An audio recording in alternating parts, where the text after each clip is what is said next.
it was like I couldn't win if I didn't do anything, if I didn't say anything to him about the drinking, if I didn't acknowledge it, it got worse. If I did acknowledge it, it was my fault and I was nagging. And I get it, I wouldn't like to be told what to do either. So, but it made him really angry, and the kids were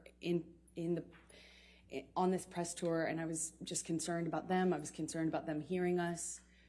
Johnny screamed at me in the hotel room, and all I could think were the kids were in an adjoining room.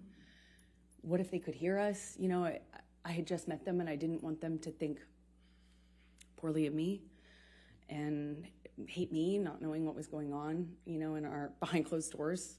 I remember it was name calling, and he eventually passed out. Do you recall what names he called you? Do you recall what he said?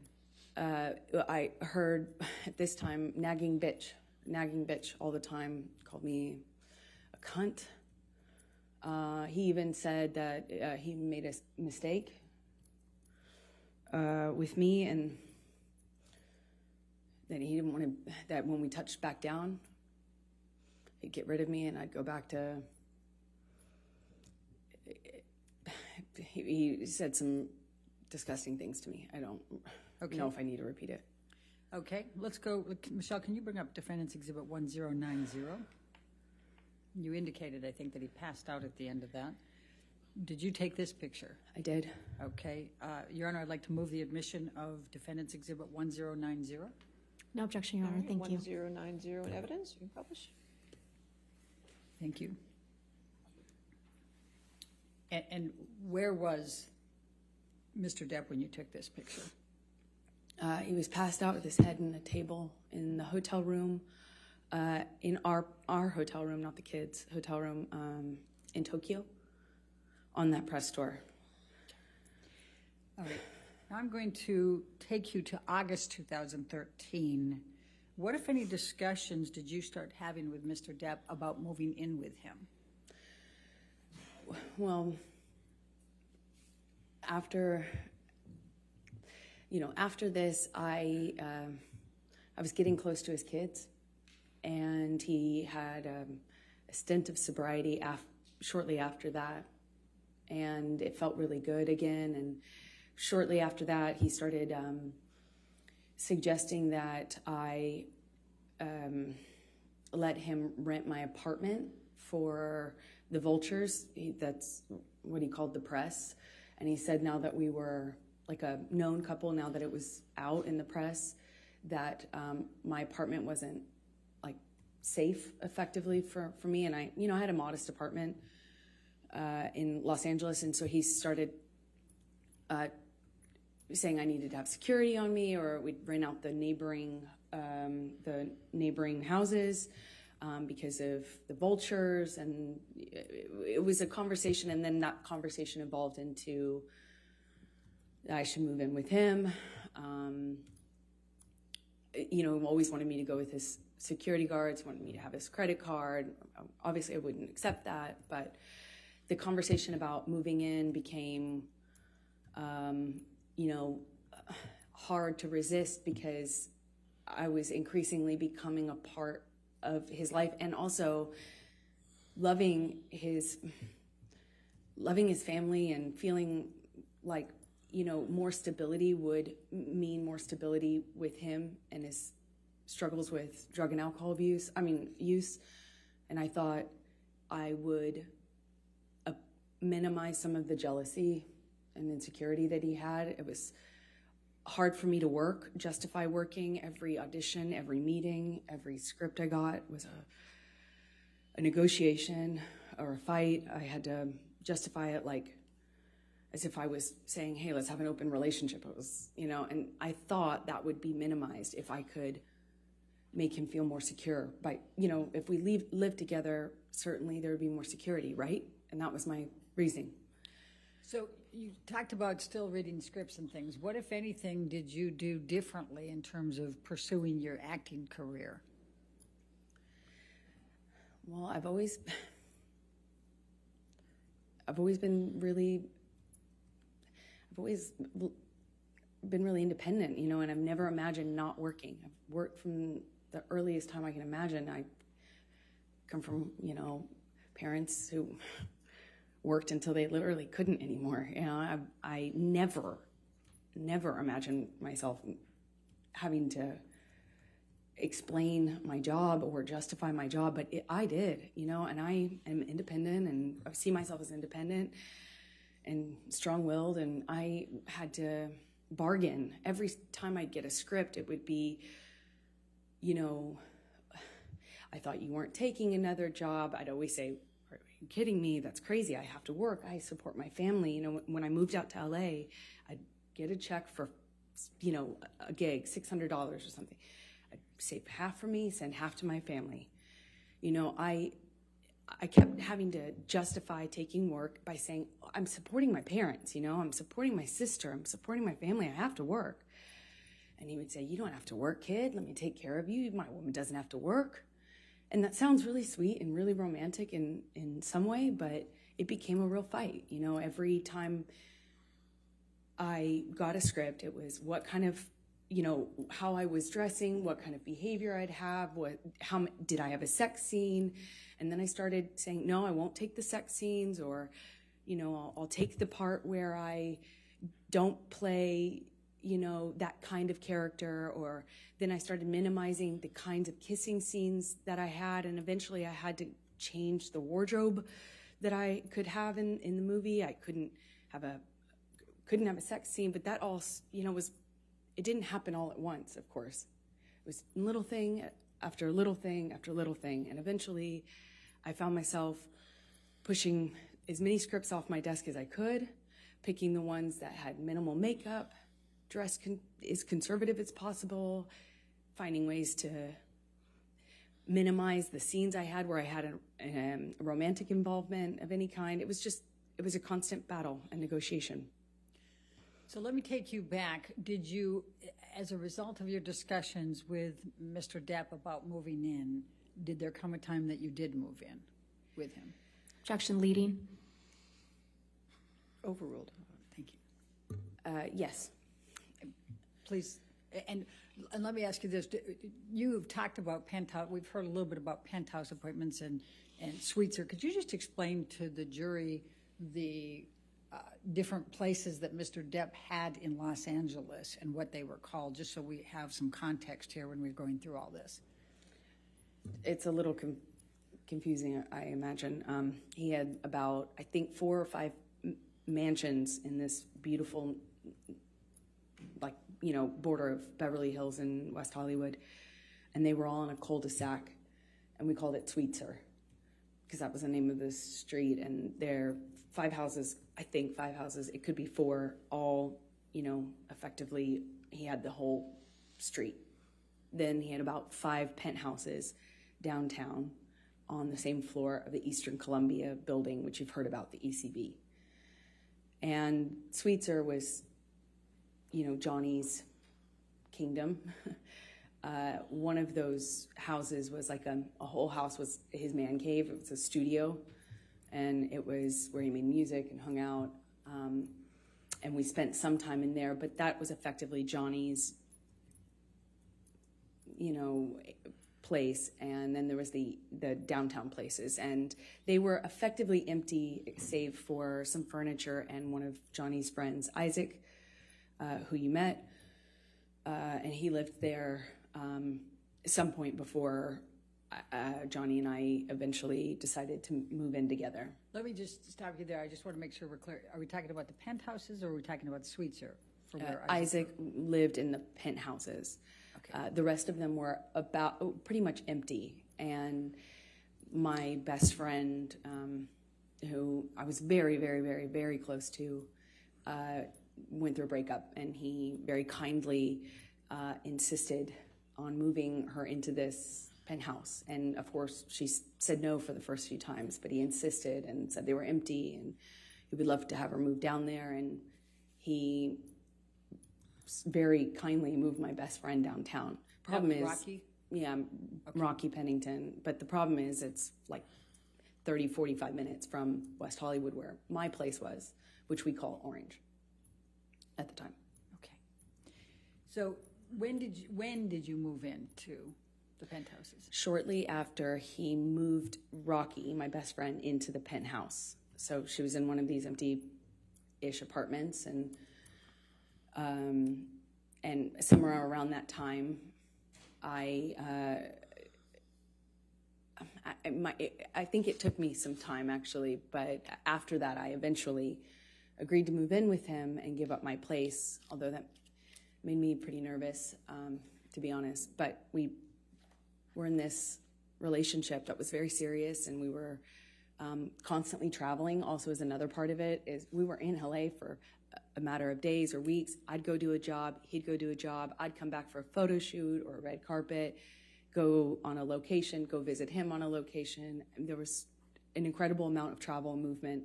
So we weren't really, again, living the day-to-day that you might normally with a partner, you know, where you have a home and you move in together and you have one home. We didn't have that. It was very different. I'm going to take you to September of 2013. What were you filming at that time? London Fields? Yes, that's right. Okay. I was filming London Fields. I just started. All right. And did there come a time that you became engaged to Mr. Depp? Well, yeah, it was difficult because in that role was a very difficult role. I mean, every time, every scene that involved sexuality or romance was like, I'd look at that on the page and it felt like I'd feel my gut tighten because I knew it was going to be an issue. But Johnny dropped me off. I gave him the script. I sent him pictures of what I was wearing in my wardrobe fittings. I sent him everything. I shared my script with his team, and the fighting eventually kind of minimized. It was clear I was going to do this job, and I told myself I had to do this job. And Johnny had to go to London, I think, for some pre-production stuff for a movie he was going to do a smaller part in. I think it was called. I think this was Into the Woods, is my best guess. So he dropped me off in London, and when he dropped me off in London, we had a few days at this hotel that we first, consummated our relationship in, as when we were on the London press tour, and our relationship developed. That was the same hotel, and we were in this same room, which is Johnny liked to be in the same room. And it was really sweet. He got down on one knee and said, I want you to be my girl forever, my woman, my girl. I want you to be the rest of my life. Say yes to me. He said he wanted to spend every day. He promised me that every day when I woke up, that I would wake up and he would make me smile at least once. And that would be his goal. And, I looked into his eyes and I saw my future, hope, like blind hope. I was so in love. It was one of the most, I can't describe that kind of joy, I thought, if we were married, then this is real. This is real. This isn't a thing of, this isn't chaotic, and this will change. I had so much hope in that moment. And I just said to him over and over again, are you serious? Are you real? Are you serious? Are you sure? Because he didn't have a ring. So I thought, is this an impulse thing? My experience, Johnny, could be very impulsive. And he said over and over again, be my woman forever. I want you to be my wife, my wife, my wife. I, of course, cried and we had a wonderful evening. And he left shortly after, and I was like, the next day I had to go to work, and I couldn't tell anyone, and I wasn't sure. Part of me was worried that he didn't mean it, or that he wasn't sure. I just didn't want it to be an impulse thing, so I didn't want to mention it. I want to bring it up. I didn't want to. And I kind of I walked around for a few days like I had butterflies under my skin. And then he brought my dad out to London with my best friends. And my dad told me, Johnny has asked me permission for your hand in marriage.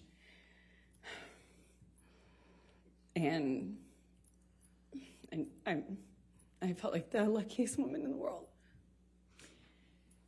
So while you were filming London Fields and Johnny had gone back to L.A., what, if any, issues did you have with him on fraternizing with the cast?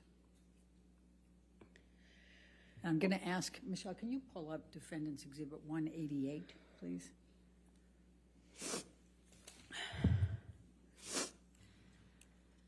Your Honor, I'm going to object on hearsay. Your Honor, I'm going to, let's pull up 188A. I've redacted everything but what Mr. Depp says. All right, let me On just take a look 188A. at 188A. That's submission against interest.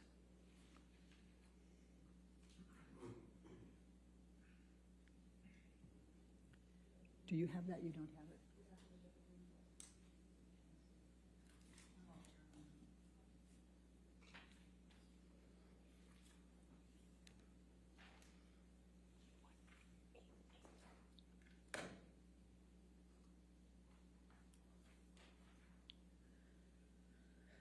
Give that a minute.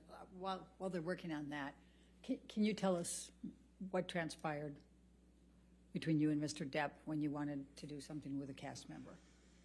So, as I said, he came to London for his own work, and also dropped me off in London, where I had to be for a few months to film this movie.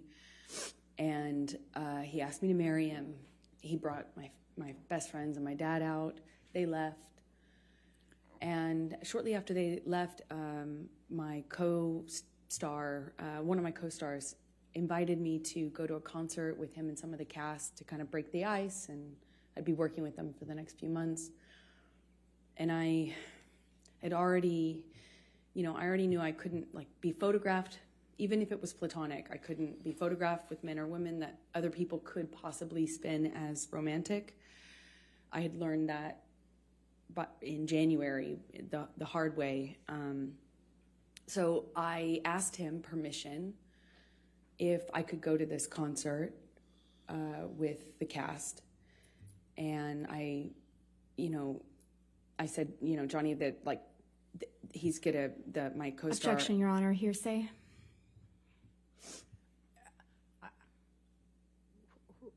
Don't tell us what the co-star said. Just tell us what your communication was with Mr. Depp. Objection, hearsay. Her communications are hearsay. I'll sustain the objection. I'm not sure I understand. If you want to approach this. Yes.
that if I accepted the invitation and went out to a concert, that the engagement would be off, that the relationship would be off, and that I was foolish, naive for thinking that people could invite me to a concert in a platonic way. I tried to say that it was fine. Objection, hearsay.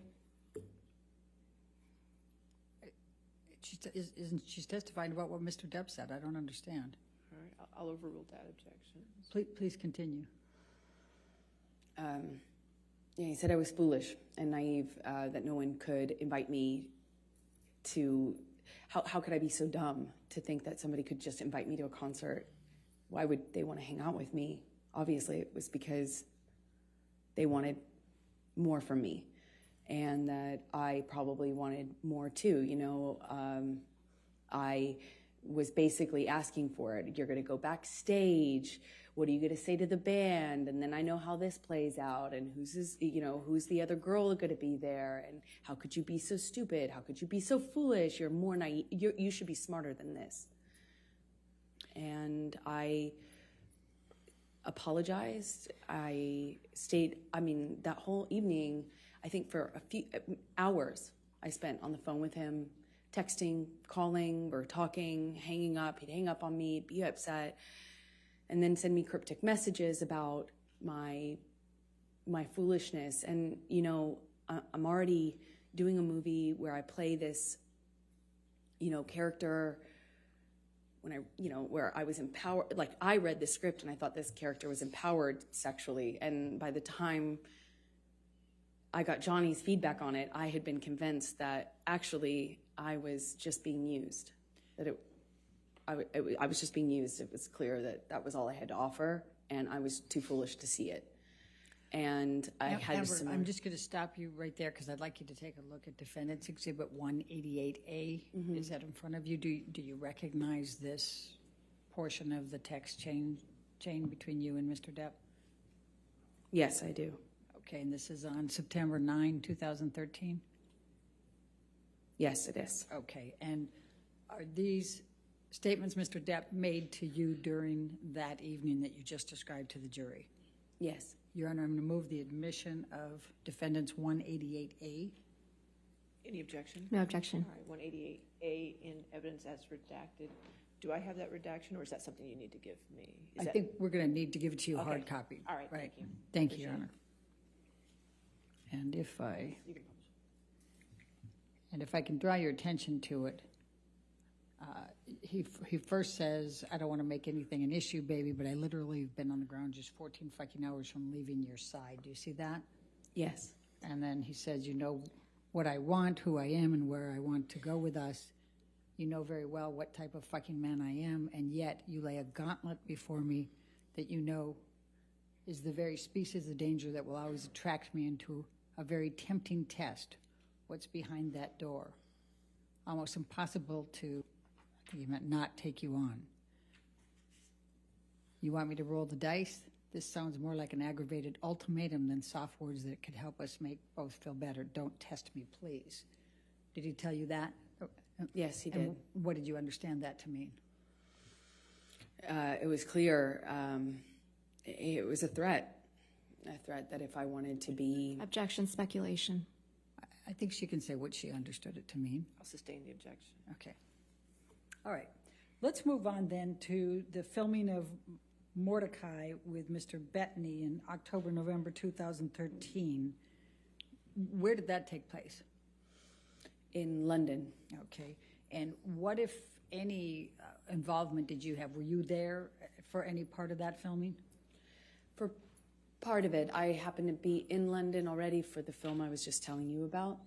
And Johnny came to London shortly after to film his own movies. He did the smaller, I think it was a smaller role in Into the Woods, and then he was filming Mordecai after that. So after I finished my movie, I moved in with him into his house in London, a rented house in London. Okay. And describe your experiences during that time period with Mr. Depp? It was really touch and go. He was filming with Paul Bettany, and there were days when he wouldn't come home, or they couldn't get him up out of on set. He'd be asleep in his trailer, sleeping whatever he'd done the night before off. I remember he missed a few days of work that way. It struck me because in my experience in our job, you don't miss work. It doesn't matter how sick you are. You go.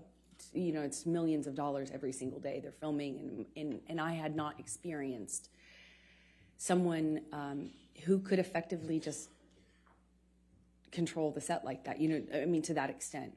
And one day he didn't come home, and I was worried sick.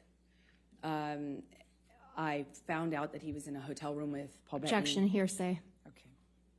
Move forward, because When he came home, they had to carry him home. Objection, hearsay. Did you see them I carry watched him? it. Okay. Go ahead. Okay, please continue. I watched. I was shocked that he could do it. One of the security guards carried Johnny like a baby into the house, and I looked at that, and his boots were hanging over the security guard's arm, who had to negotiate getting through the doorway, carrying Johnny like this. And I watched this.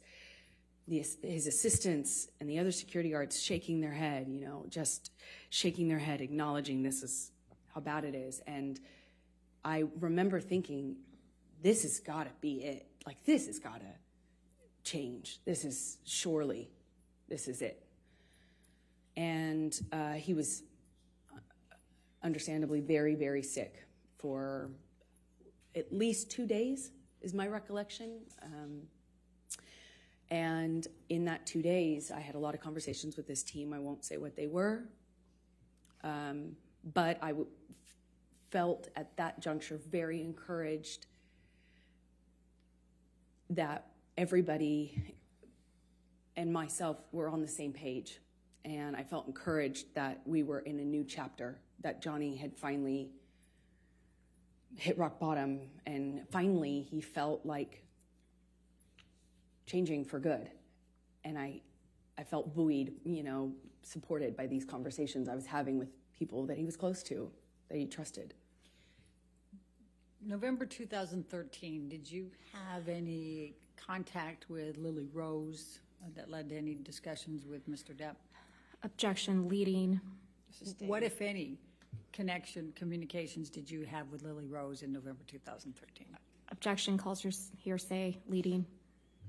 I'm asking what her connection was. I didn't ask what she said. I'm going to sustain the objection. If you want Okay. November 2013, what, if any, interaction did you have with Lily Rose without saying anything she said? Objection, hearsay. It's interaction, Your Honor. I'm not asking for what she said. If you can lay a foundation out. Okay. Did there come a time in November 2013 that you saw Lily Rose? Yes, they came to stay with us for some time in the winter. Yeah, around November, I believe, 2013. When you said they, who were you referring to? Johnny's kids, Jack and Lily Rose. All right. And was there a particular incident that led to a disagreement with Mr. Depp? Objection, leading. Sustained. What, if any, interaction did you have with Lily Rose that led to an argument with Mr. Depp? Objection, leading. That, what, if any? If we approach for a moment.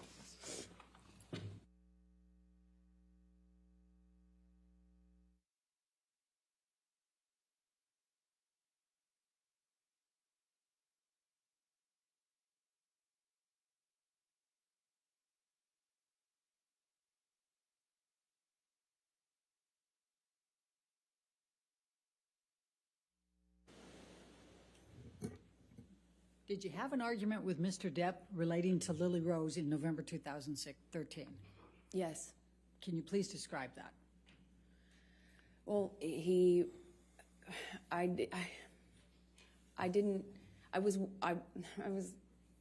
you know, these kids were, I found them to be these beautiful, wildly intelligent little weirdos in the best way. You know, they were, I was falling in love with them. And,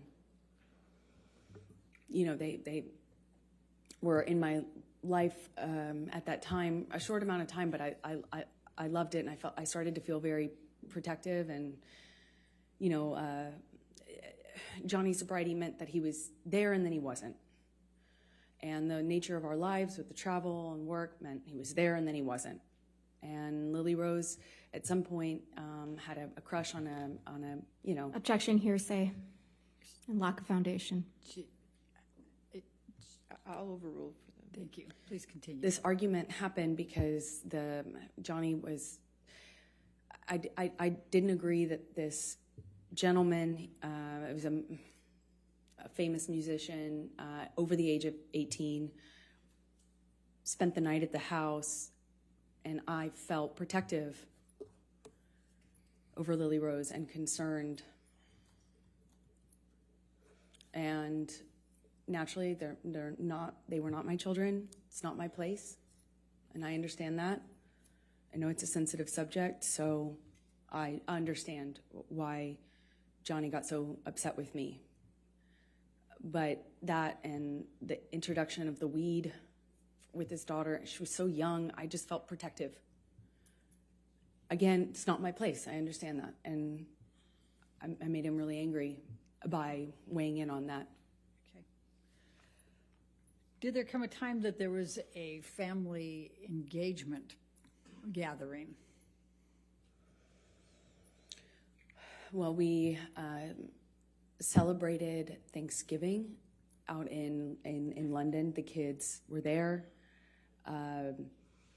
There was a stint of sobriety following how sick he got on set with Paul Bettany after one of his drug binges, and he kind of just came alive again. You know, he even like played a prank on me about having like relapsed when he hadn't relapsed. You know, I started to kind of feel that with the kids being around.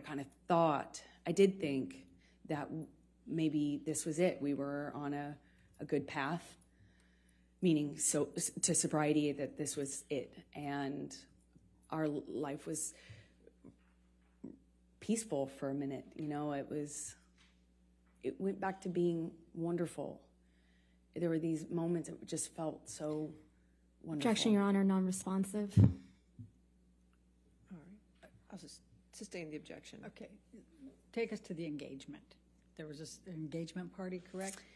Then, yes, come Christmas of 2013, Johnny had rented this beautiful mansion in Malibu on the beach. It was gorgeous. And he brought my family out, and his family was out, obviously, in LA. And we stayed in this rented mansion, and we're all together for the holidays. And one evening, we were going to his mother's house. His mother, who you've heard about, was older and sick, but at home being cared for. And one evening we're going to have dinner, Christmas dinner there with her around the time of her birthday as well. And my best friend said, "You should." Objection, hearsay. Sorry. Wasn't offered to prove the truth of the matter, but go ahead. Go past that. What did you do? We went to Betty Sue's house, his mother's house, and Johnny proposed in front of our families in this big, surprise. He surprised me, got down on one knee, and I cried and hugged my mother and hugged his mother, and he gave me this enormous diamond ring, and it was a nice time. I'm going to take you into January, February 2014. You employed a woman named Kate James, is that correct? Objection leading. What, if any, relationship did you have with Kate James? She was my assistant at the time. I hired her sometime in 2012 and had as minimal contact with her as I possibly could. So, And why is that? She was difficult, troubled, and inconsistent. She drank on the job and stuff like that, and her behavior was pretty Objection relevance. horrible. She's already testified. Kate James has testified, and I think the bias, we can. All right, I'll allow that. Go ahead. Thank you. Okay. Please describe for the jury what job responsibilities Kate had and how you communicated with her and kind of how that worked. Objection compound. Overruled. Thank you. We had minimal person-to-person interaction because I was hardly ever in LA. If I was there for a few days at a time. And Johnny and I kind of lived in this insular bubble anyway when we were together. But we would send emails, texts, and a lot of voice memos, voice notes. And, you know, if I found that if I said, Kate, you know, you left the car running with your doors open and your kids in the car on the street. You need to Objection move hearsay. She's not testifying. She's testifying about context. Sustained objection. Next question. All right. I'm going to ask you to take a look at Defendants Exhibit 209.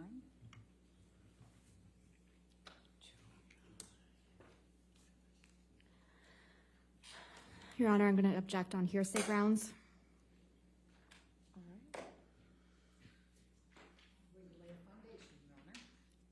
It's still hearsay. May we Ms. Hurd, approach? did you? May I lay the foundation first?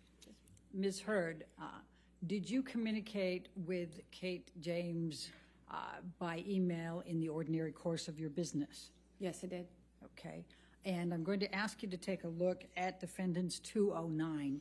Is this a communication that was between you and Kate James that was in the ordinary course of business with her as an employee?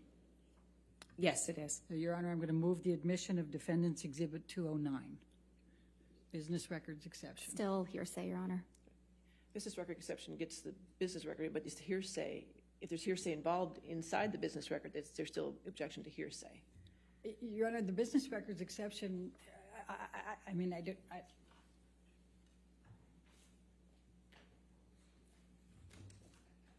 agree. I think that's the point that hearsay can. Approach.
What, if any, communications did you have with Kate James about your issues with Mr. Depp? Objection hearsay. Your Honor, Ms. James has testified. I'll sustain the objection. All right, we can take that down, Michelle. In the February, I'm going to jump to February, March 2016. What, if any, communications did you have with Mr. Depp about a prenup? Well, after the engagement, but before the engagement party, I started to feel like it would make, I know that he earned significantly more than me. He's a successful actor. I wanted to eliminate any doubt in his mind and in other people's minds. So I brought it up to him and brought it up to my therapist. Objection hearsay. She's just saying that she brought it up to her therapist. She's not saying what she said. But please focus on Mr. Depp, okay? Of course. Johnny said he would tear it up. He said, if you ever brought one up to me, or if I ever saw one, got my hands on it, I'd tear it up. Only way out of this is death. Only way out of this is death. And I thought it would, like, I didn't care either way, but I did feel that it would eliminate suspicion or doubt, and it would make things easier. And I told him over and over again, are you sure? Are you sure? Maybe we should do this. And one time he said to me, he's like, kid, are you already thinking of how you're getting out of this? Are you already planning to get out of this, kid? You already planning on leaving?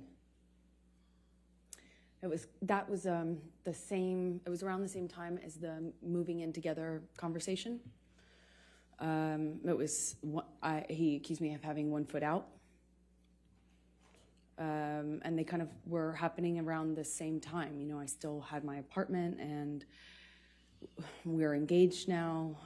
He was asking me to redecorate Sweetser, his main house, and kind of move into the ECB building downtown where my best friend was living at this time. While the decorations and the remodeling had been done on Sweetser. And so these conversations were kind of happening about how to build our future together and how we were going to move forward together. And I would have forgotten about the extent that we had those conversations early on in the engagement if it hadn't have been for my therapist's notes. I'm sorry, if it hadn't been for your what? If it hadn't been for my therapist's notes, which were taken at the time when I was talking to her about this and my conversations with Objection hearsay. Okay. I'll sustain the objection. We'll move on. Okay. Let's take it to March 2014. Did there come a time there was an engagement party? Yes, so it was March 2014. Please describe for the jury. We had an engagement party, and we decided that when we did get married, we'd have a small wedding, something intimate. But, our lives were kind of big. His life was extremely big.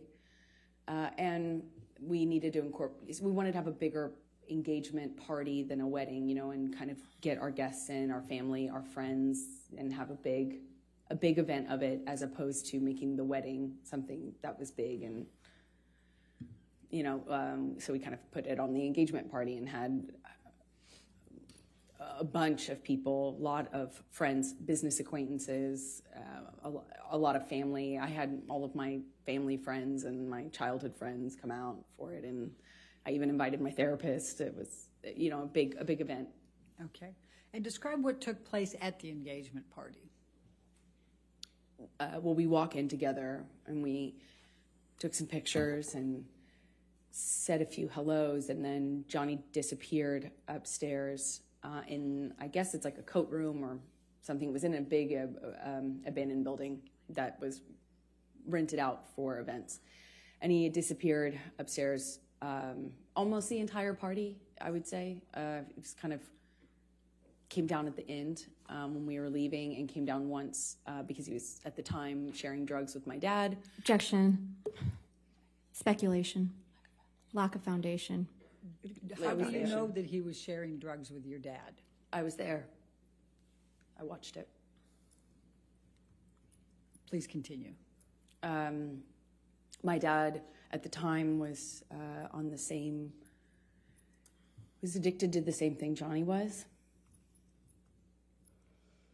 And so my dad had, either my dad ran out or Johnny ran out. I can't recall which of the two ran out, but there was they needed more, of course, and had to leave the party. My dad actually left with Johnny's security to go get more drugs from Objection. West Calls for Hollywood. speculation. How do you know that? They told me. Hearsay. Sustain the objection. And they left to go whatever, and then they came back with drugs, and everything was okay in terms of the withdrawal symptom of I don't know what you call it at that point. But he still stayed upstairs. And Are you referring to Mr. Depp? Yes, I am. Okay, please so continue. shortly after that, I tried to get Johnny to come downstairs, and he just snapped at me, just verbally told me to shut the fuck up. And I remember talking to my mom about the irony of it. Okay. We were at an engagement party, but that was pretty much it for the engagement party. And I went downstairs and entertained guests and smiled and took pictures and put on a face and, went about my evening. Take you to May 2014, the Met Gala. Could you please tell the jury what a Met Gala is and what's involved in that? Objection. Compound. Overruled. Met Gala is a big event, annual event, celebrity event in New York. It's a fashion event, but it's just a major red carpet event. And you have to be invited, and it's kind of a thing, and we were invited that year. And I had already gone for the previous year or two, and this year we were going to go together. And at some point in the evening, we're sitting across the table, and Johnny starts asking me about this woman. He thought I was looking at this woman in a sexual way, and I kind of turned it around on him and said that exact same Objection. Hearsay. All right. It's context, Your Honor. This is context. Sustain the objection. Okay. Just say what Mr. Depp said then. I guess you can't tell us what you said to him. Okay. He was accusing me of flirting, and that's how the argument started. I don't recall what other accusations I was fielding at that moment, but typically in my experience with him, it wasn't just one. So you'd make a point, and then he would go on to a different accusation. But I remember that what started it is this accusation that I had been flirting at this event. We get back to the hotel room, and Johnny shoves me and kind of grabs me by the collarbone area, like not really my neck, but top of my neck, above my collarbone, below my neck.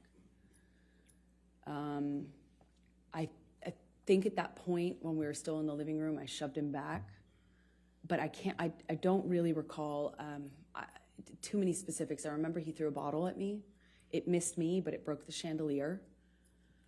And at some point, I remember maybe this was the shove that I was talking about, but at some point, Johnny and I are in a struggle in the living room, and he kind of like shoves me down on the sofa, and I get up, and I'm trying to get him off of me, and it's just stronger than me. I don't know how else to describe it.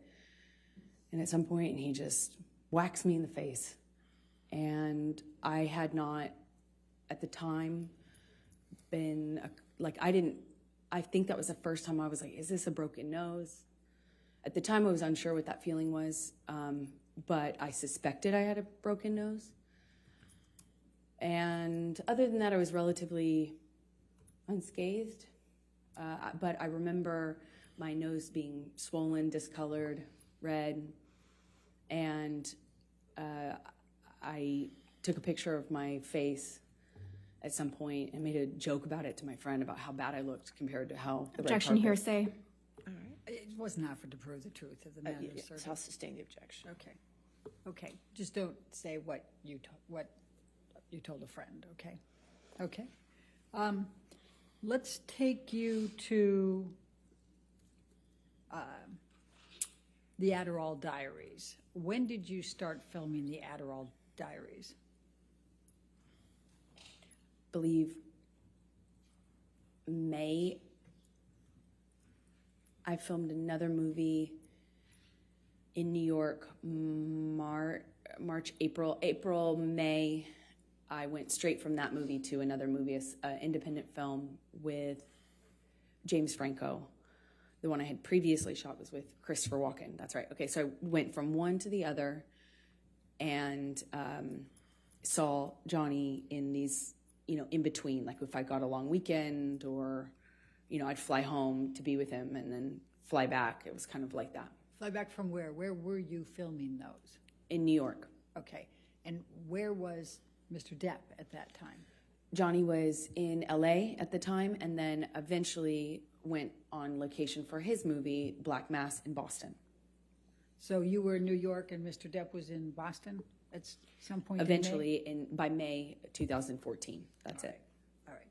And what, if any, discussions or arguments did you have with Mr. Depp relating to James Franco in that time frame of May 2014?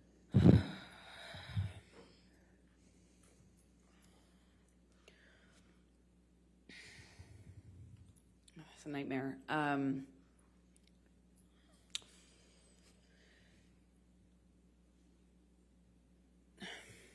I wanted to do this independent film. I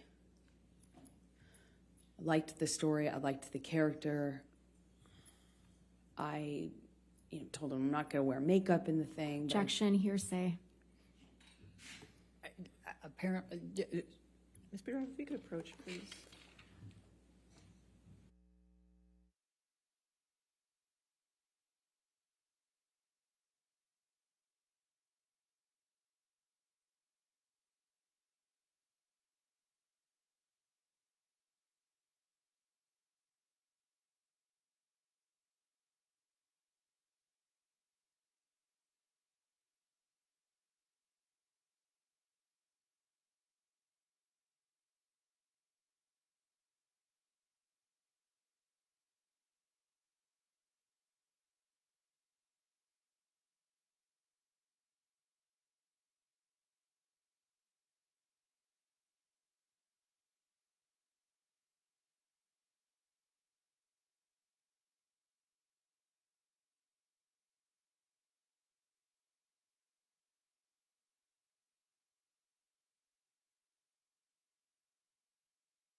so tell the jury what Mr. Depp said. He was mad at me for taking the job with James Franco. He hated James Franco and was already accusing me of kind of secretly having a thing with him in my past since we had done Pineapple Express together. Okay. So I'm going to take you to the Boston plane incident. We've heard about that earlier, May 24. Can you please describe for the jury what took place on May 24 relating to the plane incident? Well, I had spoken to Johnny, he's in Boston, I'm in New York, and I spoke to him he had already been upset with me and accused me in like many arguments about not telling him about scenes that I had. If I had a kissing scene, any sort of romantic scene, and I wasn't explicit about what I was going to do, then I was accused of having withheld information and hiding it from him. So I didn't want the fight, of course. I didn't want the argument, but I had to kind of eggshell tiptoe around how to tell him when I had any sort of scene like that. And I did tell him in this occasion. Objection, hearsay. We need to stay with what Mr. Depp said, okay? Okay, so he was upset with me, but he didn't sound coherent so much on the phone. He was yelling at me about how could you tell me this? How could you tell me this when I'm filming, when I have this scene that I'm doing? How could you tell me this when I'm working? Obviously, I couldn't tell him any other time because we were both filming, and I told him as soon as it was relevant, but he kept saying, how could you tell me this? How could you just tell me this? And it was like I had told him I was having an affair or something, it was that angry at me. But he kind of started to sound less connected to reality as these like arguments would happen on the phone. This is in one day. Eventually, he hangs up on me in the conversation, screaming at me. I talked to his assistants. I won't say what they said, but I had conversations and felt encouraged that I could continue on with the plan, which was for me to get on the plane, go to Boston, pick him up, and we would go back to LA for his daughter's birthday. I was nervous because the conversation I had had with him, and he was so upset with me on that conversation, but I figured I assumed he had passed out and that he would have been kind of sobered up the next day, assuming that the work would mean that he felt pressured to kind of pull it together. And I get on the plane. He sent the plane, so I assumed he's not that mad at me. He's over it. We're moving on. He's sobered up. There had been a lot of talk about a sober plan, like a full detox, a full recovery, a doctor, a whole plan. There were talks of that following what had happened in London. So I was feeling like, okay, well, maybe we're here. And I get on the plane. It touches down and the SUV pulls up and it sits on the tarmac for a very long time. He knows I'm on the plane waiting for him. So I kind of started to anticipate that things weren't as I hoped, meaning that he was sober and had slept it off. And I'm sitting on the plane for a very long time waiting for him, and he finally opens the door, and I see him get out of the SUV, and I can guess by how he's moving, how he's walking. I didn't realize that at the time I had already become really sensitive to these little changes because my life changed depending on what he was on. And he gets on the plane, and I just knew in every cell of my body something was wrong. And he comes straight up to me, doesn't say anything to me, but is looking at me. He's got these glasses on, and he takes them off in this kind of aggressive manner and sits down across from me, not in the usual spot. We'd kind of have our places on his plane, where you get used to sitting. And I remember I got up and moved to accommodate him getting by so he could sit in the normal seat as per usual. He didn't. He sat across from me. At some point, and I don't really remember the exact sequence of it, we take off, and at some point he's asking me what's wrong with me. What do I have? Do I have something to tell him? You want to talk to me about your day yesterday? And then it gets, I already know that he's drunk. I already know he's using, he reeks of weed and alcohol. I mean, his breath smelled so bad. and I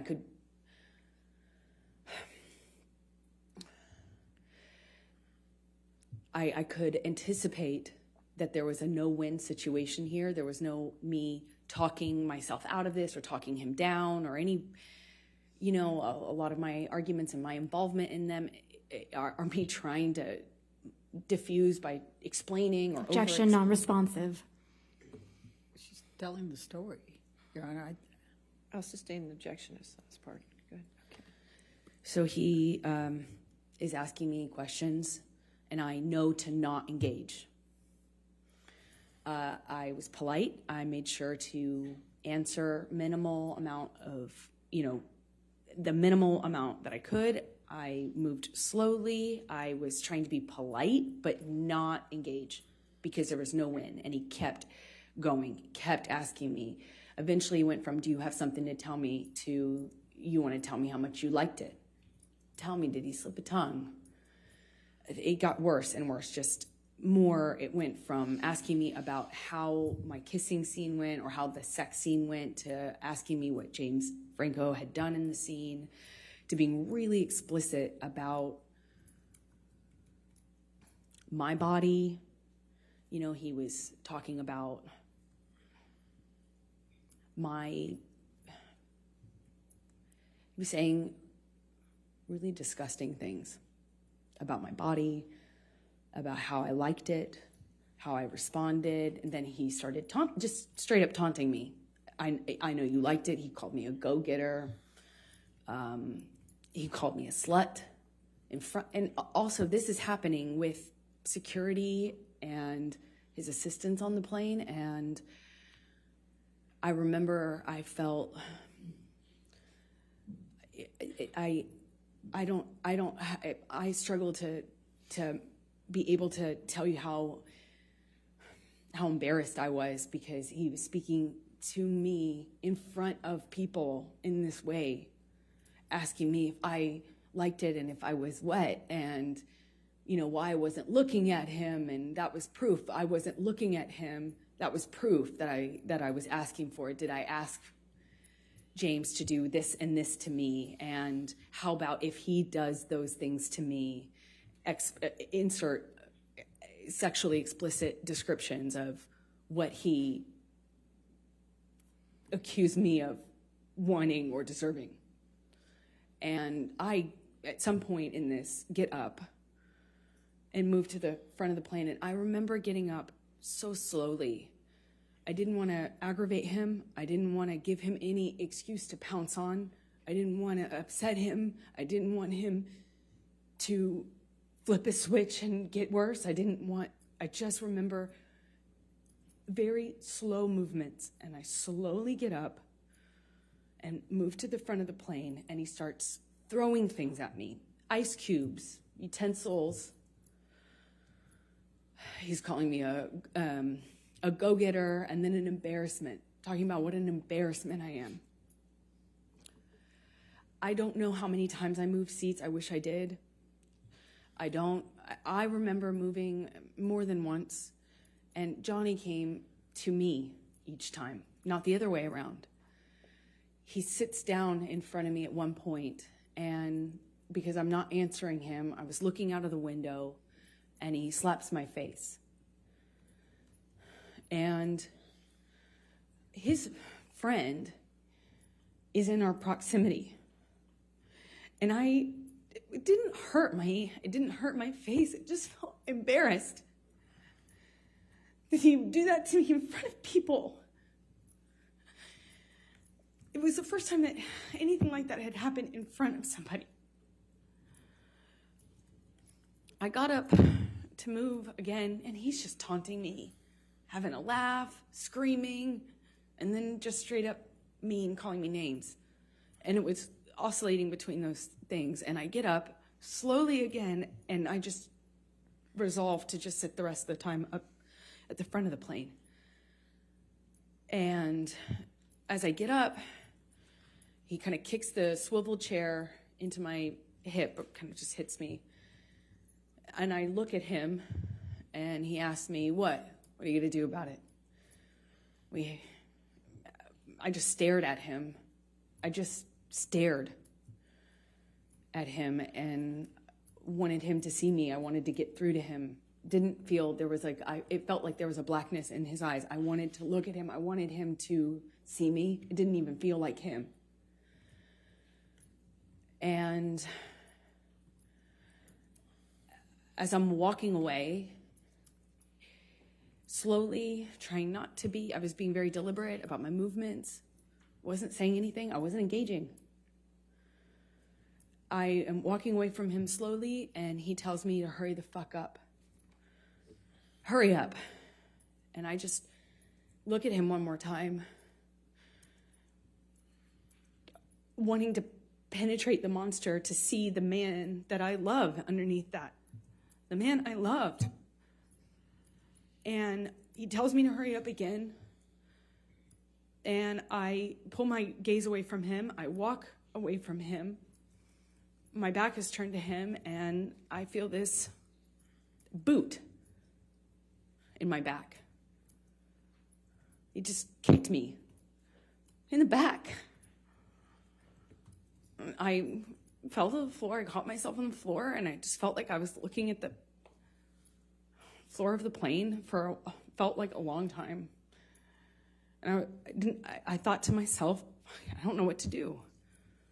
I can't believe he just kicked me. No one said anything. No one did anything. It was like you could hear a pin drop on that plane. You could feel the tension, but no one did anything. And I just remember feeling so embarrassed. I felt so embarrassed that he could kick me to the ground in front of people. And more embarrassing, I didn't know what to do about it. I got up and I walked to the front of the plane. I sat down and I just looked out of the window. And Jerry Judge Security and my friend both kind of under their breath asked me, "Are you okay?" Objection, hearsay. I spent the rest of the time looking out of the window. Sustain the objection. And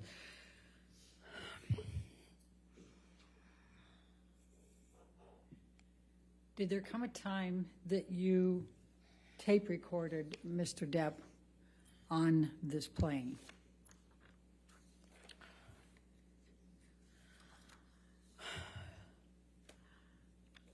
I want to sit here and say that I was telling myself I needed to leave him. But as he got worse, he demanded the oxygen tank from the flight attendant, excuse me. And he continued to drink and then eventually started howling like an animal and passed out in the bathroom with the door locked. And was howling, and I at some point pushed record on my phone because there was that 5% part of me. Objection, non-responsive.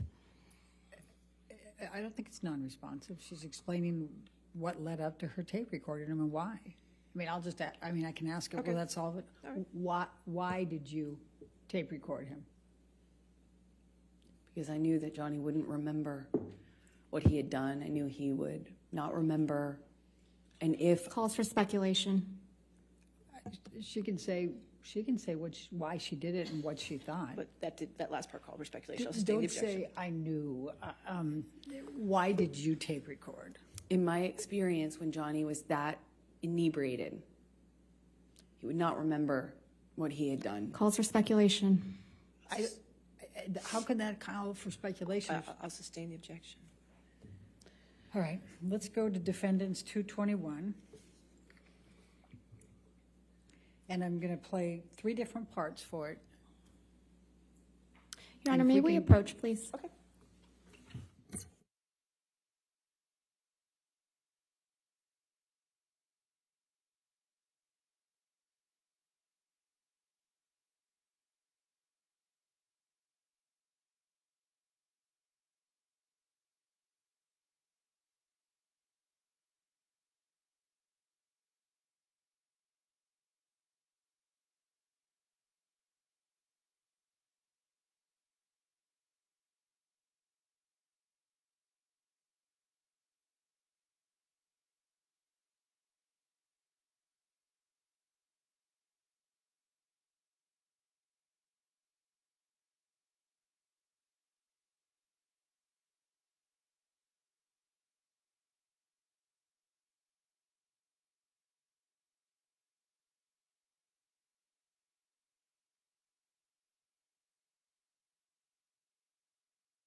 So we're going to start with 221, and we're going to call it A, and that'll be 0 through 1 minute.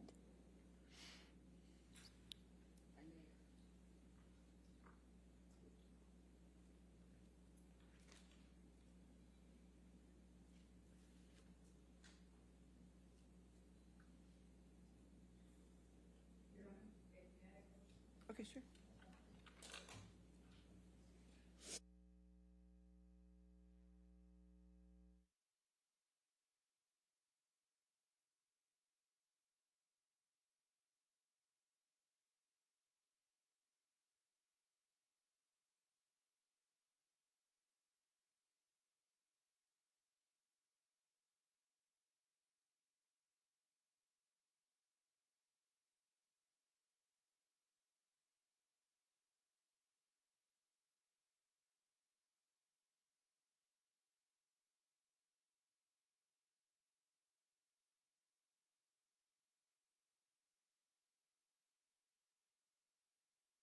With the first one with 0 to 1 minute. And can we turn up the volume just, I mean, there's part of it that the noise of the airplane is a little bit loud, but to be able to pick up the noise. Keep an eye on it.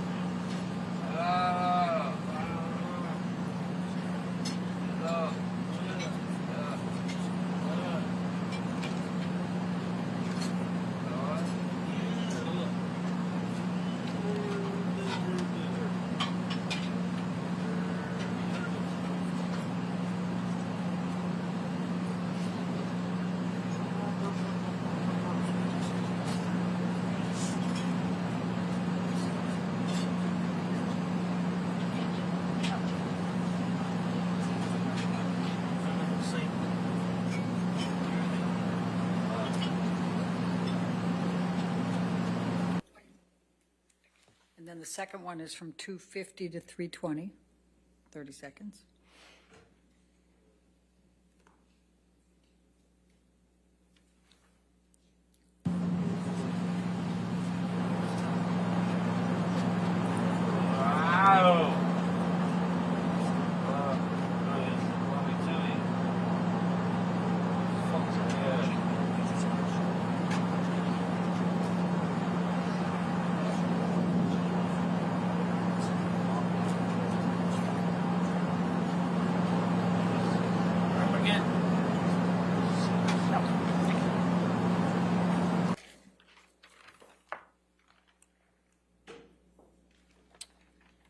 You, 221 is in evidence. All of 221 is already in evidence. So may I play the third one then, and then we Yes. can take the break? Yes. Thank you. can play- That would be at You can play 9. all of it if you'd like. That's fine, thank I you. think that'll torture the jury if I do that, Your Honor. 9:30 to 10, just 30 seconds more.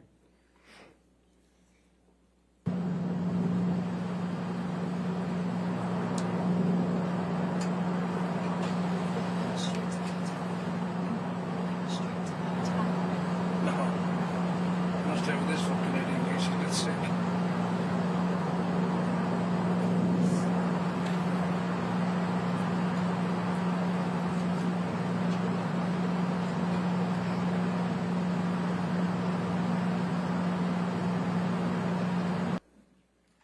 All right, and you can be changing gears after that, or do you have any more questions for this issue? No, I think this would be fine Okay, for a break. all right, ladies and gentlemen, let's go ahead and take our morning break then. Just do not do any outside research and don't discuss the case with anybody.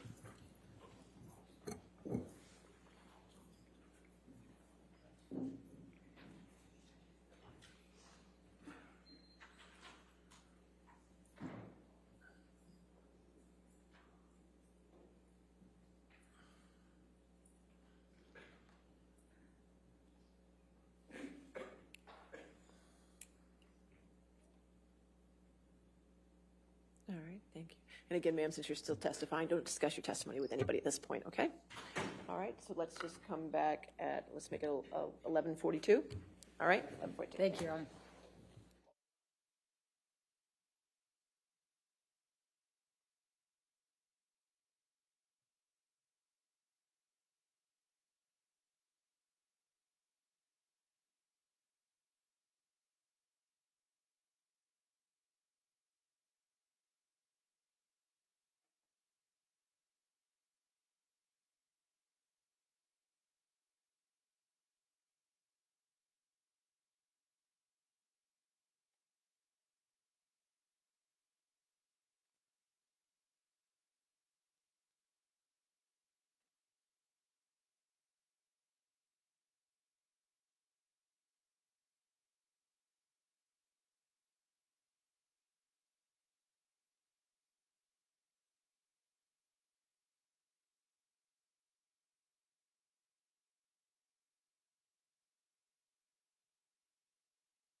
We ready for the jury? May we approach? Okay, sure.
All right, we ready for the jury then? Yes, Your Honor, Okay. thank you.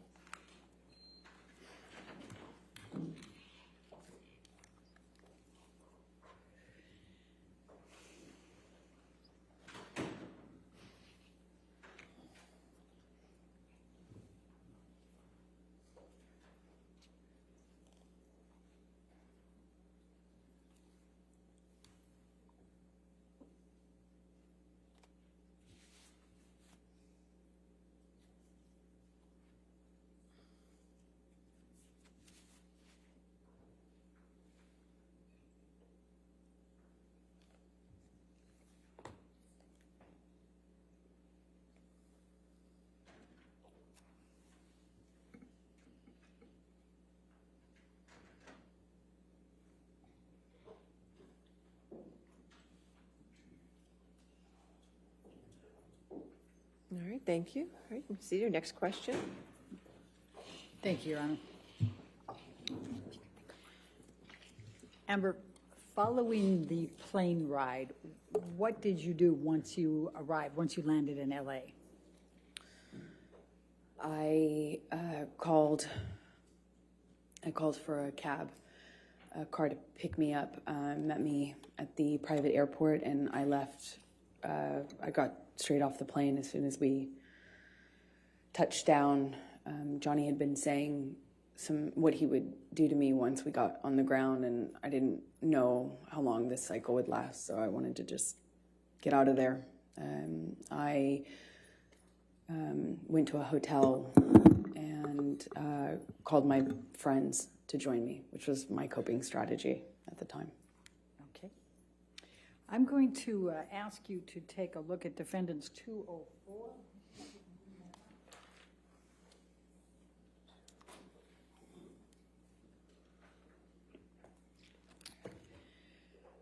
Did you reach out to...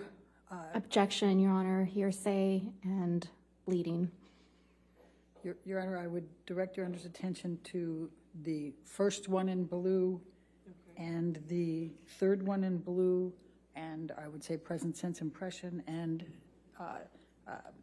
the state of mind at that time. All right, you want to approach? Yes.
right, let's go to 205.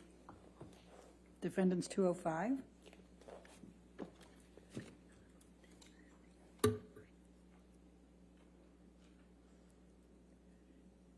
And this is a communication between you and Rocky Pennington, your best friend, is that correct? That's correct. Objection, hearsay.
Hearsay. If you want to, What, if any, communication did you have with your mother or your father following this incident? Objection, hearsay. sustain that objection. Let's go to Defendants 222, and I suspect we're going to be back up at the All right, you want bench on this to one. approach? That's fine. Thank you.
What, if any, communications did you have with Kate James following the Boston plane incident? Objection, hearsay. Your Honor, if we go to 224. Okay, 224. My argument would be business records exception. All right, you want to come forward, we can do it?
So what, if anything, did you do the evening of the 24th of May?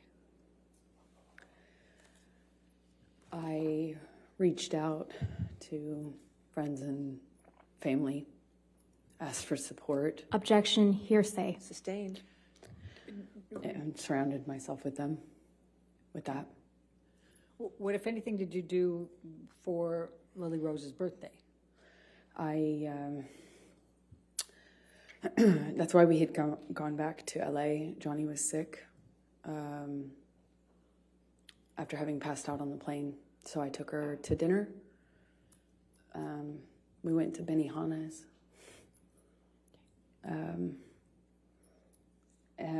It was, again, put on my smile, took her out, tried to make her feel loved, and celebrated for her birthday. And then I booked a flight out to New York to go back to New York, obviously without Johnny. I'm going to ask you to now turn to 225.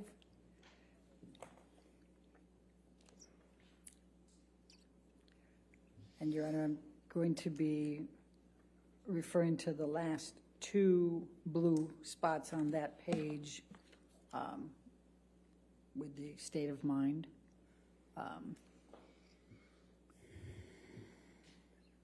Mental condition. All right. It doesn't, it's still hearsay, Your Honor. May we approach? Yeah, you want to approach?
I'm going to ask you to turn now to 228.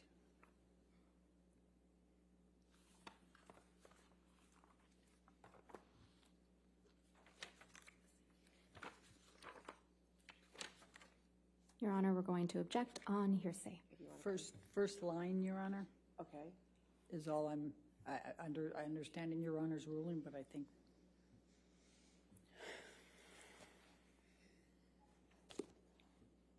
All right. If you want to come forward, that's fine.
So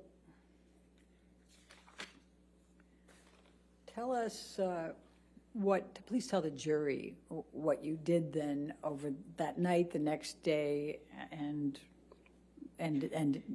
at the hotel.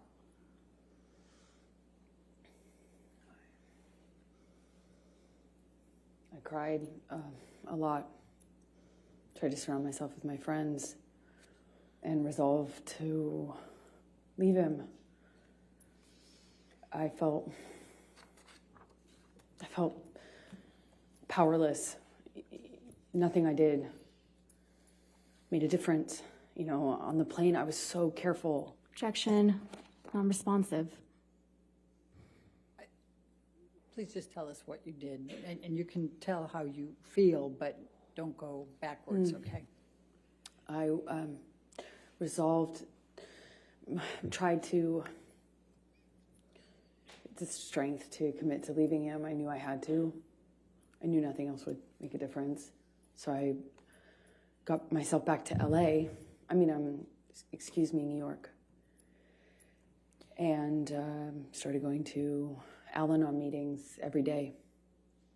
It's a support group for people who love addicts and alcoholics. What, if any, communications did you have with Stephen Deuters? Objection, hearsay. Your Honor, let me ask it this way. What, if any, communications did you have with Mr. Deuters communicating on behalf of Mr. Depp? Objection, hearsay. I would say agency on that, Your Honor. You have to lay a foundation for that. Okay. All right, let's go to 229A.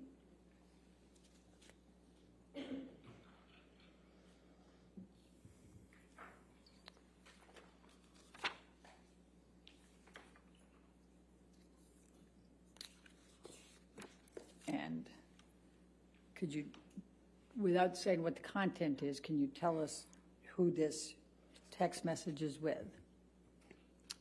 Johnny's assistant. What's his name? His name is Stephen Deuters. Okay. And what, if any, communication were you having with him following the Boston plane incident? Objection, hearsay. May we approach? All right, Ms. Means?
Did you communicate at all with Mr. Depp in the days following the Boston plane incident?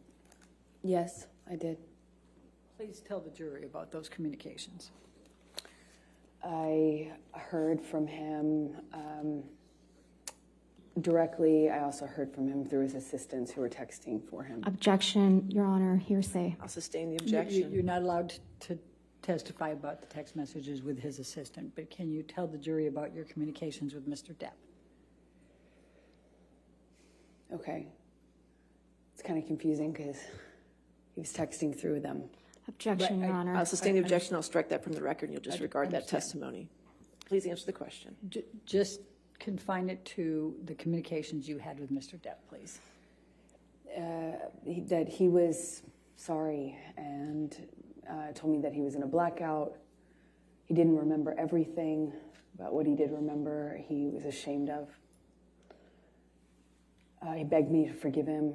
Said he understood and forgave me if I never wanted to speak to him again. He texted me at one point, and then I didn't respond right away, and he texted me again that he understood that I had made my decision to move on and good luck, and I was better for it, and then continued to contact me. I spoke to him when I was in New York on the phone, and he said that he was he had a chip, or that he was going to meetings, that he I think at the time mentioned another celebrity that was kind of advising him on sobriety, or not advising him, but, you know, encouraging him. And he was saying, well, look, you know, me and this person, we even went to a meeting. I've got 3 days sober, 4 days sober. And that was the last time. The monster will never come back. Monster will never come back. And because it felt like such a different, it felt so much worse than it had ever been before. And because I had, you know, I went to New York and I was trying to get my strength to leave him, I actually thought that it kind of would be the turning point. I thought I had effectively... Objection, Your Honor, non-responsive. Overruled. Oh, Thank you. Go ahead. Please continue. I thought things would change. Okay.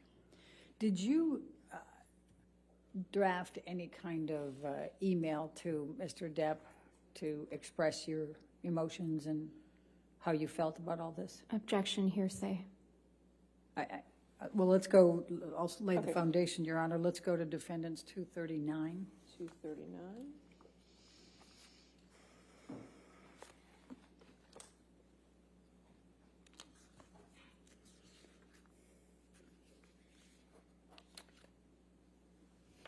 Objection, hearsay, Your Honor.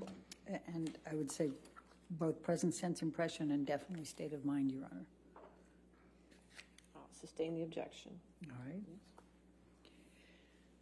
So did you ultimately communicate to Mr. Depp what you first drafted up in an email without saying anything about what's in the email?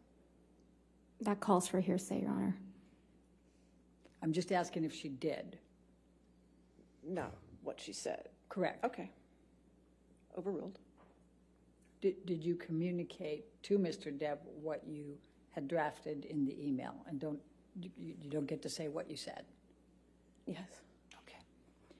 And what, if any, response did Mr. Depp have to your sending that email to him?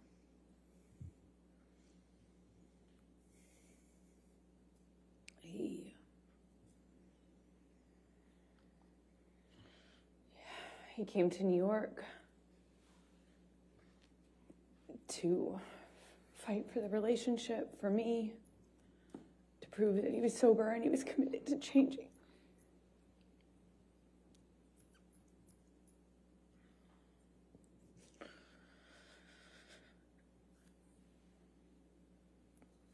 I believed he was embarrassed and sorry. He said he was, and I believed him. So I took him back, or I got back with him on the condition that he would uphold his promise to do the treatment, to do the full detox, clean up, and never go back.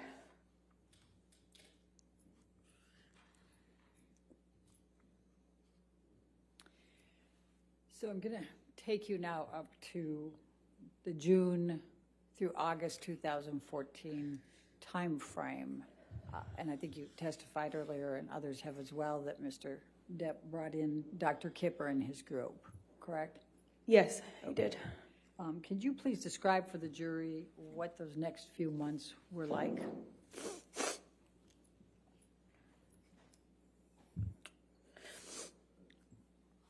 All of a sudden, this doctor gets brought on that we had been talking about. I had heard this name before. And all of a sudden, this doctor, Dr. Kipper, who apparently wrote a book on addiction and was this doctor who was going to be the solution, the cure, and he got brought on board, and all of a sudden the plan was that this team would be involved in Johnny's recovery. So it felt real, it felt serious, I felt like protected. I had already by this point heard a million times, it seems like, promises to get clean and sober, but this felt like a change. And they were going to come to Boston and start working with Johnny, and the plan was to keep Johnny on the same level of drugs that he was on since he was filming. They needed him to finish filming the movie, so he was going to be maintained with his with prescription pills, including the painkillers. And the plan was he would obviously abstain from alcohol completely and all other drugs like weed and coke. And then when he finished filming, the plan was to do Objection, the full Your Honor, detox. hearsay. And lack of foundation. I don't understand what the objection, I don't think it is. I think she was just explaining the context there. I don't think she was saying Well, we what could somebody lay a said. foundation how she knew, but it's fine. How did you know that? I was involved in the conversations Okay. Please with the continue. doctors and with his sister. Objection, And Your Honor, nurse. that's still hearsay. All right, I'll Okay, sustain the that- objection. That part is. So what happened next? As a result of these communications, without saying what the communications were? A nurse came to Boston where Johnny was. I just would come for short periods of time in between, on weekends from filming until I wrapped my movie, which I did, I think in May, if I am not mistaken. And then I went to Boston and I was there and saw a nurse was flown out to Boston, Debbie Lloyd, and I believe Kipper came out too. And they put Johnny on a bunch of new medications, which they shared with me, told me about. Objection, Your Honor, hearsay. Well, we have to be careful about what other people told you, okay? But you can testify to what you know, okay? So what happened then? I saw his medications change. I know the amount that Johnny told them he was on was so that they could maintain him for the filming, meaning not make a drastic change in the amount of painkillers he was taking. But his behavior, his whole personality changed drastically. He would be speaking to me, and at the time I was staying in Boston with him, having wrapped my movie, and he would, in mid-sentence, mid-word, fall asleep.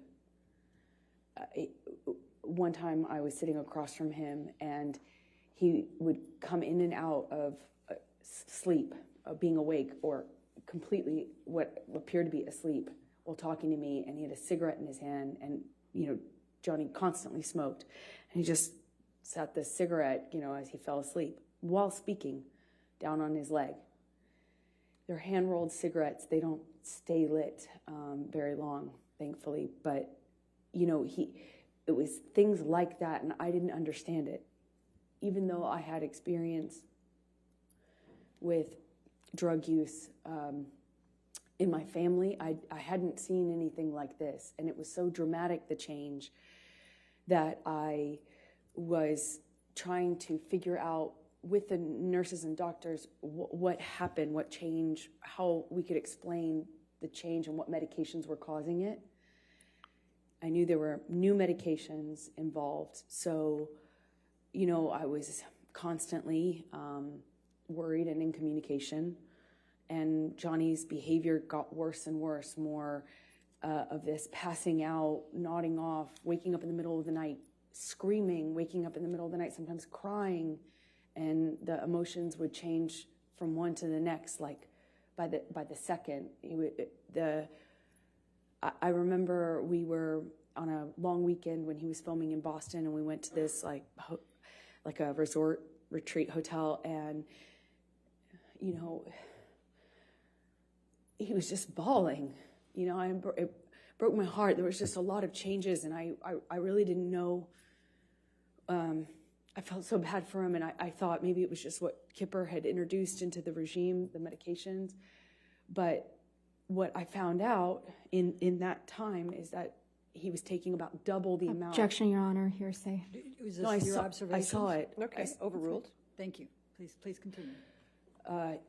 It was taking about double the amount that he told them was his normal when he started the process with the doctors. So after a few, you know, it's, I think, months of going, what is wrong? And, you know,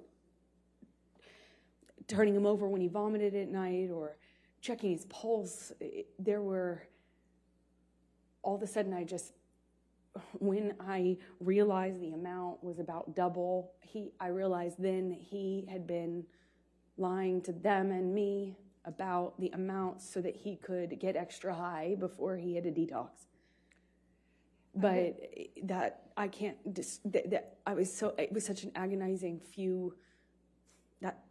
weeks, months. It was so agonizing. I don't know how long it lasted, but I was so concerned for this person, and he had just been doubling up his meds because he didn't. So, Michelle, can you pull up 1092, Defendants Exhibit 1092?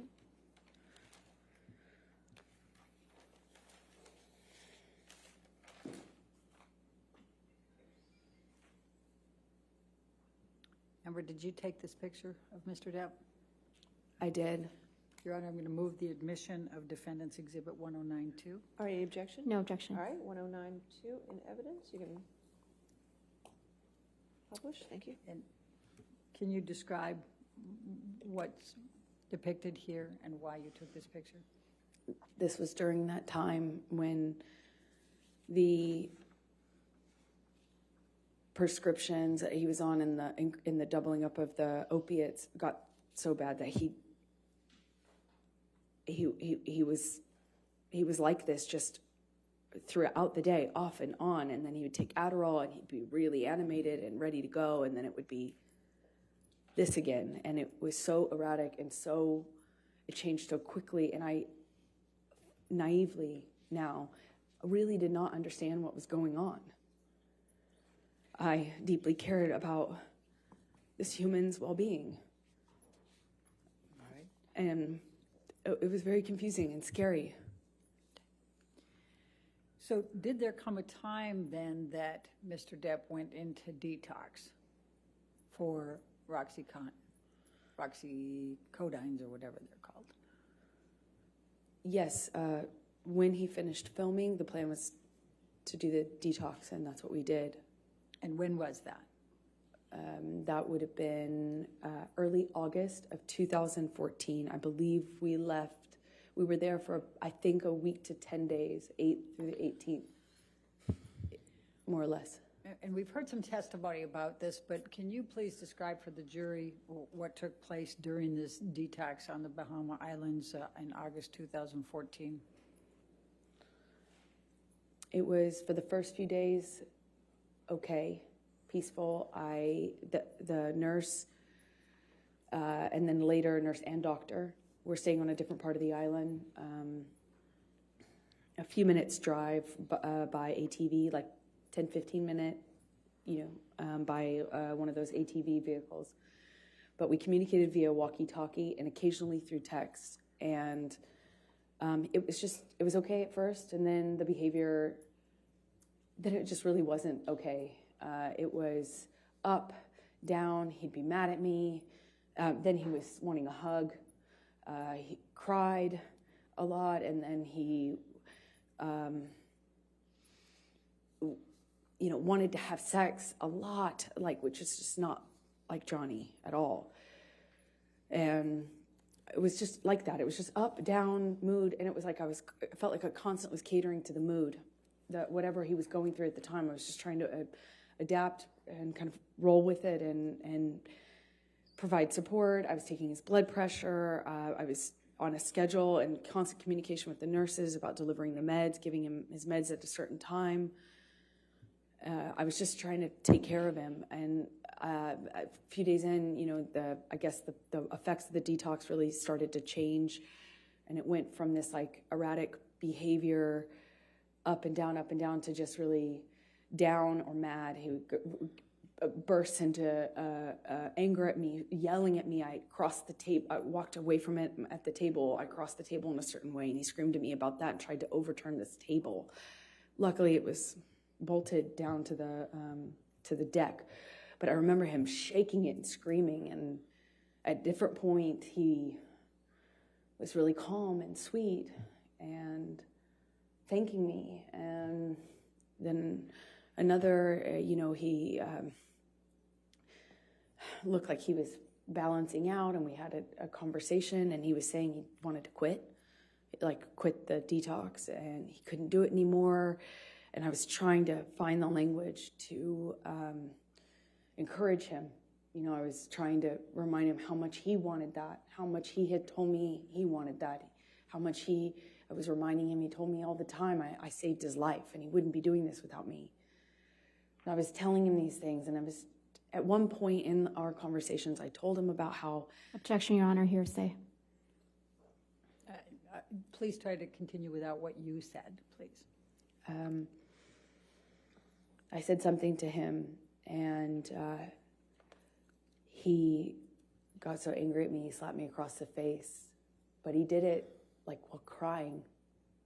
It was the weirdest thing. He was crying, saying no woman had ever embarrassed him like that. No woman had ever made him feel like that. I heard that for the rest of the trip too, just on repeat. And I felt bad. I feel bad. Still feel bad. But, I didn't want to make him feel embarrassed. That's not what I wanted to do. It just was in over my head. I don't know how to detox someone. I don't know how to help them through that. And I shouldn't have been there. I don't. Why were you there? Because he asked me to. And I didn't know that was a phenomenally dumb idea. I don't know why why the doctors and nurses didn't tell me not to. I had no idea what that was going to look like or be like. And it was hell. We're on an island. I'm trying to take care of him, and he was hallucinating and... Objection, Your Honor, non-responsive. Overruled. Screaming at me for things that I said when I hadn't said anything. I would tell him, Johnny, Objection, Your Honor, hearsay. Well, I think in the context, Your Honor, it's not offered to prove the truth of the matter asserted. What's it for? It's just telling the context of... I'll sustain the objection. Thank you. Please continue and just say what he says and what he did and what your observations were. He was accusing me of having a man in the house with me. We were in a single, in a cabin. It's basically one room with a closet and a bathroom. There's nowhere to hide, really. There's a closet and a bathroom. And he, at one point, told me that I was hiding somebody in the house. Another point, he was communicating with someone not in the room. It would yell at me and then yell at someone else. It wasn't there. And I tried to ask for what I should do. I didn't know what to do. It was terrifying and strange. The whole week was... So after you left Bahamas and finished with the detox there, where did you go from there?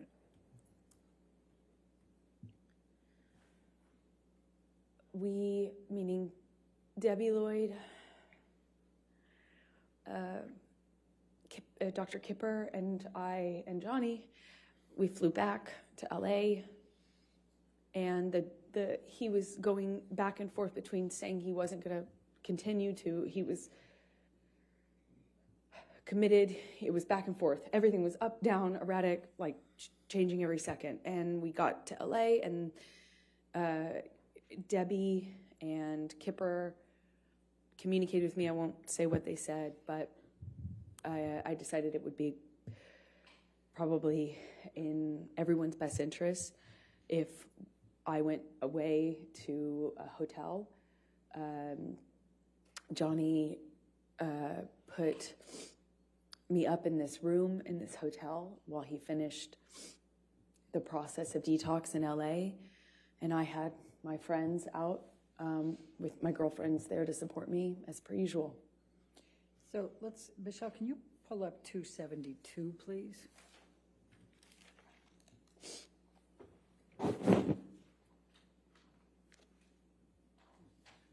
And after you both returned to LA, did Mr. Depp communicate with you by text while you were apart, while he was finishing the detox? Yes, he did. Your Honor, I'd like to move the admission of 272. Any Defendants objection? Yes, Your Honor, to the first message. Excuse me, Your Honor, to the second. You mean the response? Right. It's just present sense of impression, but I'm understanding Your Honor's Yeah. rulings on that. Okay. So If you want to redact it, can we that's fine. redact that second message?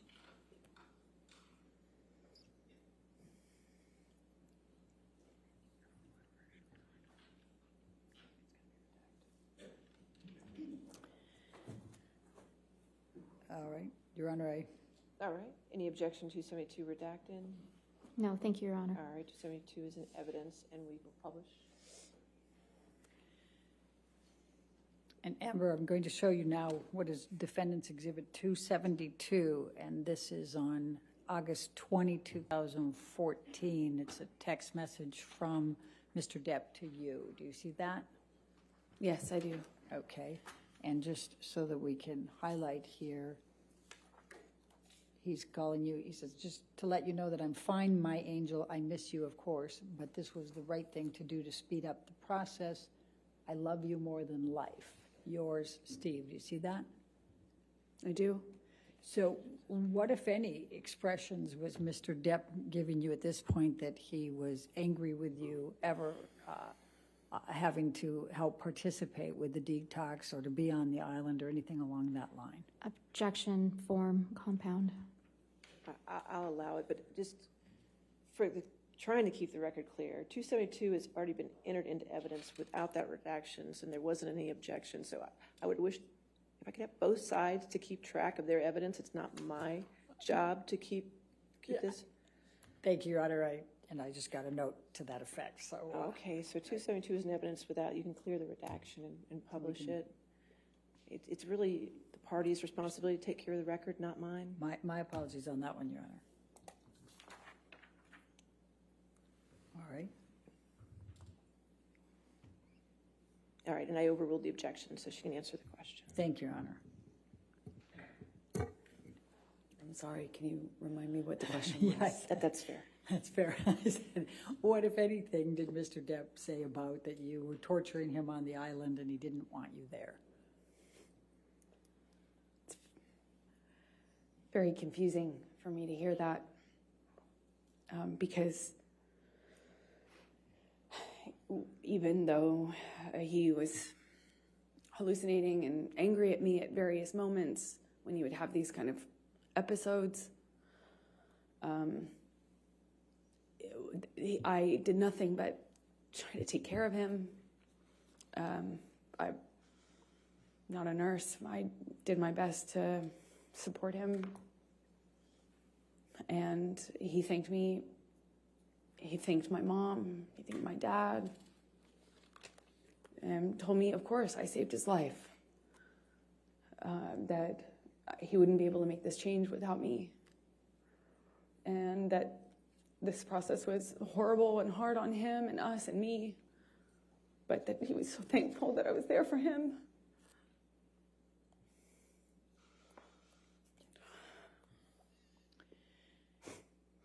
Okay, we can take this down now, Michelle, thank you. And I'm going to take you up to September, October of 2014. Do you remember filming Magic Mike 2 in that time frame? Yes, I do. And what, if any, connections did you have with Mr. Depp in that time frame? Well, I bargained with him about me doing the role. He told me he would call the actors. It was a mostly male cast. But I bargained with him. Objection, Your Honor, hearsay.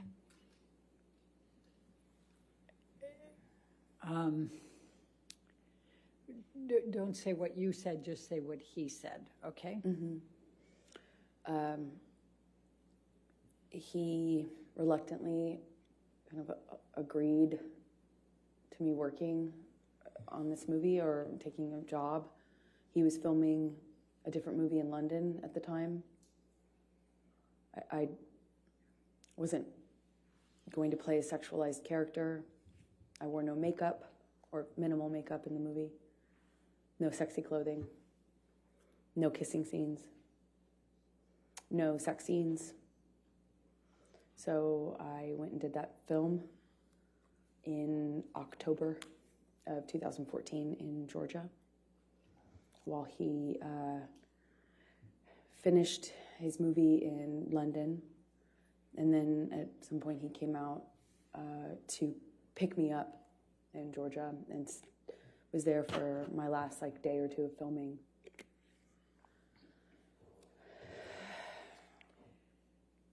I'm going to ask you to turn to, Michelle, can you bring up 310, please? Defendants 310.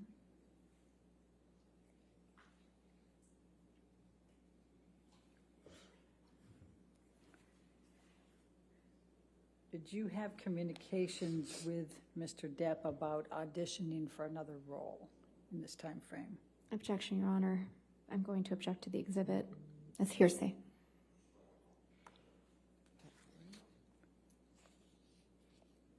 I'm not sure who's in the text exchange. It is a text exchange, Your Honor, so, but the green is Mr. Depp. And the one I'm most focused on is on the second page, Your Honor, the top. The green bubble on the second page? Yes. All right, so just that text? Based on Your Honor's rulings, yes. Any objection to that text? No, thank you, Your Okay, Honor. if we can get that redacted.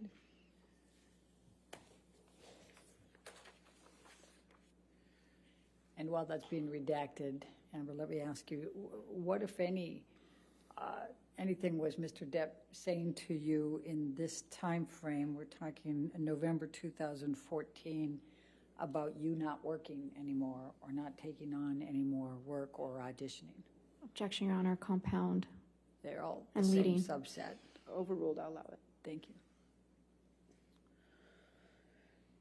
Johnny was angry with me for working.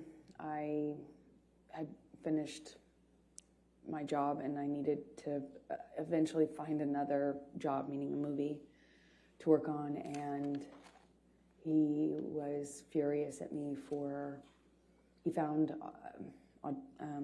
we call them sides, they're just pieces of an audition, pages, and he found something that had been sent to me to consider auditioning for, and he blew up at me for, I think what he said to me is that I didn't tell him, that I didn't ask him, and that because he didn't know about that audition that I hadn't done yet, that I had been hiding it, and was furious at me.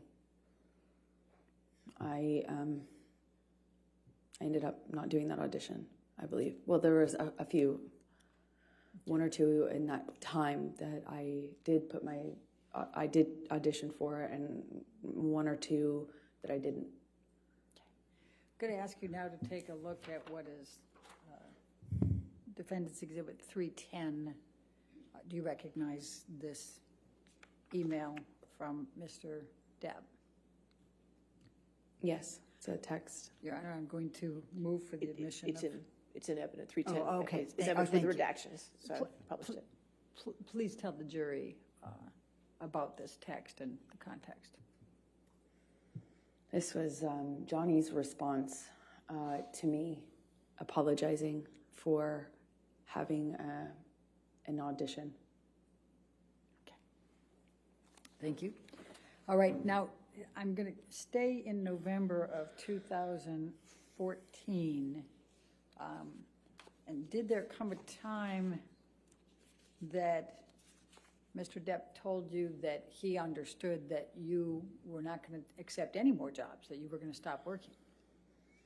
Well, Johnny said this to me in an argument, in a fit of rage is the best way I can describe it, and kind of alluded to me having agreed to not work anymore, which if you don't know me, is preposterous. There's no way I would agree to that. Although I did make concessions and gave up a lot of Objection, these Your Honor, fights. hearsay. That wasn't... Overruled. Thank you. Please continue. So he reached out to other people and to me to that effect. Furious at me for taking meetings. There was one in particular I wanted, one meeting I wanted to take because it was a project in development with a sci-fi writer. And I remember I wanted to take that. These things were just, they were just constant fights. But in between them, when things were good between Johnny and I, he would be, he would word it to me like, I'm trying to look out for you. You say that you don't want to be objectified, but you're doing it to yourself. But at first it was because I dressed a certain way or had sex scenes, and then it just got more narrow and more narrow and more narrow what I could do without being the blame for why the industry, Hollywood, the entertainment industry was putting me in a box and objectifying me. So it became my fault. I mean, I believed it. I believed it. I adopted a lot of these changes myself, not because Johnny, said you have to do it this way, but because of all the other things that he said and did, I eventually found myself making decisions about my own career, about how I dressed, about how I wore my hair, how I presented, where my eyes were cast when I walked into a room. And I believe those were my own decisions. Amber, did there come a time in November of 2014 that you engaged in some couples counseling with Dr. Cowan and you and Mr. Depp? We attempted to. I had stopped seeing my therapist in 2014. I couldn't sustain seeing her and be in the relationship with Johnny, and I chose Johnny. Eventually, Dr. Kipper introduced me to his close friend, Dr. Cowan. And I met with Dr. Cowan and agreed to let them share communication about my care, my treatment, both what I said to Cowan and what I said to Dr. Kipper, who had become my physician as well.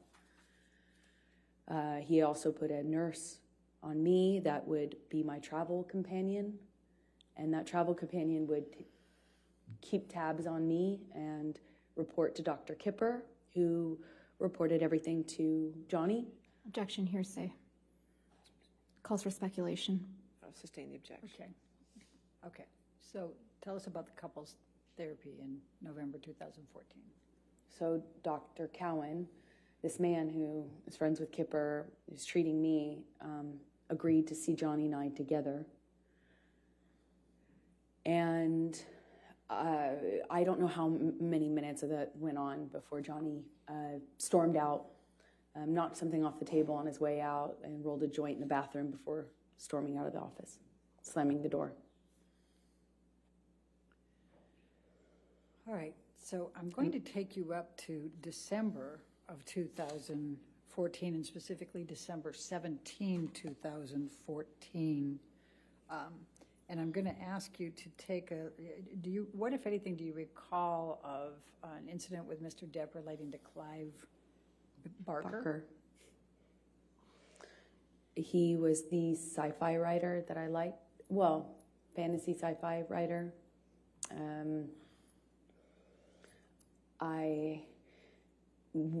I kind of had a dream project based on a book that I loved of this author. He's just a weirdo genius, artist, writer. And I had a meeting with him through another director about a piece of property he wanted to make into a movie. And I just remember I believe we were at the ECB. It was in December of 2014 when Johnny found out that I had this meeting scheduled, and was furious at me. Accused me of having this plan to sleep with this. He was mad that I was taking the meeting at this man's house, but the man was very ill, like terminally ill, and not able to leave his bed or his home. He was under home care and very ill. And the person who was introducing us explained to me how we had to meet, and I did. And that was a big problem for Johnny. At first, it was that he was concerned about my safety, and I thought that was sweet. And there is something that's I thought was sweet and romantic about that, but combined with the drinking, it was not very long before I was being accused of full on having this other plan to sleep with the writer in order to get this part that I was already being, basically offered to develop. And it was just this, he switched from he was accusing me of having this ulterior motive with this director, the director having it with me, then with this writer. And the important thing I can try to get across in this moment is that nothing I said, no amount of explaining, apologizing, accepting, not accepting, agreeing to not go, nothing worked. Nothing changed. How mad he was at me and constantly telling me I had done something wrong to deserve what was happening. Until, of course, he takes it too far, hits me too hard, breaks too many things in the house, and then leaves, which was the pattern. And he would leave and not have to deal with the cleanup. He never had to deal with the cleanup. He never had to deal with the destruction or see me or the house that he had destroyed. He never had to deal with my face the next day. He would just go. I called it splitting. He just split. And eventually I'd get an apology of some kind, or I would get an offer to have him come over. He would offer to come over and talk or give me my peace or give me my goodbye. And in many ways, I found myself accepting that, knowing it was kind of false pretense, because I too wanted to resolve it. I didn't want him to think I was sleeping with this sci-fi writer. I didn't want him to think that I was this slut he said I was all the time. I mean, part of me really wanted to believe that he didn't mean those things, and I wanted to get to that part of him that would tell me he didn't mean what he said and that he was acting this way because he was messed up, and the cycle would repeat, I suppose. Was there any physical violence on or around December 17, 2014? Yes is the answer to your question. I don't really remember what happened in that fight. I remember more afterwards. I remember how apologetic he was for it. I remember him telling me he took it too far. I remember him saying he'd never do it again. And I remember wanting to get to Christmas. Christmases are hard, probably for everyone, and I remember it was close enough to Christmas that I was tired, and I wanted to be in a I wanted to be in a kind, gentle, peaceful state for Christmas. I didn't want to go through a breakup at this time. I didn't want to, that's what I remember of that time. Let's bring up Defendants Exhibit 321, Michelle.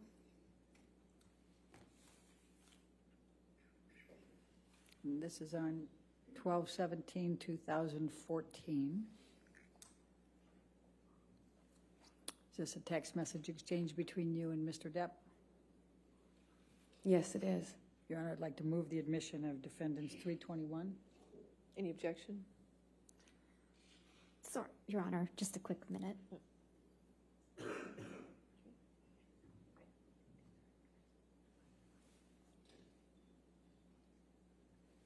Your Honor, no objection. All right, 321 in evidence. You can publish it, please.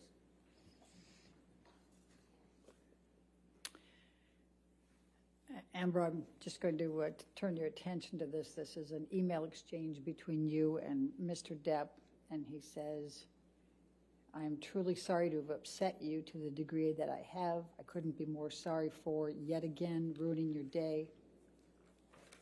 I do, of course, take your generosity, your selflessness, your affection, and your sweet doting deeply into my heart, and I think that I've been reciprocal. Agony is never the answer to any equation or occasion, nor is rage. Please know that my apology is sincere and solid, and as stupid as it sounds, I hope your meeting with Clive Barker is excellent. You see that? Yes. Okay, and then you respond, thank you for your words, and you indicate you just left Betty Sue's, that's his mother? Yes, and I then had a glass of wine with my former agent, Megan. Okay. That afterwards, she encouraged. Objection, hearsay. Yeah. Okay, thank you. Sure. All right, and we can take that down. Let's bring up 325, Defendants 325, please.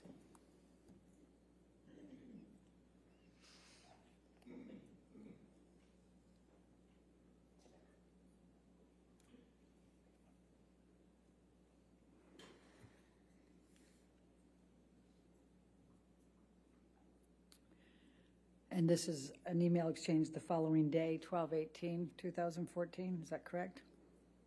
Yes. Okay, Your Honor, I'd move the admission of Defendants 325. It's already in. Oh, it's already in, Your Honor. My apologies. We'll get that figured out at lunch. With what redaction? It's already in, It's so. been in evidence. Does anybody over there have the list of evidence that's already in evidence? Yes. Okay, we're making sure. Ours indicates it is. It's in. It's in evidence. Without redactions, Your Honor? It was redacted. I don't know what it was redacted to. The redactions don't. That's how it is in evidence, Mr. Murphy? We can check. We'll check our copy. Thank you.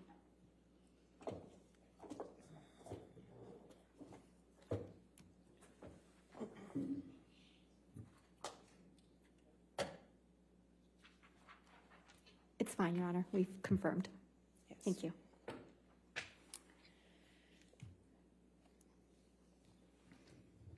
All right. It can be published. Thank you. That's-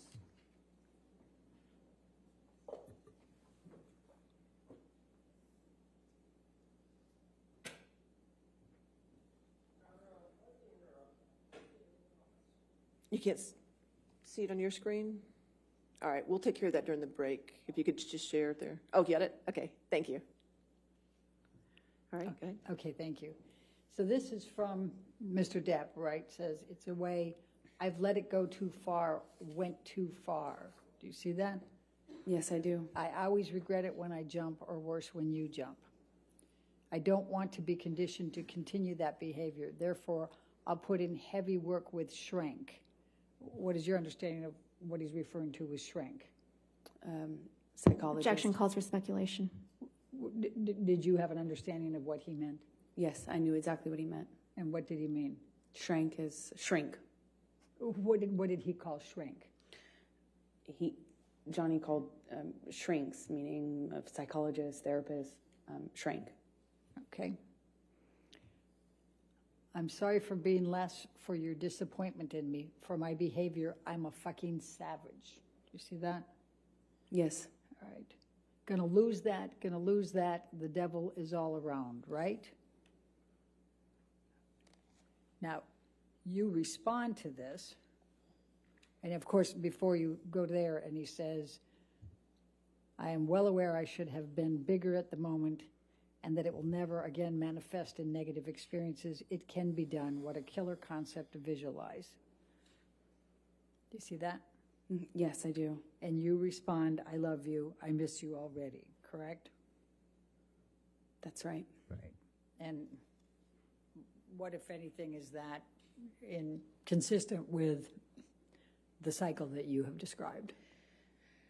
Well, the language he used after particularly violent episodes was savage, monster, devil. And so we ended up both calling his other side, the side of Johnny that would do and say unbelievably horrible things. It was very different from the other Johnny. That was, in my opinion, exact opposite. And this is typical of the apologies that I would get when he took it too far physically. I was encouraged because I thought it meant he understood that he could really hurt me. Sometimes I didn't think he understood how much he could hurt me. Physically, I mean. So after this, I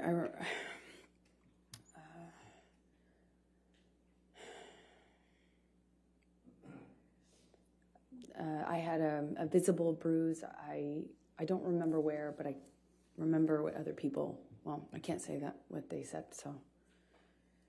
Anyway, and I, in these fights, would try to stand up for myself. By December 2014. I was pushing back. I'd push him off of me. I'd try to hit his hands away. I tried to always get back up, which sometimes, not sometimes, almost always made it worse. Always seemed to provoke him. But I tried. And worse, I would yell at him. I'd scream at him. I'd call him ugly names. So ashamed of the names we'd call each other. It was awful.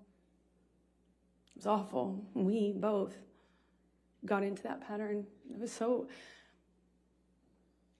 I felt so angry that this was happening to me, and it just felt so unfair, It felt like nothing I could do. Felt like nothing I could do would change the sobriety patterns. Felt like nothing I could do would stand up for him, and nothing I did made him stop hitting me. Nothing. So, I tried for over a year, maybe two, of just not responding physically, not responding verbally, just staring at him. I tried to freeze. I tried to go to a different place. I would try then lashing out verbally. I would try to threaten that if he hit me again, that I would call the police. The police were called several times, but I tried to do everything. I even threatened to leave him, and tried to leave him, and nothing was working. And I think by this point in our relationship, we're both saying awful things to each other, screaming at each other, and unfortunately, when Johnny would start hitting me, he'd just win. I don't know how else to describe it. This might be a good time for the lunch break. All right. Ladies and gentlemen, we'll go ahead and take our lunch break at this time until 2 o'clock. Please do not discuss the case or do any outside research, okay? Thank you.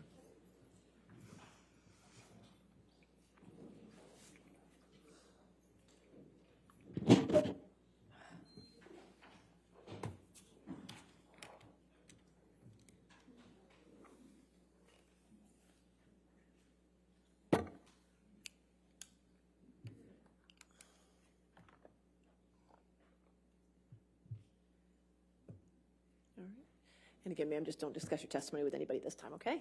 All right, thank you. So 2 o'clock? All right, Thank you, Your Honor.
Okay, are we ready for the jury? Yes. Okay.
All right, thank you. All right, maybe seated. Your next question. Thank you, Your Honor. Michelle, can you bring up Defendants Exhibit 236, which has already been admitted? Thank you.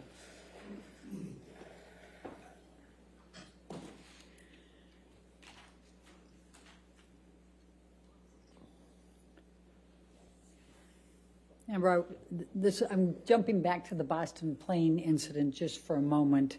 We had a lot of different texts and a lot of exchange, but I just wanted to point out to you, this text message is from Mr. Depp to you, correct? Yes, it is. And this is on 5/25, the day after the Boston plane incident? That's correct. All right, and he is saying, once again, I find myself in a place of shame and regret. Of course, I am sorry. I really don't know why or what happened, but I will never do it again. I want to get better for you and for me. I must. My illness somehow crept up and grabbed me. I can't do it again. I can't live like that again. I know you can't either. And I will for both of us, starting today. I love you. Again, I'm so sorry. So sorry. I love you and feel so bad for letting you down. Do you see that? I do. And was that the message that you testified to, that he gave you? Yes. Okay. All right, now I'm going to jump back to where we left off. We're up in January of 2015. Danish girl, you're filming in London, is that correct? Yes, that would have been January 2015. Okay. Now, we heard some testimony from Isaac Baruch earlier about a telephone call that you had with Mr. Depp. Do you recall that call? I do. Can you please tell the jury and remember to tell them what Mr. Depp was saying on that call? And you can give the back. I didn't mean to cut you off on the context. Go ahead. Is it okay to... The nature of the conversation was pleasant?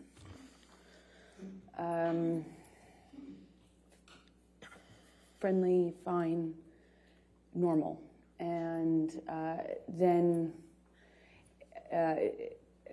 Johnny stopped making sense with this. Like, you know, he'd start a sentence and then trail off and act confused when I would be confused. And that pattern kind of increased pretty dramatically in a short amount of time. And I was in a hotel room in London speaking to him in Los Angeles. And the phone, what I assumed, cut off. I thought it was a connection issue. And I remember getting out of bed and walking into the bathroom to get something, and I was redialing him. And in the span of that short amount of time we had been disconnected, it was minutes, not even minutes. I called him back thinking the phone had been disconnected, and he answered and he said, how could you tell me that? How could you say that to me? Who the fuck is he? Who the fuck is he? And he asked me that a few times, and I was so confused. I didn't understand what he was talking about. I expressed that to him. He says, "Who is the guy, the one in New York that you're fucking?" And it was such a bizarre conversation because it had already started to feel like he was not making. It was almost as if he was confused by what sentence he had started by the time he got to the end of it. And then all of a sudden he tells me that I have just told him that I had a boyfriend or a lover in New York, and he's accusing me of having just told him about it, which was crazy to me. Not only was that not accurate, I would never have communicated with him like that. More or less called him on the phone to do it and then call him back and wonder what the connection issue was. It was just the most bizarre thing. But he was so worked up, incoherent, and accusing me of having had this conversation with him. Eventually the line drops out, and I spoke to the person who picked up the phone. Okay. And how did that end? I no longer spoke to Johnny. I probably can't say what the person told me. Are we talking about Isaac Baruch? Yes. Okay. So without saying what he said, you had a brief conversation with Mr. Baruch, and that was the end of the call? I did. It was my understanding Johnny was passed Objection, out. hearsay. Okay. Sustain. All right. January 25, 2015, Tokyo. Please tell, it's the premiere of Mordecai, correct? Did you accompany Mr. Depp to Tokyo for the premiere of Mordecai? I did. When I was...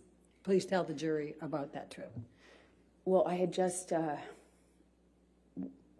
started to pick out the wedding dress right before that trip, and plans were moving for us to get married shortly after this trip. So we took this trip to promote his movie.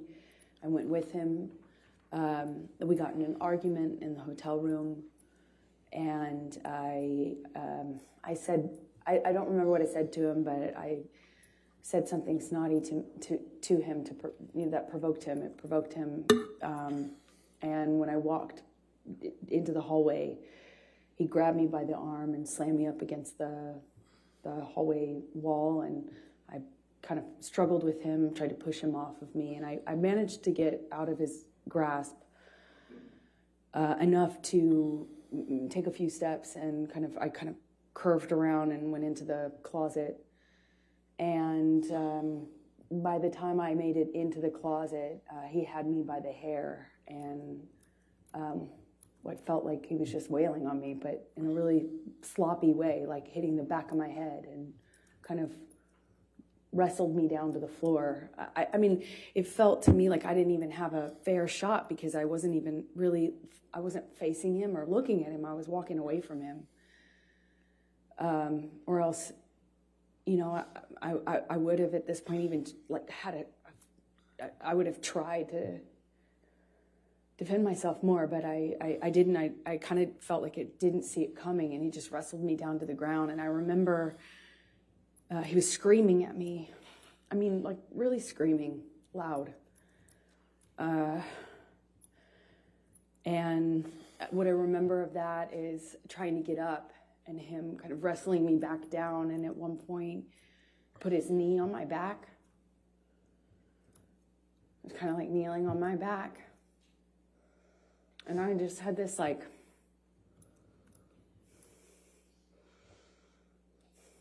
struggle with him.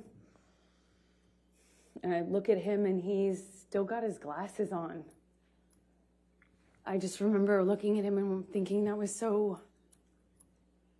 he just looked like he hadn't been through anything. He still had his glasses on, sunglasses. And he was screaming at me that he hated me, that it was over, that he didn't want to marry me. he was disgusted. He made this mistake. It was a big mistake, and everyone hated me. And I remember crying on the floor. Just,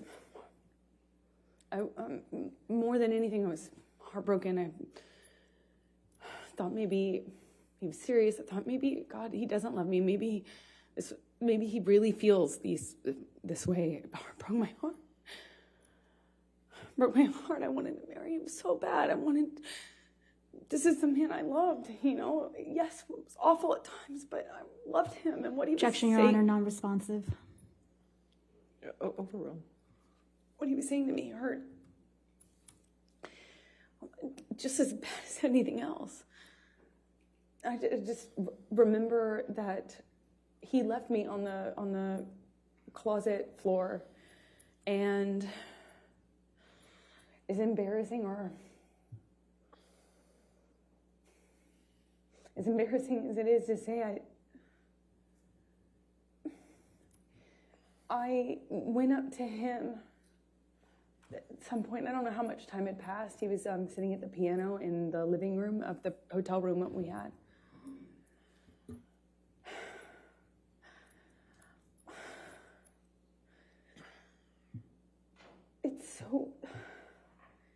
I know it may be hard to understand.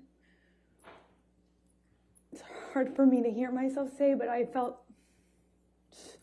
just wanted it to stop. I wanted things to just be okay. And I just sat next to him on the piano, and I just leaned my head on his shoulder, and of course I was mad, and felt it was horrible what he'd done. But on the other hand, I wanted us to be okay. I could just put I could put the physical stuff in a box, and I just kept going back on how much I love this person. So just put my makeup on and went to the premiere with him and walked the red carpet with him. And I remember in the car checking my phone obsessively for pictures because my dress was backless. Of all times to have a backless dress. And I was just looking at pictures of us on the red carpet. It was surreal because I was checking for bruises and making sure that there would be no marks on me, and we just looked like this other thing on this red carpet when it was just...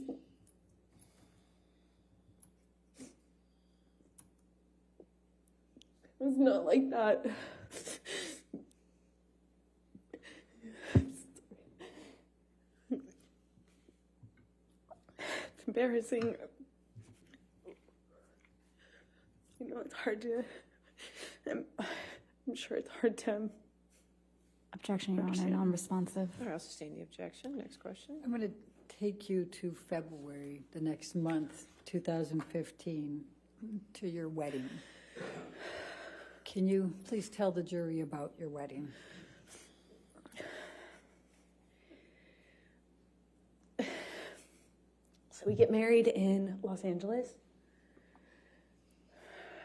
I get a sense that it was a wedding, running around Los Angeles. I was getting married that day, and I remember running around, I went to therapy, and, got ready, and Johnny and I met at the penthouses downtown, and I wore a white dress and a veil. I had bobby pinned in my hair. And I walked out of that penthouse. I met with Johnny in the hallway, and I thought he looked so handsome, and he seemed happy, and I felt we were making the right decision. I was so looking forward to having this. I thought we'd get married and we'd have stability, safety. So we get in the car, we get into actually Johnny's car, and for the second time since I've known Johnny, he drove drove us in his truck. It was weird being in the car with him alone. You know, we didn't have that. And we drove to his mom's house, and a justice of the peace arrived, looking kind of surprised. And she married us in the living room of his mother's house, Betty Sue, with our families together. My best friend, my mom, his mom. We ate food with the kids. They were there. And we had a wonderful evening, and then got up and got on the plane either the next morning or the day after, and flew to Johnny's Island. And we had what we had planned for the better, we had planned for the better part of a year or so, maybe 8 months, for this 3-day wedding on his island with our close friends, about 12 people, maybe 15 people. We had these little houses built, like not tents, but not houses, these little, for the guests. We had them built and designed on the island, and we had people come out, and it was magic. I was marrying the love of my life. It was complicated, but I thought it was the love of my life. And we had our friends and family out, and we had this 3-day event. The first night of which was supposed to be he and I separate, with our relative parties. So me with the bridal party and him with his fellas. The bridal party, we had planned to do a cuddle puddle, have mushrooms and drink wine, and have our own girl party separate. And then the next day have the wedding festivities. We were going to be married around sunset, and on this beach, not the beach that Johnny had named for me, although I think we originally planned on having the ceremony on that beach, but it was changed at some point to the other beach, and we walked down the beach aisle, and said our vows, and the sunset behind us, and we took pictures with our family, and we shot the bird, meaning the middle finger, up at the paparazzi helicopter plane circling around us while we were on the altar. And we danced and celebrated. And then I left the island because I had to go work. When you say you left the island and you had to go to work, what were you working on that required that? I was filming The Danish Girl in London, which is the film that I had been in London for in January when Johnny was hallucinating on the phone with me. I was there doing kind of prep work for that film. And what, if any, film was Mr. Depp going to at that point? Well, the plan, why we did the wedding when we did it, is because he had always had this commitment to do Pirates 5. And he was going to shoot that in Australia, and I was going to shoot The Danish Girl. And I started The Danish Girl in early February, and he was going to fly out mid-February to Australia. So his movie was going to take the majority of the year, meaning until August. So maybe longer. So the plan was to do it when we did it so that we didn't have to wait until the fall of the following year. So shortly after I left, Johnny returned to Los Angeles, and then flew from Los Angeles on to Australia to shoot P5, Pirates 5, excuse me. Okay. And what was the plan for you when you finished with Danish Girl? The plan was always for me to wrap on my movie and then come and join him in Australia, where he was filming P5, Pirates 5. Okay, and when approximately was that? That was March 3rd. March 3rd that you wrapped, that you finished with Danish Girl? I believe, I can't recall the exact date, but I believe it was around that time, yes. Okay, and then tell the jury, where did you fly to get to Australia? How long of a turnaround was it for you to get to Australia? It was about 24-hour, I think it's about 24 hours. I could be mistaken on the exact amount of time, but I remember it's quite a distance from London. I was filming in London, he was filming in Australia. Effectively, you have to fly 12 hours, stop, get on a different plane and fly, I think, around the same amount of time, if I'm not mistaken. Okay. So when you arrived, before you finished wrapping with Danish Girl and were heading out shortly before, what, if any, communications did you and Mr. Depp have? Well, at first it was great. Even though we were separated, it was so hard to, leave, leave right after you get married, especially considering that in Johnny and I's relationship, it was always so much worse when I went away to work. That's when problems started. So that was hard, but we communicated pretty consistently, and it was positive until it started to change. I got the sense that he thought I was sleeping with the director, and then it was with the actor I was filming with. Who was the actor you were filming with? Eddie Redmayne. Okay. I was not that it mattered, but, I could do my best to field the accusations, and then they would kind of subside, and I thought things were okay. And one day, right before I'm supposed to fly to Australia, he, I think it was the night before I was supposed to leave to go to Australia, he calls my hotel room, apparently. I had a sense that the phone was ringing. I think it was in the shower at the time, but not much time had passed, and I get a knock on the door, and it was someone from the hotel that I was staying at. The hotel staff had been sent up to the room because Johnny... Objection calls for hearsay and speculation. I'll sustain the objection. So don't tell what the staff said. What happened next? Then I start communicating with Johnny. And when you say started, I mean, was he on the phone? Did you call him? What happened here?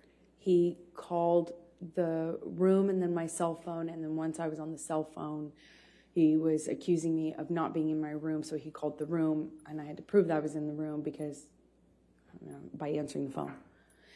And we had a lengthy kind of circular conversation about where I was and why I didn't answer the phone. Why I didn't answer the phone immediately. He didn't sound like he was connected to reality. It just didn't seem like, to me, it seemed like a previous pattern. I was unsure what to make of it because he wasn't right in front of me, but he was accusing me of what it seemed like is having, I guess, an affair or a reason to not be in the room that I got a sense from him was, cheating or, that I was hiding something and why I wasn't answering the phone, and hence why I got the knock on the door. That was right before I left. So before you headed to Australia, what, if any, requests did you make of Mr. Depp for him to get you MDMA? That's ridiculous. Why is that ridiculous? Because would never, since that time I learned my lesson the hard way on the plane to Russia, I would never do MDMA with him. I'm asking for a problem in that case. Like that, I would never do that. Okay.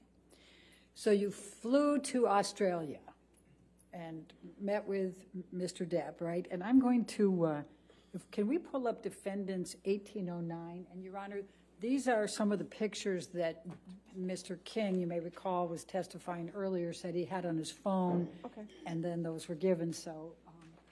So I don't have these, is what you're saying. Okay, that's fine. 1809. Correct. I'm just going to show you a few pictures. Amber, do you recognize, and I realize you didn't take this photo. I'm going to move the admission of it, though, Your Honor. Any objection to 1809? No, thank you, Your Honor. All right, 1809 in evidence, you can publish. And let me pass one up and give one to the other side. We tried to, given the strangeness of this.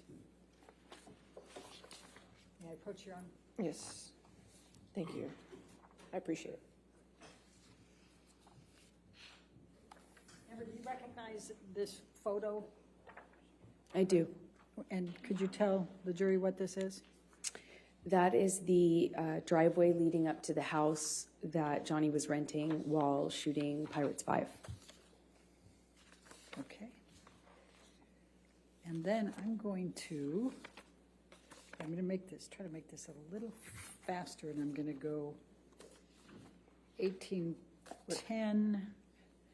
Ms. Bretterhoff, if you have a series of photos, if you want to Yes. show council what they are, maybe we can get them entered all together, and then you could just Yes, go on with your questions. yes, in fact. And these are all, I will represent, ones that we got from Mr. King. All right, if you want to take a look at them. And Your Honor, if I may just approach, I'll give you the whole stack. Okay, that's That might fine. be like-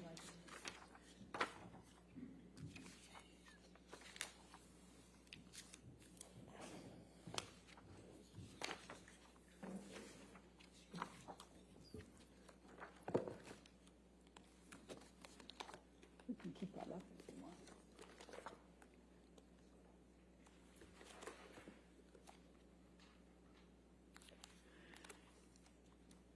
By the way, Amber, do you see those kangaroos in there?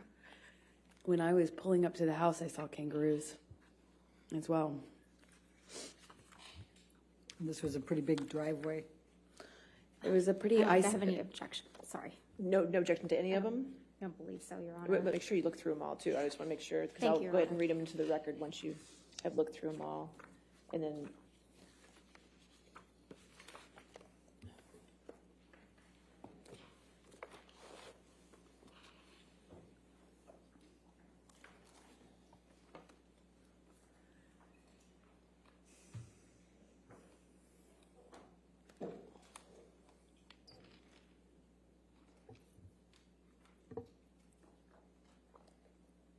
Thank you, Your Honor. I've reviewed them. I have no objection to All any right. of these photographs. So we'll enter into evidence defendants 1804, 1805, 1806, 1807, 1808, 1810, 1811, 1812, 1814, 1815, 1816, 1817, 1819, 1820, 1821, 1825, 1827, 1828, 1829, 1830, 1831, 1834, 1835, 1837, 1838, 1839, 1840, 1841, and 1842. Did I get them all?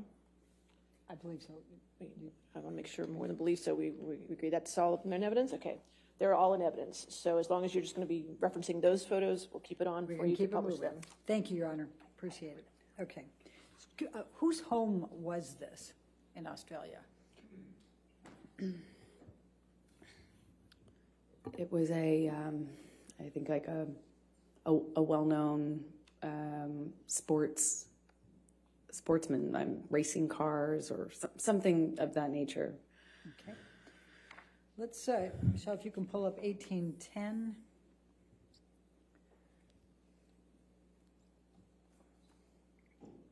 Is this another picture from that home? Yes, that looks like it's the view from the bathroom. Okay. And then let's go, Michelle, if you can pull up 1811.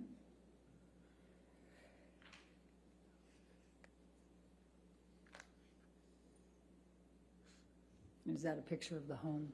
That's the house, yes. Okay. And let's go to 1812.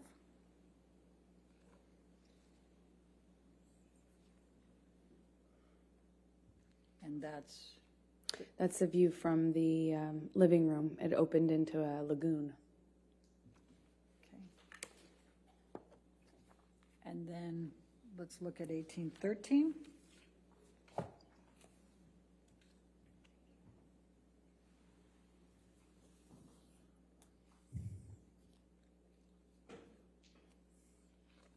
I guess that's just another view, little over of the swimming pool, correct? Yes. Okay, and then let's do one more, 1814.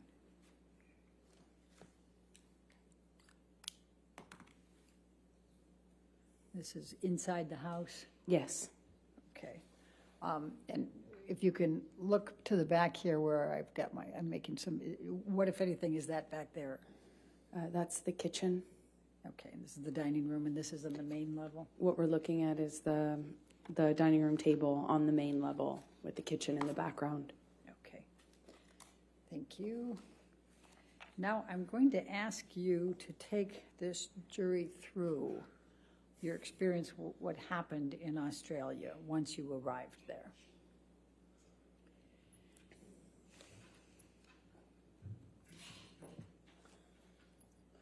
Well, I was nervous because of the conversations that I had with him before I left, and then in transit, I stopped in Dubai and spoke to him too.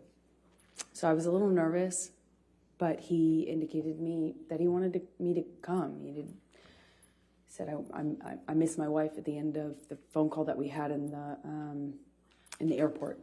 I called him from Dubai. And he said, I miss my wife. I felt, okay, safe to, it's good. And I missed him so much, that's all I wanted to do is see my new husband. I flew in, I arrived early. I walked into the bedroom. I was so excited to see him. And he was so, like, he had lost a ton of weight. So I just knew something was up. And he kind of quickly, kissed me and kind of, we had some interaction. It was brief. He was leaving to go work. He had to work that day. But then after the plan was he would come back, which he did in the evening, and then he was supposed to have a 3-day weekend, a long weekend. So he comes back that evening, and the chef had kind of prepared some things for the fridge, mashed potatoes, I think spinach as well. There were some steaks in the fridge, but he had kind of prepped some of the sides. And I was looking forward to having this kind of, our style at-home date. We'd just been, we're a new married couple. We hadn't seen each other for basically a month after getting married. And I start dinner and am happy to see him. And at some point early in that evening, he pulls out a bag of MDMA. I asked him what it was, and he told me it was MDMA. And I was surprised because at the time, that was, there was no question mark as to how I would respond to that, or so I thought. It's like, why would you even think that that's okay? He had already gotten clean and sober. I was, touch and go, but for the wedding, he was drinking Beck's. I think at some point he did have wine on the island, but it wasn't an issue, right? Just moved ahead. So I was surprised that he would even pull out this bag and, well, frankly, not hide it from me. And he kind of seemed to suggest that we should do it together. And I was like, absolutely not. Like, I just got here. I want to see you. I want to spend time with you. It was the exact opposite of what I expected, what I wanted. And it just seemed delusional at the time to me that he would even suggest this to be something that I could participate in with him. If you had been through what I had been through at that point, it's crazy. And at some point, he drinks in front of me. At first, I think it was like a Malbec or a wine or something. And I remember we hadn't, it kind of started an argument. And that was upstairs in that room that we just looked at a picture of, by the sunflowers. That's more or less where we were standing, just closer to the kitchen. And we get in an argument, and I shove past him, just stomp off. And he grabs me, and we have an argument about me walking away, and am I walking out of this? And in my head, I was like, I actually wasn't thinking of leaving yet, but that would later be going through my mind. We had a brief interaction, and I don't remember the exact sequence of things. I wish I did. I have a lot of flashes. It gets a little bit more confusing from my ability to recall everything in a linear way a little later on as things got crazier. But for this part, the first night, what I distinctly remember is at one point, I don't think I had gotten very far, or maybe I came back into the room, but when he shoved me, I went flying across these parakeet floors. I mean, just skidding across these floors. And I remember thinking it just looked so easy for him to throw me around like that, I just slid, screeching my skin against this beautiful wooden floor. And we had another argument that was a spin-off from that. It was just kind of this on-off sort of thing that I remember eventually in this interaction, he shoves me up against the fridge. He has me by the throat, and he just was holding me there by my throat. And I wondered if it was the drugs. I wondered if it was him. It hadn't, in my recollection, hadn't been that long. He has me up against the throat. He's kind of bashing me against the wall next to the fridge. We're kind of moving in that area. And at some point, I'm in his face. And I don't know if he had let go of my neck or loosened my grip, but I remember slapping him across the face, screaming at him, screaming at me. I got my hand free when he tried to grab me when I walked off. I stormed off. I slammed the door upstairs. I don't know if it was in that instance or if it was in a later one that I eventually barricaded the door.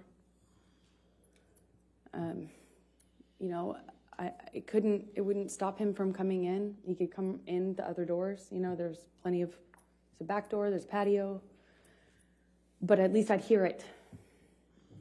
And this is March 2015. By this time, I'm being medicated by his doctor. He's giving me anti-anxiety meds, giving me had already tried to give me antidepressants. They didn't work for obvious reasons, I hope.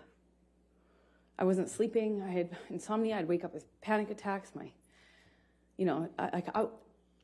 I needed to sleep, but my ability to do so was really, really compromised at this point. And I kept thinking that I just wanted to hear him or know if he came in so I could be aware, so I could be ready for what was going to come in with him. And at some point I go back downstairs. I don't really know at what point I gave up and stayed behind my barricaded door, but I managed to go to sleep. I took some sleeping pills. I woke up, and when I came downstairs, he was still up. He confirmed when I asked him that he had not slept. He had not eaten, so I tried to get him to eat. We get in an argument. He was accusing me of Eddie Redmayne, and by this point, he thought I was working with Billy Bob Thornton on the movie I had just shot, but I had already worked with him a year earlier. But he was very upset about him and the gentleman that invited me to a concert in London. My co-star, he was upset about these people, even though I had done that movie a year prior. Who was that? It was Billy Bob Thornton, Jim Sturgis, and Eddie Redmayne that he was upset about. And let me just stop you for a moment. Have you seen Mr. Depp take any drugs by this point? Oh, yeah. Sorry if I left that out. That when we had the argument about the MDMA, he suggested to me that it wasn't on the no-fly list, like it wasn't on the no list. That was his that was his defense. Like, this isn't the... You didn't say I couldn't have this. And over and over again, Johnny told me I wasn't the reason he was getting sober, but I was the reason he was staying sober. I had saved his life and all this stuff. It wasn't like it wasn't my job to police him, but I kind of ended up being in that situation, it seemed like, in his mind, when he would express that to me. So he took a handful of pills, and I didn't count how many, but when I came back downstairs, I did the math on the amount that was left, and I think it was either 8 or 10, I can't recall as I sit here now, either 8 or 10 pills of MDMA. That he had taken or that were left? I remember we had a conversation about the amount that he took. So I remember saying, you Objection, took all hearsay. Okay, I'll sustain the objection. There were only a few left in the bag, so I think it was what he took. And I said, Johnny, Objection, hearsay. He confirmed that he took that amount and that he could take that amount. And what amount? At this point, there were 10. He had taken 10, 8 or 10. I can't recall. And when you say at this point, is that the first night? Is that the second day? This is the second day. This is after I've already fallen asleep for the night in the room upstairs. Come back downstairs. He was still awake. Okay. Please continue with that second day. He was accusing me of being mean to his sister. He was accusing me of not liking his sister. Something about the wedding. I was trying to put out that fire, as you will. I was trying to say, no. First of all, I'm not filming with Billy Bob. No, I wasn't filming with Jim Sturgis.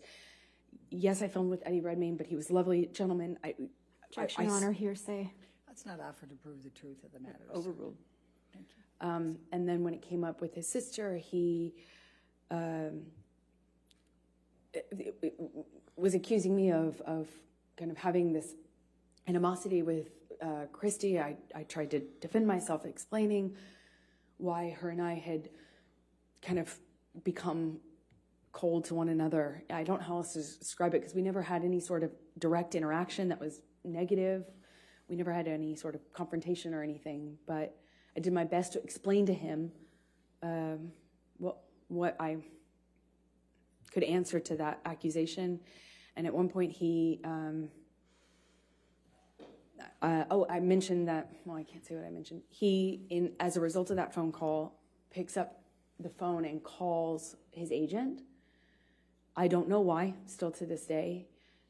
He calls a few people. I don't know who's on the other line. I just heard his side of it, and he's screaming at them. I got a sense that it was money, that he felt people had been stealing money from him, and that the studio had been ripping him off, and that he was calling himself like a whore, or he had been whored out.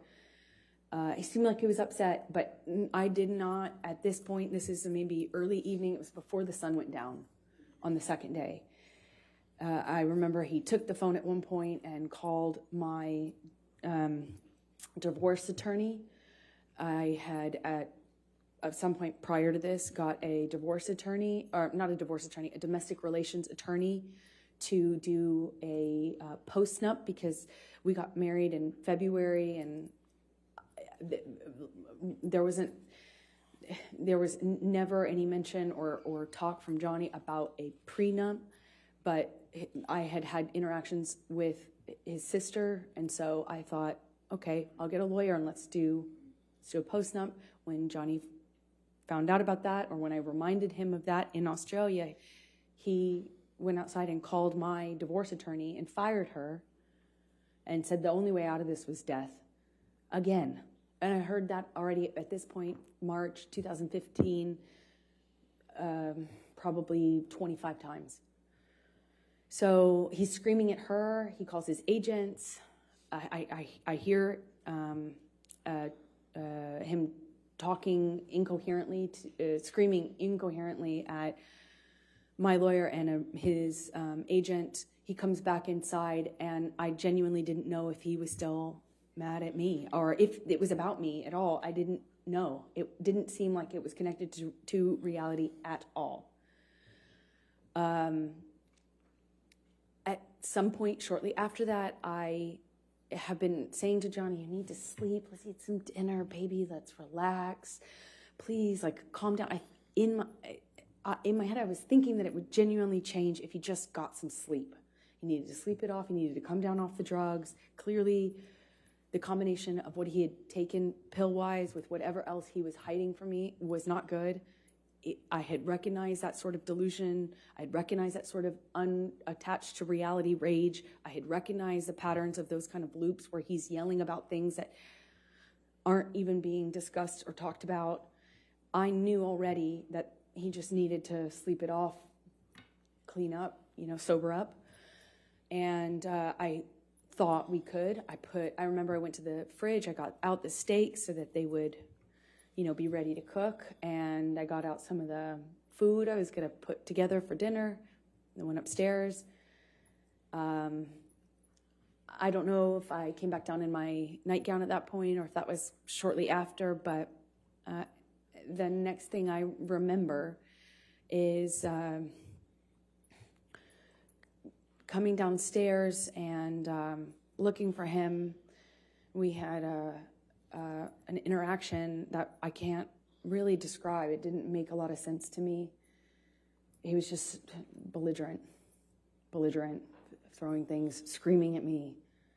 And I realized I was back on the chopping block. I realized it was back. I realized that the arrows were pointed at me again. And I tried to defend myself. I was explaining, trying to say that. Objection, Your Honor, hearsay. It was not for to prove the truth of the matter. She hasn't even said it yet, but try not to say what you're saying unless it needs it for context or something. Try to say what he's saying. I'll sustain the objection. Okay. He was just belligerent. I don't know how to describe to you because it wasn't making sense. It wasn't making sense. I don't know how. I don't know how the immediate next string of the next part of the violence actually even initiated, but again, he has me up against the wall, and I remember this time he slams me up against the wall hard. I mean, I hit my head hard. And this is a wall next to I say kitchenette, but it's more of a bar. I remember there were these cooling fridges, and I remember kind of being slammed up against those. I remember pushing him off of me. I remember the name calling, the whore, the slut, the fat ass. I remember a lot of name calling.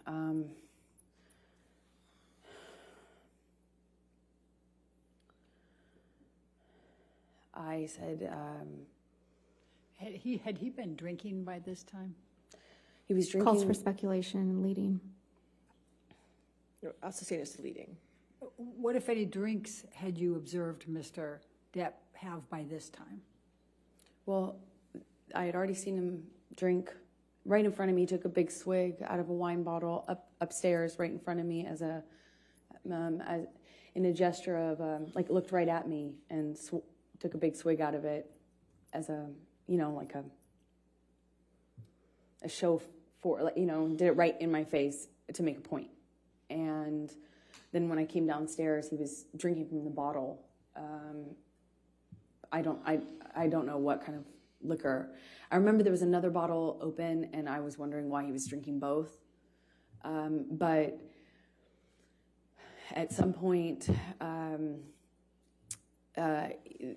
he had me up against the wall next to the cooling fridges, and I remember slamming my head up against the thing. He had me by the neck, squeezing my neck, and it got really nasty. It went from like, oh, no one likes you, no one likes me, everyone warned me about you.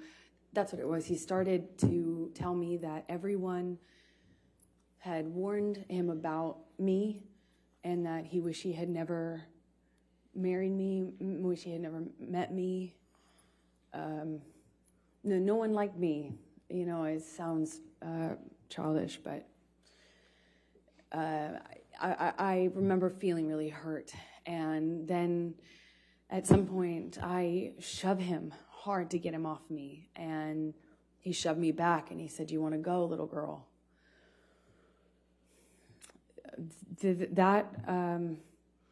I couldn't, as I sit here today, tell you if that happened before he choked me up against the wall, but at some point, I am in a struggle with him where I'm holding his shirt lapel, and he kind of just flings me, for lack of a better way to describe it, throws me across the room. I land on a games table. It's like a ping pong table. And I don't know if I was holding on to him or if he pursued me separate, but he gets on top of me on the games table and is just whacking me in the face, like repetitive. We struggle on the games table. I don't know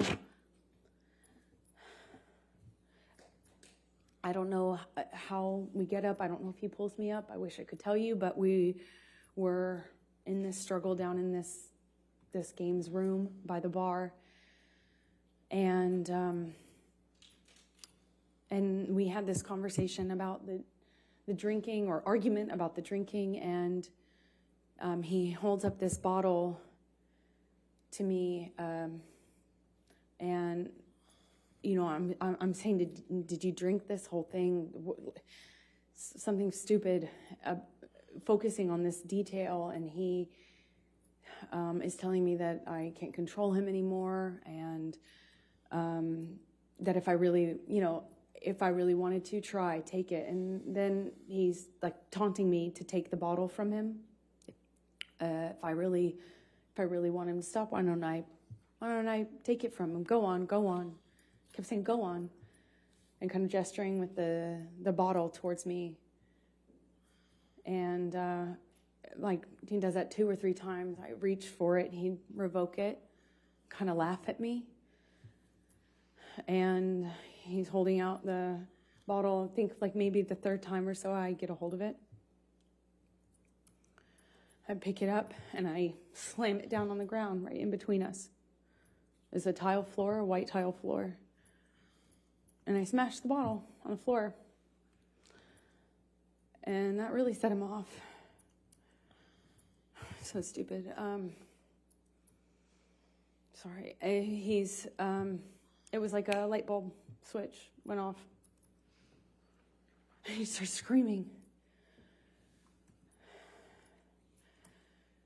I don't know if he backhanded me or hit me normally. I don't really recall, but I remember it sent me down to the ground. I remember by the time I picked myself off the floor, I stand up. He's got a bottle in his hand, and he threw it at me.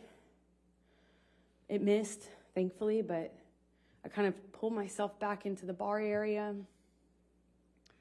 I don't know how much time passed, but at some point he had a broken bottle up against my face, neck area by my jawline, and he told me he'd carve up my face. I don't know at what point in the evening. I couldn't tell you what sequence-wise when that happened, but it was terrifying. It wasn't the first time he said that to me. He said that to me on the plane as well. But this time he was holding a broken bottle to me. I honestly don't remember if I threw anything in his direction. I don't think I did. I just remember him having me by the nightgown. I remember him flailing me, throwing me around. I'm flailing. This is after there were some bottles broken on the floor. I think this is actually after, again, forgive me, I wish I could remember the sequence, but it's flashes. He's throwing these bottles at me. I remember retreating. There were also cans, like soda cans, beer or soda cans, and they're coming at me one after the other, and I keep pulling myself into the bar area. There's a bar behind me in like a, I don't know, like an L shape. He's standing in the only way you can exit, so I'm kind of trapped in front of this sink, surrounded by bar on three sides with him in front of me-ish, kind of front off to the left, and he's throwing these bottles one after the other, and I can feel glass breaking behind me. I remember feeling one of them go by my head really fast. I mean, a real velocity. I remember being terrified. I remember I couldn't move. I couldn't go anywhere. I eventually, he ran out of things to throw. I think that's how I moved myself towards the exit. And I believe that's most likely when we got kind of in this struggle by the bar area, because I remember my feet slipping on the tile as he was slamming me from the wall to the countertops. At one point, he has me up against the wall, and he's punching the wall. He had my, nightgown, and it kind of ripped it off my chest. I remember at one point he's teasing me, taunting me that he has my breasts in his hands. My nightgown came completely off. It was ripped off of me. So I was naked, and I'm slipping around on this tile and trying to get my footing. And I remember slipping on this tile. Glass was underneath me, and I remember just trying to get my footing. I felt really destabilized and felt really vulnerable. I'm naked, and he's flinging me around, and at some point, I'm up against the wall, and he's screaming at me that he fucking hates me, that I ruined his life. I remember I ruined his life over and over. And he starts punching the wall next to my head, holding me by the neck. I get free from him. I kind of step back from him, and it's like his energy shifted to the phone.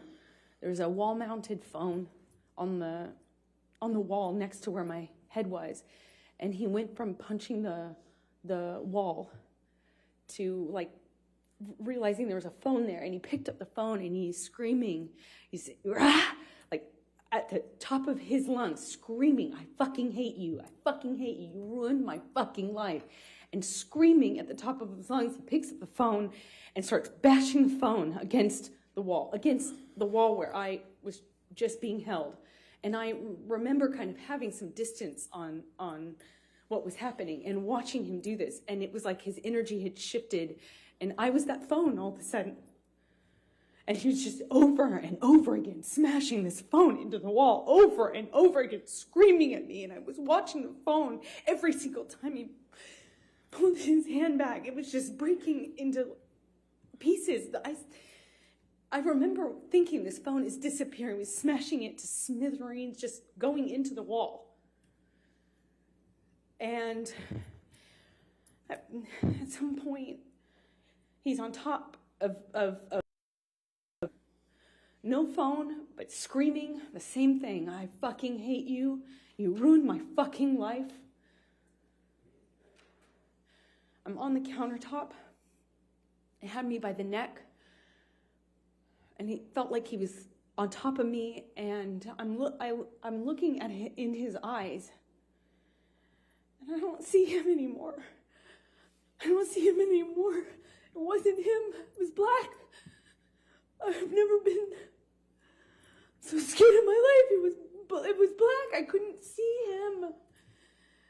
And he was looking at me, and I was trying to get through to him. I was trying to say to him in some way that it was me. I was trying to get through to Johnny, and I couldn't see him. I couldn't see him at all.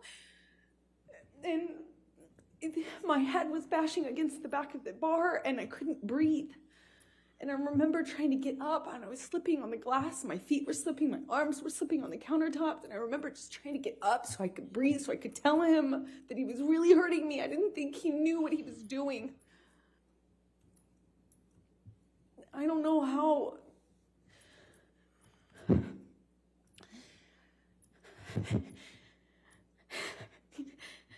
Sorry.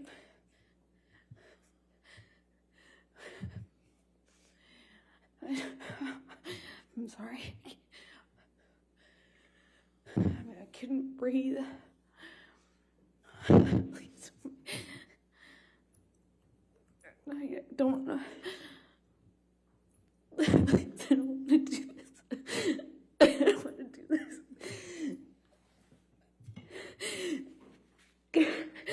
I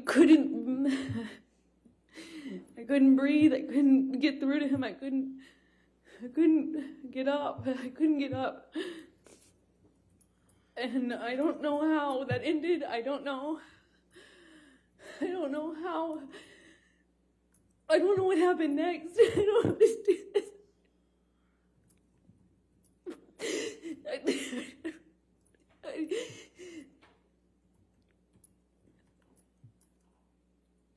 God, the next thing I remember, I always been over backwards on the bar, meaning my chest was up. I was staring at the blue lights, and my chest was on this. My back was on the countertops,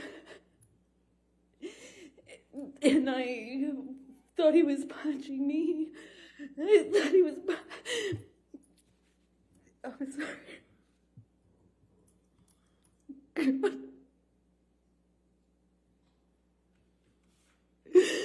He was. I felt this pressure.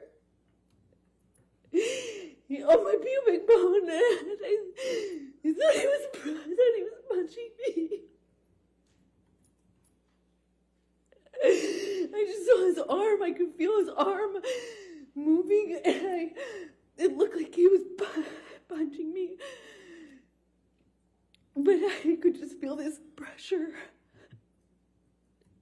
It was like it kept hitting him.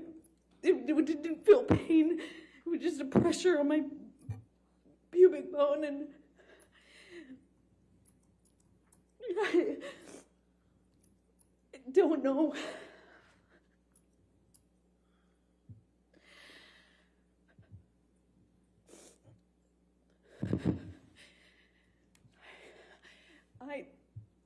I don't remember what I said.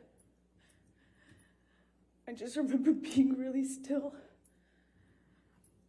not wanting to move. I remember looking around the room. I remember looking at all the broken bottles, broken glass. And I remember that it's just not wanting to move because I didn't know if it was broken. I didn't know if the bottle that he had inside me was broken. I couldn't feel it. I couldn't feel it. I didn't feel pain.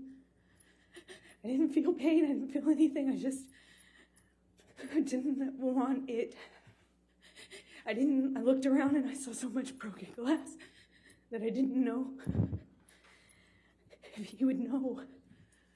If he would know, I didn't know if he would know if it was broken or not. And I just remember thinking, please, God, please, I hope it's not broken. I don't know how that ended. I don't know how I got off the countertop. I just remember it being in the bathroom. I remember retching. I remember the sound my voice was making. I remember I lost control of my bladder. I remember just retching. I remember there was blood on the floor.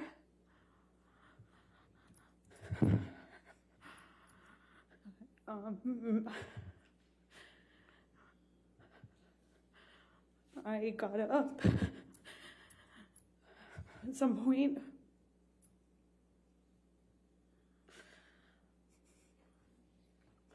I don't know how that night ended. I don't remember what happened. I don't remember. I have a memory of him begging me not to leave. I remember going outside the front door. I remember him coming out to the front area, but I don't remember. If that was before or after this, I don't remember. I just have that memory. I remember taking a bunch of sleeping pills. Not a bunch, like 2, which is a lot for me. I remember falling asleep, or I don't remember falling asleep, but I know I fell asleep because I woke up the next day. I assume it was late morning.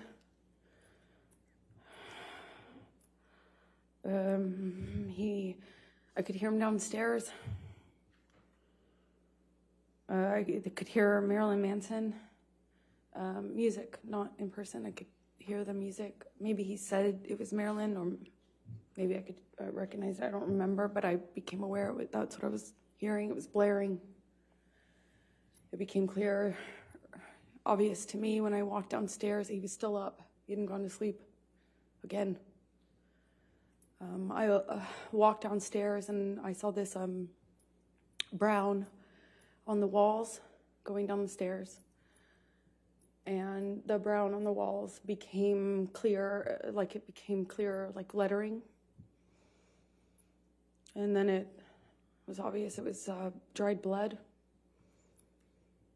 He had written down this, that we had a spiral staircase, like white cream walls. There was blood on the carpet. I could see blood drips. I thought it was from my arms or feet, but it was drips. So that plus the wall writing, I saw this brown letters on the wall, and then realized that he was trying, that it was meant to be a message, but it was incoherent.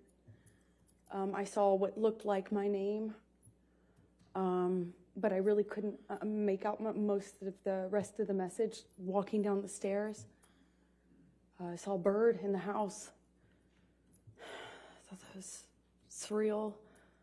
I went down to the main level where my painting studio was, and I had some canvases out. It was in the living room area. And by the time I got down to the bottom of the stairs, the dried blood had been kind of taken over by paint. It was blue, navy blue paint, and then brown paint. And then it was, on the walls, on the lampshades, pillowcases of the sofa cushions. There was blood. In the painting studio, my canvases had been covered with what looked like just brown, blue, green, red mess. It was just a mess. There was a painting that had, a painting that the owners had that had, like giant penis on it, and some other things. There was a table overturned, a bunch of broken glass on that floor. I walked downstairs where I heard the music coming from, and that's where I found him, blaring this music. He was in the study, which is by the bar games table area off to the side, and it was just glass and blood and a broken window, and just it looked like a mess. The table was collapsed, and I walked into the study. There was a couple unbroken empty bottles. I remember wondering where they came from. And he just looked, he wasn't there anymore. He wasn't there. It wasn't Johnny. He was standing at the office desk. He had his hand wrapped in this, rags, or bandana rags, and I think he took them down or somehow showed me, and he said, "Look what you made me do. I did this for you," something to that effect.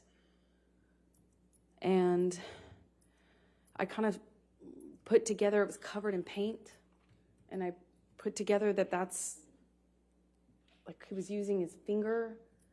I quickly became aware that that's what he was using as a paintbrush, even though there was lots of paintbrushes around. And we didn't have any sort of coherent conversation, as you can imagine. I figured out he was missing a finger. He kind of held it up, and I said, "What did you do? When? What did you do? When?" And I realized in my head that there had been many hours since this probably happened, assuming that was happened with the phone.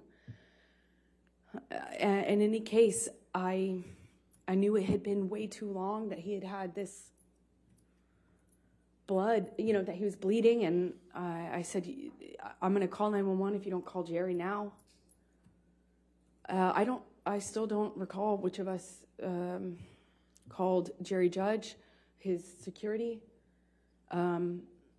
At some point we went upstairs. He came upstairs, but he went up to the third floor while I was in the main floor, the entry-level floor.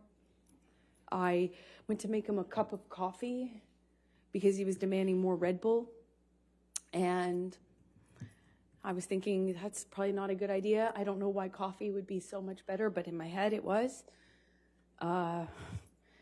I thought maybe, I don't know, sober him up, or I don't know. Help was coming, though, and I remember I made him coffee. As soon as I handed it to him, he threw it at the TV and started screaming again. It was like back to square one. Shortly after that, security arrives. I don't know how long, maybe a few seconds or minutes went by, not long, but they kind of find Johnny, or Johnny finds them walking out of the front door. And they were trying to figure out what was going on. And as they were kind of looking at him and trying to figure out what the heck was going on, Johnny took his penis out of his pants and started trying to pee or peeing outside of the house, saying that he had more messages for me. And this is in front of security. And they kind of just looked at each other and looked at him and kind of not laughed, but kind of half, played it off and corralled him. It was how it looked. It looked like corralling a wild animal back into the house with, with his penis still out of his pants, peeing or trying to pee. That's what he was indicating. And he went to the wall of the house. And I remember him standing at the wall trying to leave me more, saying he had more information for me. He was going to leave me more messages, more information for me. It made no sense. And Jerry Judge, his security, and one of the nurses, shortly after, I think they put me in the theater room, but shortly after, I remember talking to one of the nurses, and she was trying to give me drugs to sedate Objection, me. Your Honor. Hearsay. Trying to give her drugs, she Yeah, didn't say overruled anything. the- Thank okay. you. Keep going. And I just remember crying and rejecting what they were trying to give me and fighting with them about how much they were trying to give me. I felt like I needed to figure out what was happening with my life, what was happening with Johnny. I didn't know if he was okay. I didn't know. I actually had no idea, like, could this be something he could die from? If anything, just the drugs and the alcohol. I mean, that alone, I didn't, I just remember being scared and being in this theater room, this dark theater room, and not knowing what the heck was going on. And I eventually was taken up to my room by one of the nurses, and I'm sorry, Debbie, and or suggesting I go up to my room. I went up to my room, and I took a quarter of what she was trying to get me to take, and I eventually fell asleep. I came back downstairs to look for my phone, which Johnny had picked up before security came in. He picked up my phone and said, "We're going to get to the bottom of this." He wasn't making any sense at the time. Understandably, just different. Nothing made sense. But he picked up my phone and was saying, I'm going to prove this. We're going to get to this. We're going to get to the proof of this. Something to that effect. I don't remember his exact words. And he pushed record on my phone. I didn't actually at the time think that he had done that. I had no idea, but I did know that I didn't have my phone when I woke up and went downstairs to get it. It was dead. It was sitting out on the dining room table by where Jerry Judge was sitting. Jerry Judge was on the phone and talked to me, and I went back up to bed, took more of this sedative, and fell asleep. And then I think the next day, went to the closet and took out the clothes that he hadn't painted on. I guess when he went back upstairs, he had just like, it looked like what he had done is dip his hand in a bucket of paint and just wiped it on my clothes. Just went, and he had picked up another portion of my clothes and put them in the bathtub. And I don't know if he added paint or if he just had touched them with paint, but it was this ugly navy blue brown paint. I packed what was packable, what hadn't been destroyed, and eventually left Australia with Ben King, who you met on the way there. Let me stop you there because I want to ask you some more questions about those 3 days, and then we can talk about Ben King and going home. So, do you recall what bottle Mr. Depp was drinking from and then had that back and forth with you and you threw on the ground? Objection, Your Honor. Compound leading. Sustained. Do you recall what the bottle was? No, I don't. Do you recall whether it was wine or liquor? It was liquor. The wine was upstairs. Do you recall what color Excuse me. it was? Well, I believe it was white, clear, but I can't be certain. I think it was clear.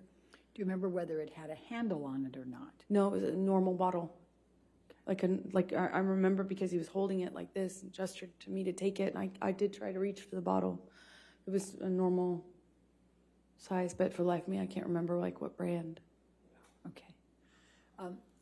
When you woke up that third morning and came out of your room, what, if any, food did you see? Oh yeah, I forgot about that. Objection, Your Honor, leading. Overruled. There was mashed potatoes smeared all over the bedroom door, on the wall, in various places. But I remember opening the door and being really confused at first as to what it was. It had little like specks of green in it, I assumed to be spinach. And throughout the house, there was food rubbed in places, just countertops, walls, doors, as I mentioned. And later that evening, I found the raw meat that I had left out, the steak, all over the house. There were pieces of it. It was cut up. And he had ripped my nightgown into pieces, into shreds, and wrapped the meat up, like wrapped the steak pieces up with my nightgown. It was this really beautiful burgundy silk nightgown that had this black lace trim. I ironically got it from Dr. Kipper for a wedding gift. And it was wrapped, I found it, I continued to find it throughout the rest of the time that I was in the house in Australia. There's pieces of it in the microwave, pieces of it in the produce drawer, in the closet drawer. I mean, just raw meat wrapped up in my nightgown, as well as the smeared food on the walls. It was bizarre. What, if anything, do you recall seeing on any mirrors? Oh, he had written on the bathroom mirrors in the bedroom, and I believe he had, there was another mirror. I just don't recall which bathroom it was in. I suppose it was the one that I went to, which is on the very bottom level, where I was retching, for lack of a better way to describe it. I think it was in that bathroom that he also wrote on that mirror as well. What, if anything, do you recall? In blood and paint, sorry. I'm sorry. What, if anything, do you recall of any lampshades being written on? Well, he wrote on messages to me, things to the effect of go-getter, horror sort of thing, like that sort of language, but calling me easy, calling me a slut, calling me, like just things about ego and what a whore I was. But it was hard to make sense of it because it was clear he was just out of his mind. It was, he wrote on a back of a pillow in blood, and you can tell because it dries like in this ugly brown color. He wrote on the walls going downstairs. Like it took in fact, you could see where it looked like he had run out of blood because the messages became, the markings became clearly letters, and the letters kind of became like I could see where he had clearly run out of blood or it wasn't bleeding enough and went and got paint. And then it became paint and blood. You could see both. You could see where he went back with it. Same with the mirrors. I could see where all the dried blood was. And then I could see a different set of markings with paint and some other material. So I'm going to go back to the time in the bar, and I know this is very painful. Do you recall what Mr. Depp was saying to you when he had the bottle and was pushing it against your pubic bone? He said that he would fucking kill me. He said, I'll fucking kill you. He said it to me over and over again. He said, I'll fucking kill you.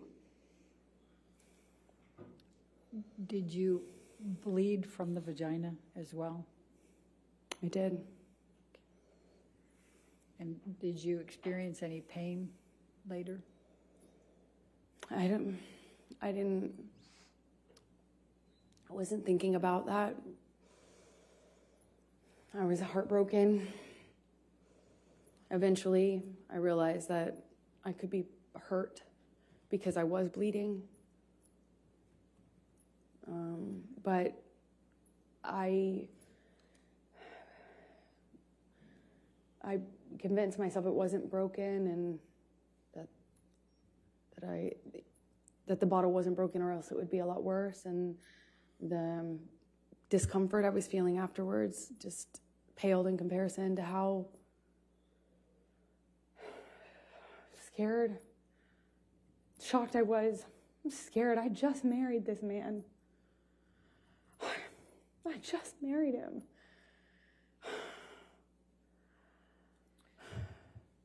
And forgive me for asking this, but I need to just make sure the record's clear.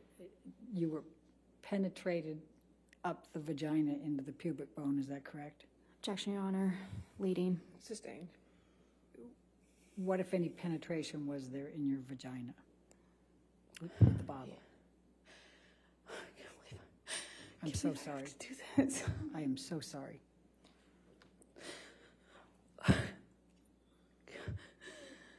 Johnny had the bottle inside of me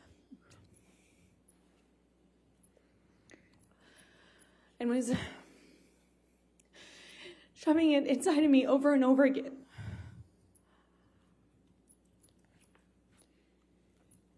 Did you experience any cuts on other parts of your body?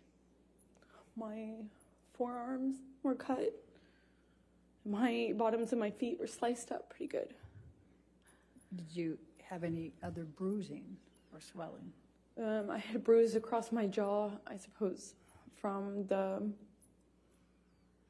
one of the many times he clocked me in the face downstairs. I think I just didn't make a record of anything else. I'm going to ask you to turn to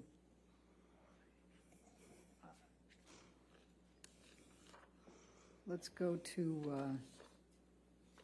1810. Well, actually, let's go to 1815. Michelle, if you can bring that up. Defendants 1815. And I think these are all in, Your Honor, so if we could publish. Yes, they can all be published.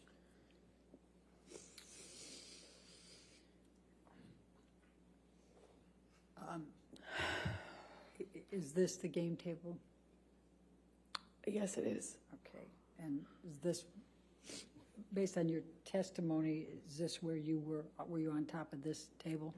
Yeah, that he briefly got on top of me, and was pushing on my throat, actually, at some point when I was on the table. I had forgotten about that. And this, though, looks like it is after a lot of the stuff was cleaned up, because it didn't look quite like this. Okay. And did the table collapse? Yes, it did. Objection, Your Honor. Leading. Sustained. What, if anything, happened to the table? The table collapsed underneath me when Johnny threw me into it and got on top of me, or fell on top of me. I honestly don't know which one. If we could look at 1816, please, defendants.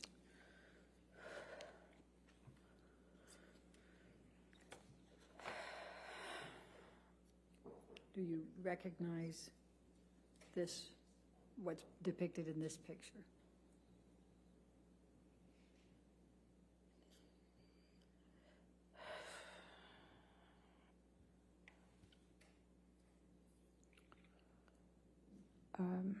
Yes, What is it? it looks like the bottles that were by Johnny on the desk when I came down that last morning, and he was still up, still drinking. If we could go to Defendants 1817.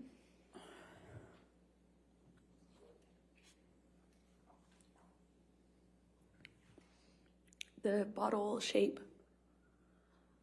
The bottle shape. Oh, I'm sorry, go ahead.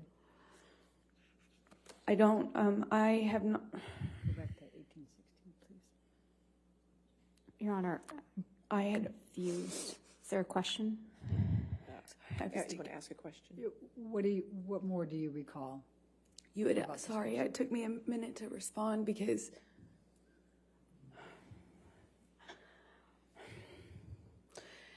it's hard. It took me a minute to respond because I had not remembered seeing the bottle that Johnny was using on me. I didn't have a memory of seeing it. And this picture, I wasn't aware of until just the other day, yesterday, the day before. And I felt my stomach tighten up, like I was going to be sick when I saw it. Because even though I didn't remember seeing the bottle, what I had remembered is a pressure, like something square, which is why I thought he was punching me. I was feeling the square, something firm hitting me, like butting up against my pubic bone. Over and over again, I felt that pressure against my bone. It felt like a flat surface. But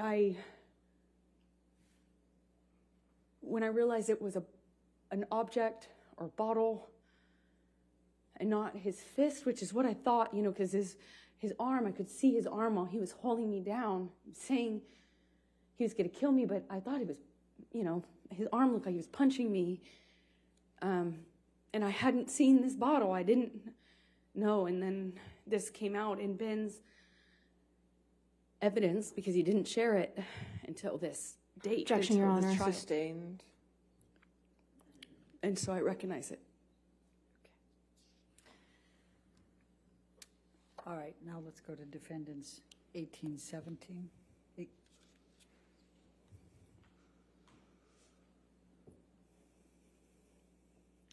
Do you recognize this area or this picture? Yes, it looks like one area of the bar. Obviously, this is sometime later because all the liquid is dried up. It was quite slippery. I was slipping all over that tile. That's how I know. Okay. Looks like a lot of the glass has been cleaned up almost. Okay. And then let's go to 1818. Actually, I think I'm sorry, Yeah, I don't have that. That's not in evidence. Yeah, that's a duplicate. Let's go to 1819. My apologies. Okay.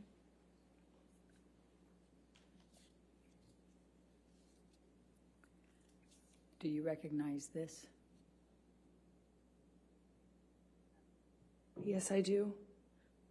What is this? This is close to where my feet were when I was dangling off the counter. When he had me on the countertop by my neck, my feet were slipping on the tile, and I just remember my feet. I remember feeling glass underneath my feet and slipping. I couldn't get up. I couldn't alleviate the pressure on my neck as he was crushing me. That's around that, not around, that's next to that.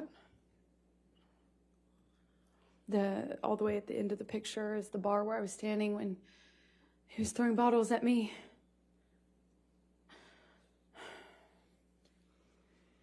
Can we go to 1820?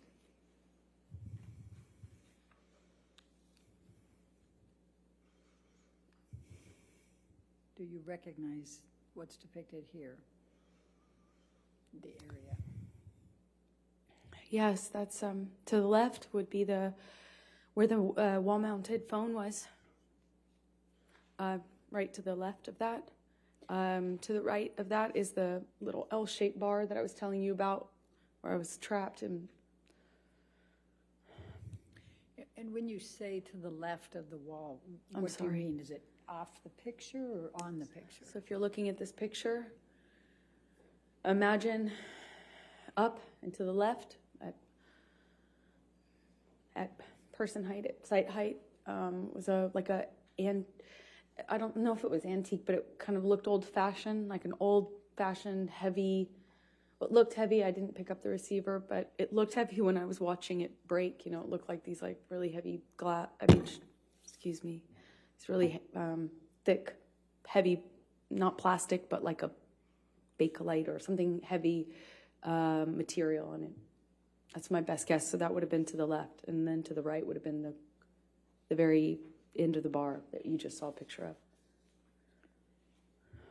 All right, let's go to 1821, defendants.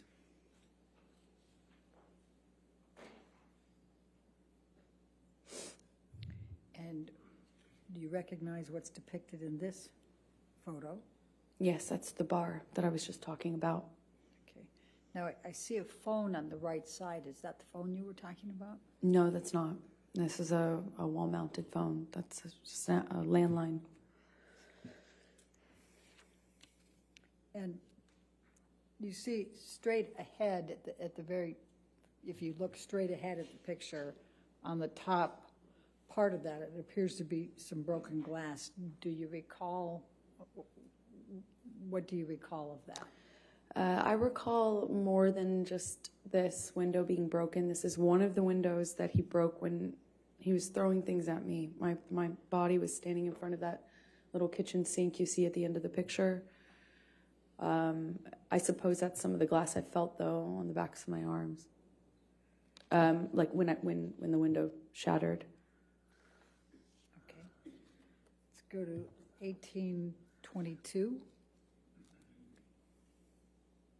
1822, I don't have in evidence. 1822 is not in evidence. That's exactly why I just went over here. Let's go to 1825, I think. Is that the next one, Your Honor? 1825 is in evidence. I'm not sure. Okay.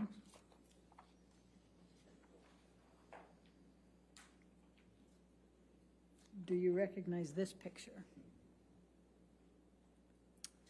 Yes, that's where Johnny was standing when I found him the last morning. That morning, it might have been like midday. When I say morning, it was after I woke up.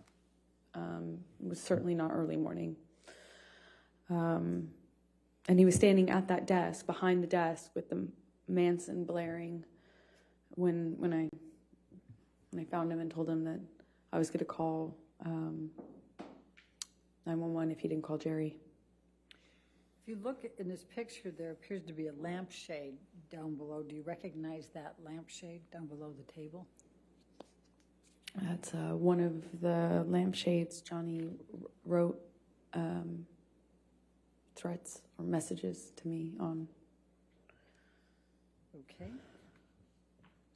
Then let's go to 1827.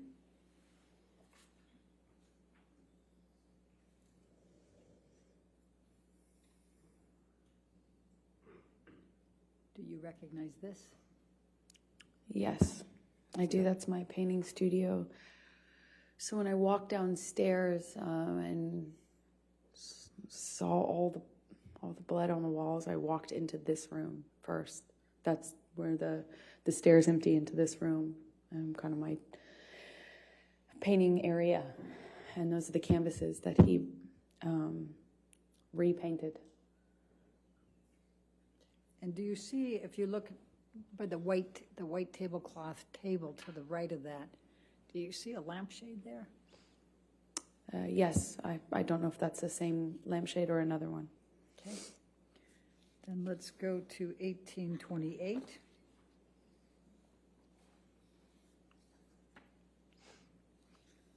And do you recognize what's in that one?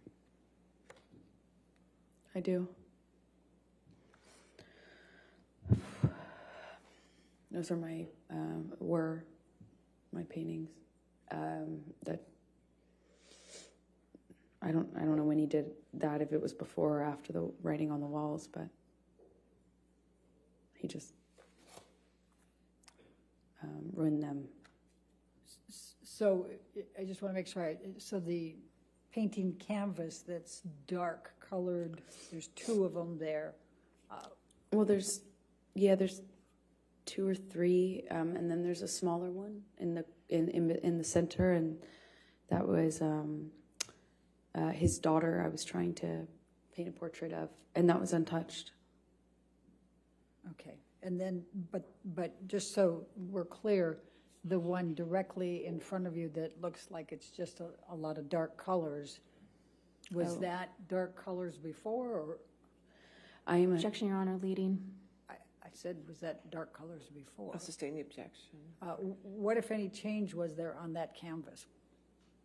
Oh, I'm a terrible painter, but I'm not that bad. That was not my painting. It was the start of a portrait, and he changed it dramatically. Okay. And then to the right side, on the other side of, more to the right than the one you already testified to, is that what that picture looked like before, or is that? Objection, leading.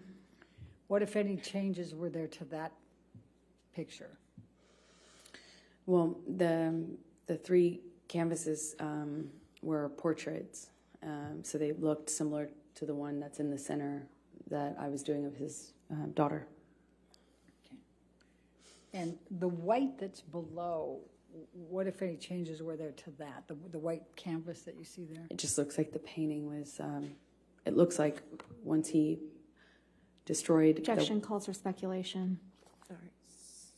Sustain. Was there anyone else in the house besides Mr. Depp and you? Not that I know of, no, and no one was around. Okay. Do you have any reason to believe somebody other than Mr. Depp did this? Objection, leading. Sustain. What, if any, reason do you believe that Mr. Depp did this? Objection, That was not. What, if any? What's the leading. No, I'll overrule that objection. Thank you. It was just Johnny and I in that house over the course of those 3 days, roughly. There might have been somebody, his assistant or something, come on the first day or second day, I can't recall, but for the majority of for the entirety of what I've been describing to you, it was Johnny and I in that house. And did you do any of this? Did you No. create any of this damage? No. I'm also going to take a look at the white tablecloth to the right there. And also, Johnny was covered in paint, so to answer your question fully, that's also how I know. All right. So I'm also just going to draw your attention to that white tablecloth over there. Does it appear to have some paint on that as well? Yes, there was paint all over the place, to say it plainly. Now, the painting that you indicated there was a large penis, I believe. Where was that? I believe it was just, like if you're looking at this, I believe it was on the wall almost right next to the painting directly center that we're looking at. That's my best recollection, but I can't be entirely sure. Okay. Let's go to 1828. I think that was 1828. Oh, 1829, my apologies.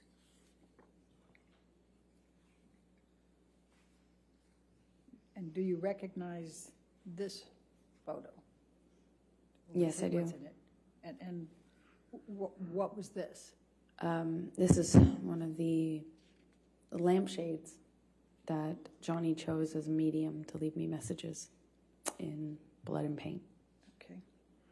Let's go to 1830.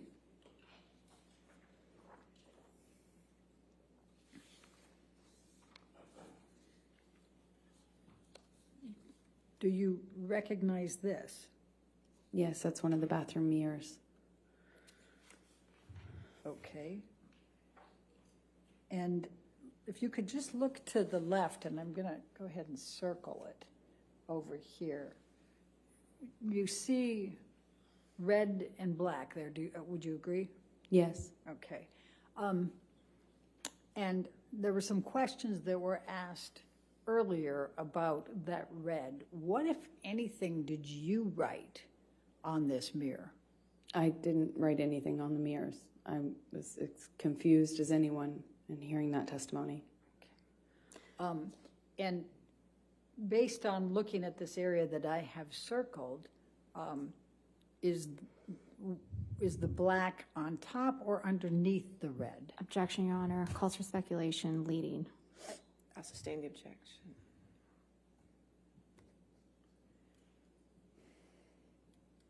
All right, you know, this might be a good time to take a break. Why don't we go ahead and take our afternoon break, ladies and gentlemen. Let's go ahead and have our break. Do not discuss the testimony with anybody, and don't do any outside research. We'll come back here. All right, in 15 minutes.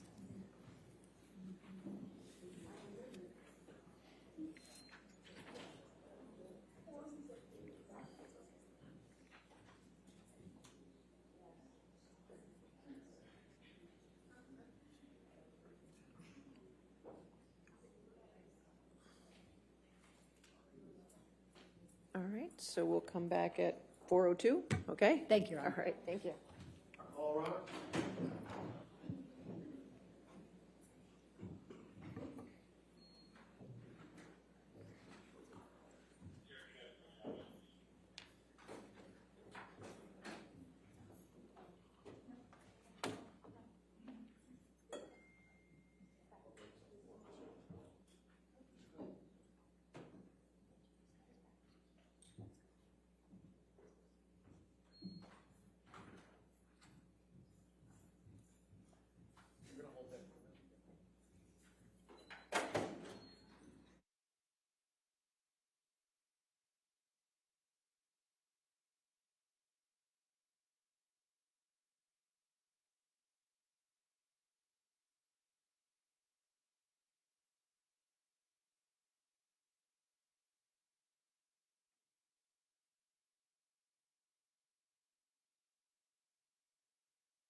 Okay. All back? Thank you, Your Honor. All right. Before we get the jury, I just want to see, talking with Sammy, is Friday, May 27th? It's not, we usually don't meet on Fridays, but is that an okay day to have trial on that Friday? It's the Friday before Memorial Day. I want to check with the jury, but I want to check with you first. Yes. That'll actually be closing argument day for anybody that wants to know. Okay. Okay. So, right. So I just want to make sure that keeps on track. But if it's good with the jury, I just want to make sure that Friday is good with them. That works for me, Your Honor. Okay. Okay, sure.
Thank you, Your Honor. Michelle, if you can bring back up 1830 for a moment. 1830, I'm sorry.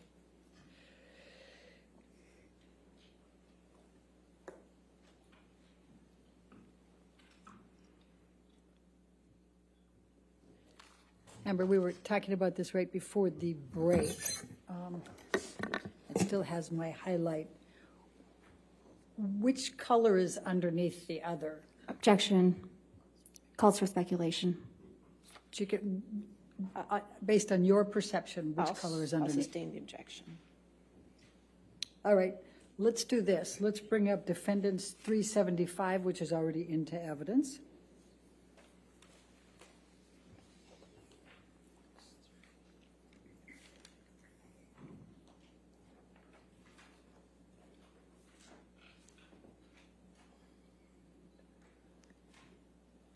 I think I need to clear that highlight, Your Honor, but I don't have the control on mine. There we go. Thank you.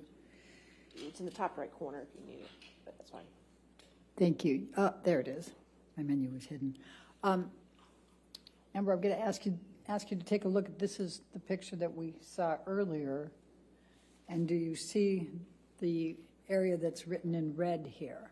Yes. Okay. What, if anything, did you have to do with the writing of that red? Nothing. Do you, before this trial, did you know who Carly Simon was? I might have heard her music, but no, I didn't. Okay. Did you know what songs Carly Simon wrote or sang? No, you had to tell me. Thank you. All right. And then if you can just remember this picture, again, the red area there that I've circled, and then I'm going to ask Michelle to take this one down and put 1830 back up.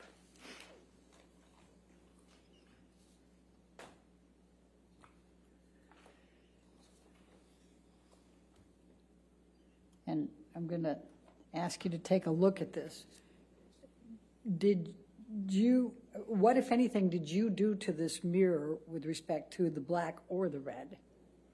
I didn't touch it. Okay. And what, if any, pictures did you take? I took a picture of it was the picture we had right before this, is the one I took because it was in the bathroom where I found my clothes in the tub and stuff like that. Okay. And let's go to 374, please.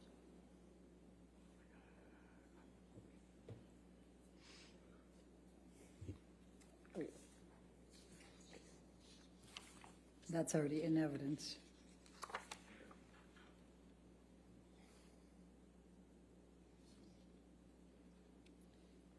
Is that the picture you're referring to? Yes, it is. Okay, and I'm sorry, I just want to make sure that I understand. What else was in this bathroom where this mirror was? The bathtub and another mirror, which also had writing on it. The bathtub had a few of my clothes in it and paint, and both of the two mirrors were painted. I believe I took a picture of both mirrors. Okay. And then I'm going to ask you, Michelle, if you can bring us back to 1831.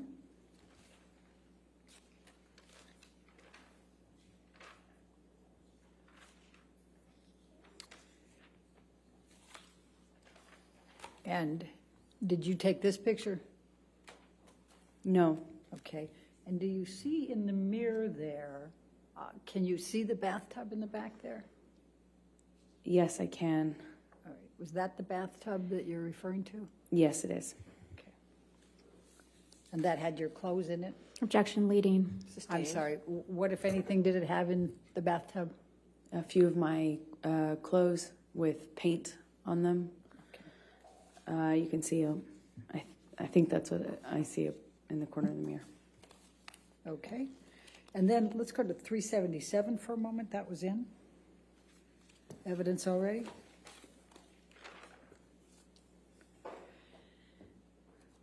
And do you recall seeing this picture earlier? I do. Okay. And now let's go to 1829, please.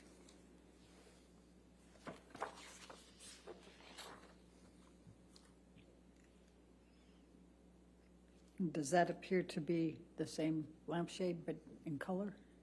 It does appear that. Okay, It is. thank you. All right, now let's just go through. I'm going to ask you to take a look at 1834.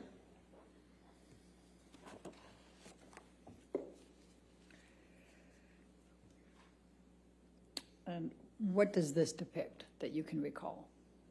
That is the TV that Johnny threw the cup of coffee at. Okay. And let's go to 1835.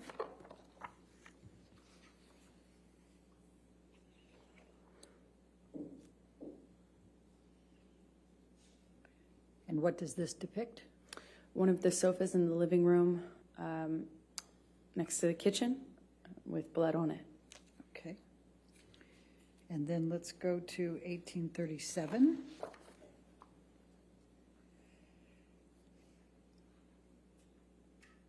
And what does this depict? It's one of the guest bedrooms with Johnny's iPad on the bed and blood and or paint on the duvet cover. All right, thank you. Now let's do 1838.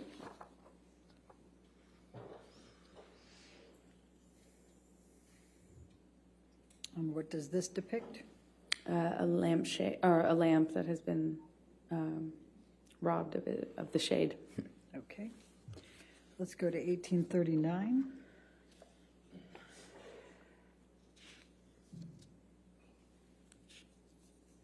What does this depict?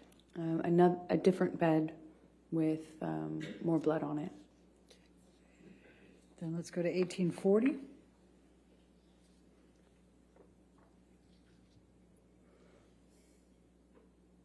And what does this depict? Blood on one of the guitars that Johnny was apparently trying to play. Okay. Then you didn't try to play the guitar. Objection, Your Honor. What Calls if for any- speculation. I didn't even get the words At out. this point, your question. Go ahead. Okay. What, if any, effort did you make to play a guitar? I've never played the guitar. Okay. Let's go to 1841.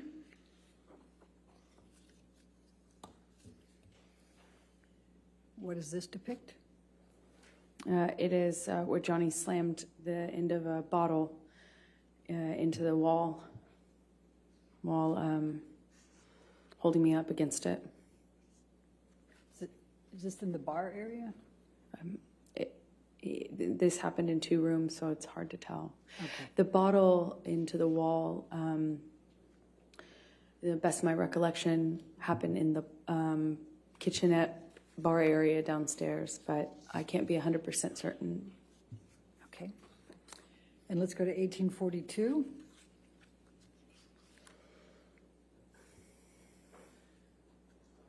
What does this depict? Another broken lamp. Okay.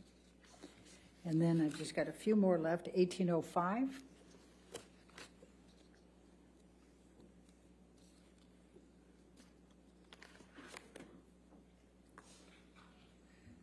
And what does this depict?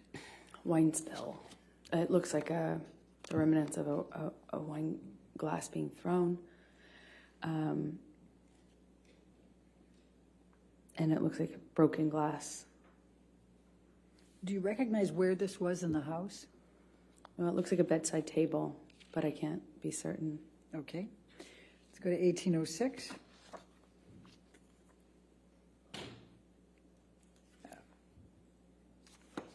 All right. Let's let's skip that one and let's go to 1808.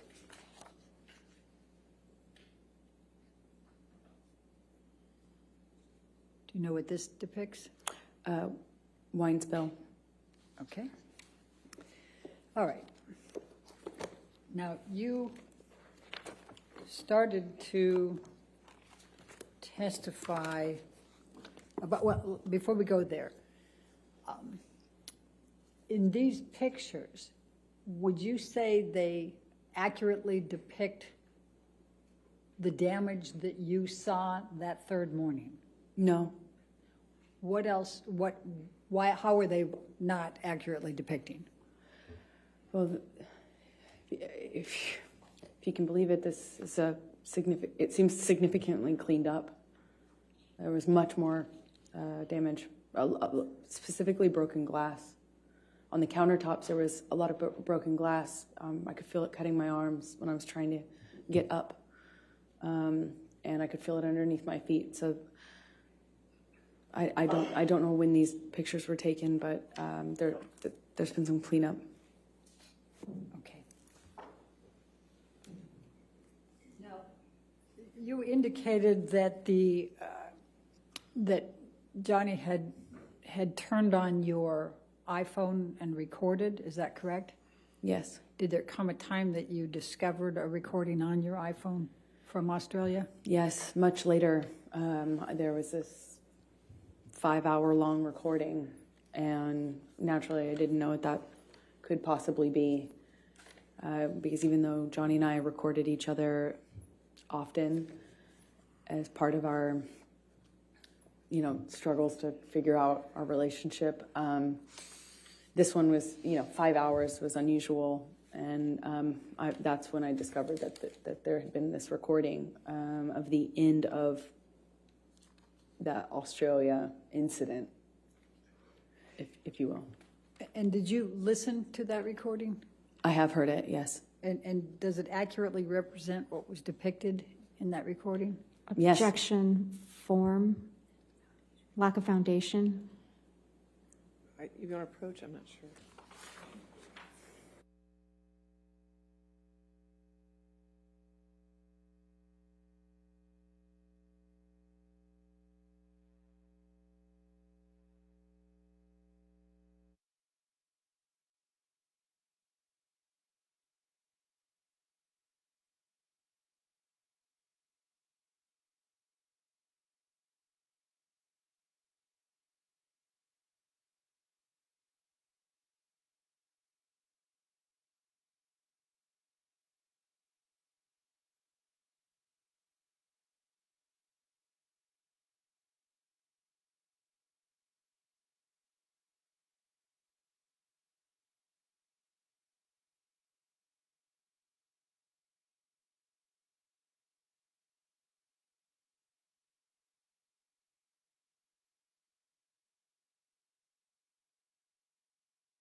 Ms. Berhoff, just could you tell me the number of that, the exhibit number, so I can, 378. thank you.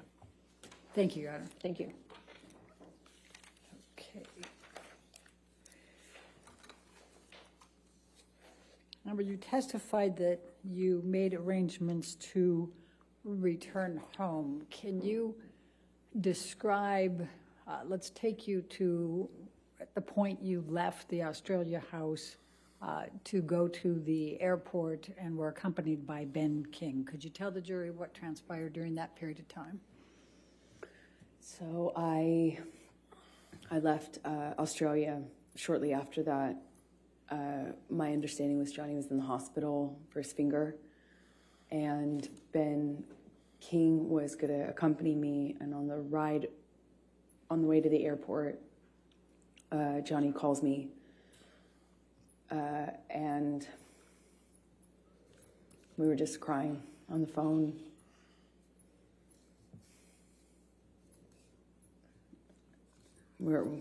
He was crying.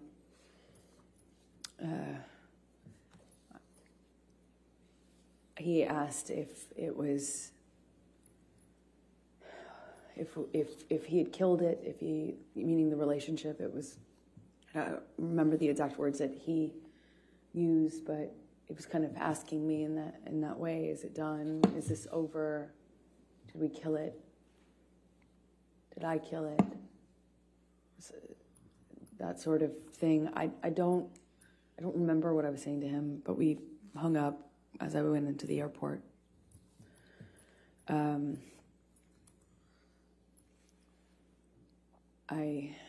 had a mix of feelings. Nothing really was making perfect sense to me, for sure. And I flew back with Ben. I don't really remember speaking to Ben on the flight.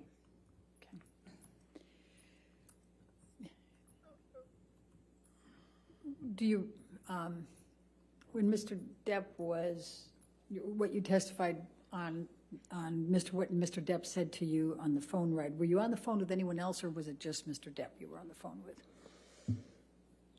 I only remember speaking to Johnny, and I remember sitting in the backseat of the SUV that had driven me, and we were outside of the entrance where you walk into the airport, and I even then felt torn about leaving. I obviously didn't want to stay, but I was in such shock and Objection, Your Honor, non-responsive. I don't know how that's non-responsive. We're going to ask you a question again. Okay. Please tell us how you felt at that point and what Mr. Depp was saying to you. I remember Objection, Your Honor, asked and answered. She was in the middle of responding to it, Your Honor, and Your Honor said It was a different question, but I'll sustain that objection if you want to ask a question. Okay. How did you feel at that time? I felt destroyed. Like my heart was broken. I didn't know what to do. I thought maybe if I left him in Australia, I thought maybe something would happen to him. I thought he might die or kill himself, because that certainly seems like the trajectory he was on. He had told me he had put a cigarette out on his face before, the Friday before, and combined with all the, when I was in the bedroom and he was in the hospital, I found, and I was packing my bags and stuff, I found all these empty bags, Coke bags, dime bags with white residue on them. In them. They were in books, in the bedside table. There were so many that I was like, I wondered how I didn't see it before, even though I had, just gotten there. So I was worried he would die, and I was worried that we couldn't come back from what happened. I was worried that there was just no way to turn this around. There was no going back, but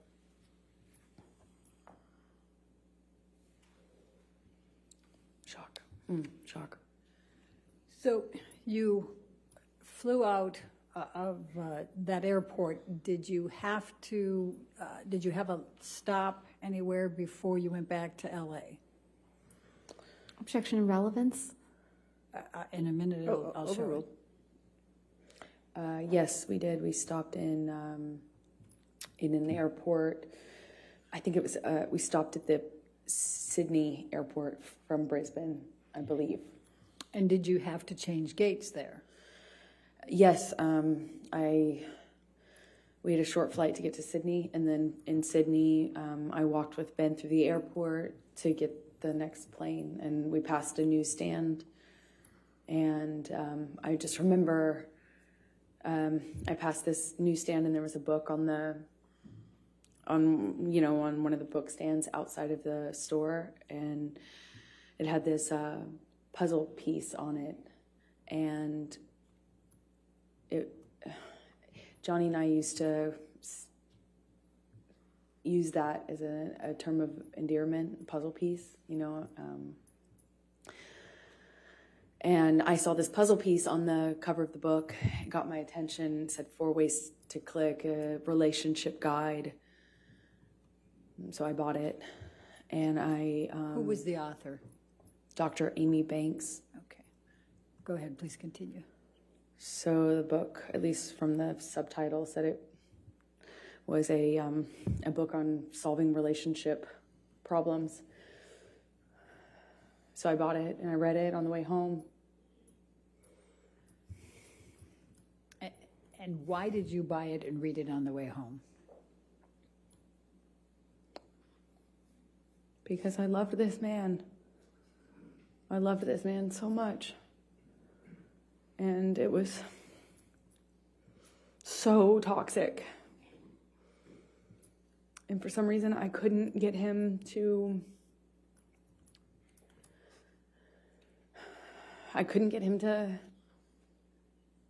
not hurt me. I could... And it seemed like I was hurting him.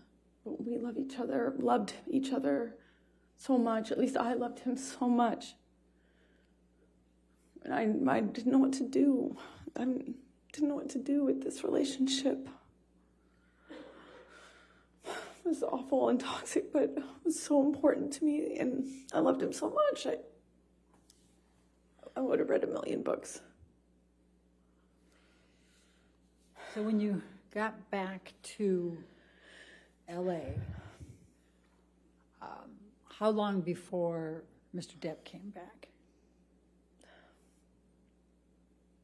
A few days. Johnny came back within a few days. He went to his Sweetser house, the main house, which was what we did. If there was a problem between Johnny and I, we weren't under the same roof once, the fight had either paused or ended, depending. But he would go to Sweetser, and I would stay at the ECB. And so he went to Sweetser upon landing, and there was some conversations with the medical team, doctors and stuff. And I just remember feeling concerned for his life because things had changed, and without saying what they said to me, Objection, Your Honor, hearsay. She said without saying. She's characterizing it. Well, I'll overrule for now. We'll see where we go. I became really, really worried that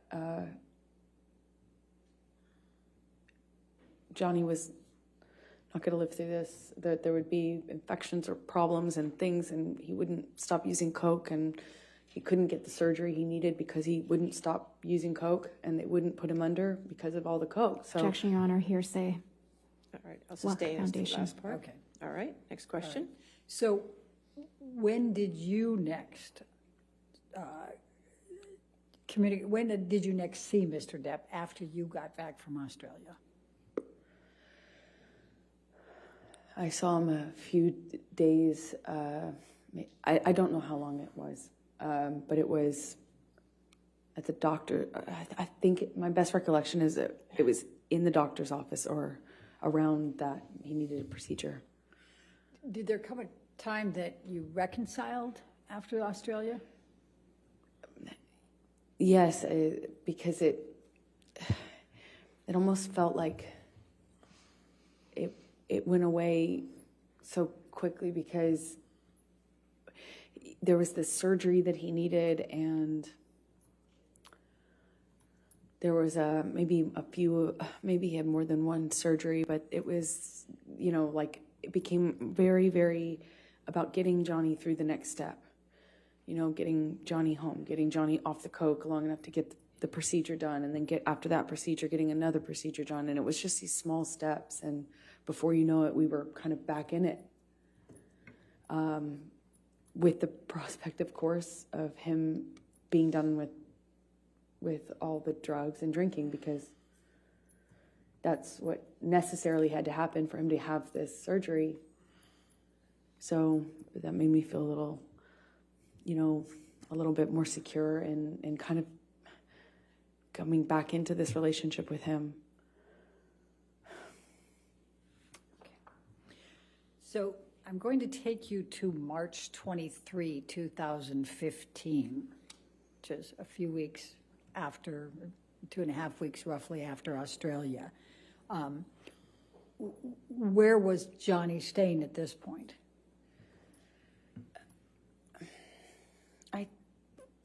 I think he was staying at the Eastern Columbia, at the ECB. He was staying at the ECB at the time because we were kind of in the bedroom together the night of the 22nd, which is when he passed out, how I found his iPad. I'm sorry, when you... I found his iPad open. He was texting someone with it open. He passed out, and I saw what he was texting. Please tell the jury about that. He was texting this woman that he had a relationship with on and off, kind of at the beginning of our relationship. So I recognized the name, but the date was right after the wedding. I saw it. He had gone to her house after we got married. Like, upon touching down in Los Angeles, I think it was the next day, he went to this woman's house that he has this sexual relationship with. And What did you do as a result of seeing that on the iPad? I freaked out. I immediately, confronted him about it. I was, I didn't care in that moment if he did kill me, which is likely in confronting him at that stage of our lives. I didn't even care anymore. At this moment, he had already ripped my heart out. It's like, I've just been through after having been through what I went through in Australia. Just weeks prior, I see this. It was like,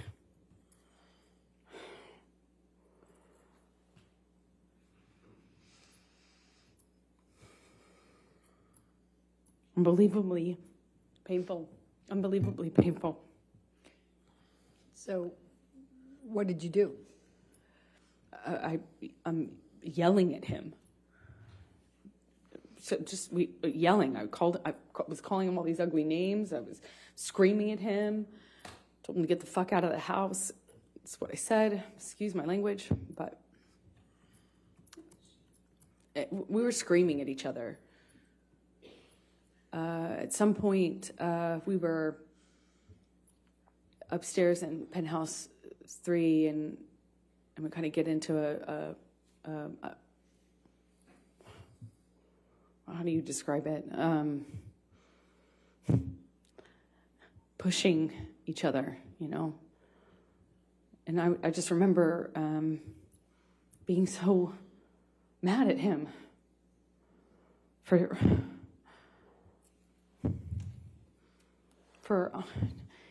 cheating on me and doing so in this way, like right after the wedding. And then right after my wedding, go to see him, and then Australia happens, and it just felt like everything came crashing down, and I was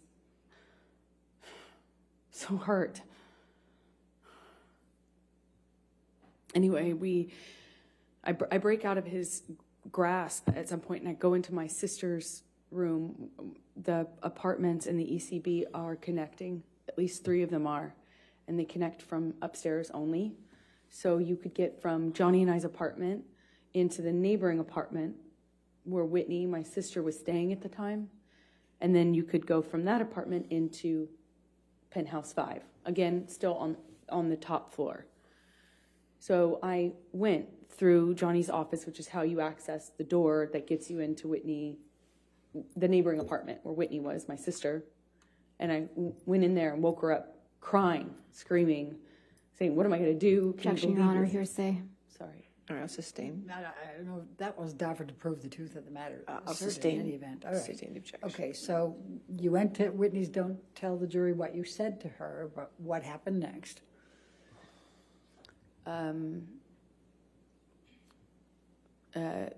Johnny comes into penthouse 4 and grabs me. I don't know why. I don't know what he was doing, but at one moment I I'm aware that my sister's somewhere nearby, and I thought about that. I just remember thinking about that, and he, I remember getting kind of free from Johnny, and he left, or he walked out of the room. When you say free from Johnny, what, if any, connection did you have? The physical connection before that? Well, I mean, I'm, trying to stand up for myself, and Johnny would, at that stage in our relationship, he would just throw me, shove me, hit me in the face. I mean, it was just like, all I could do is just try to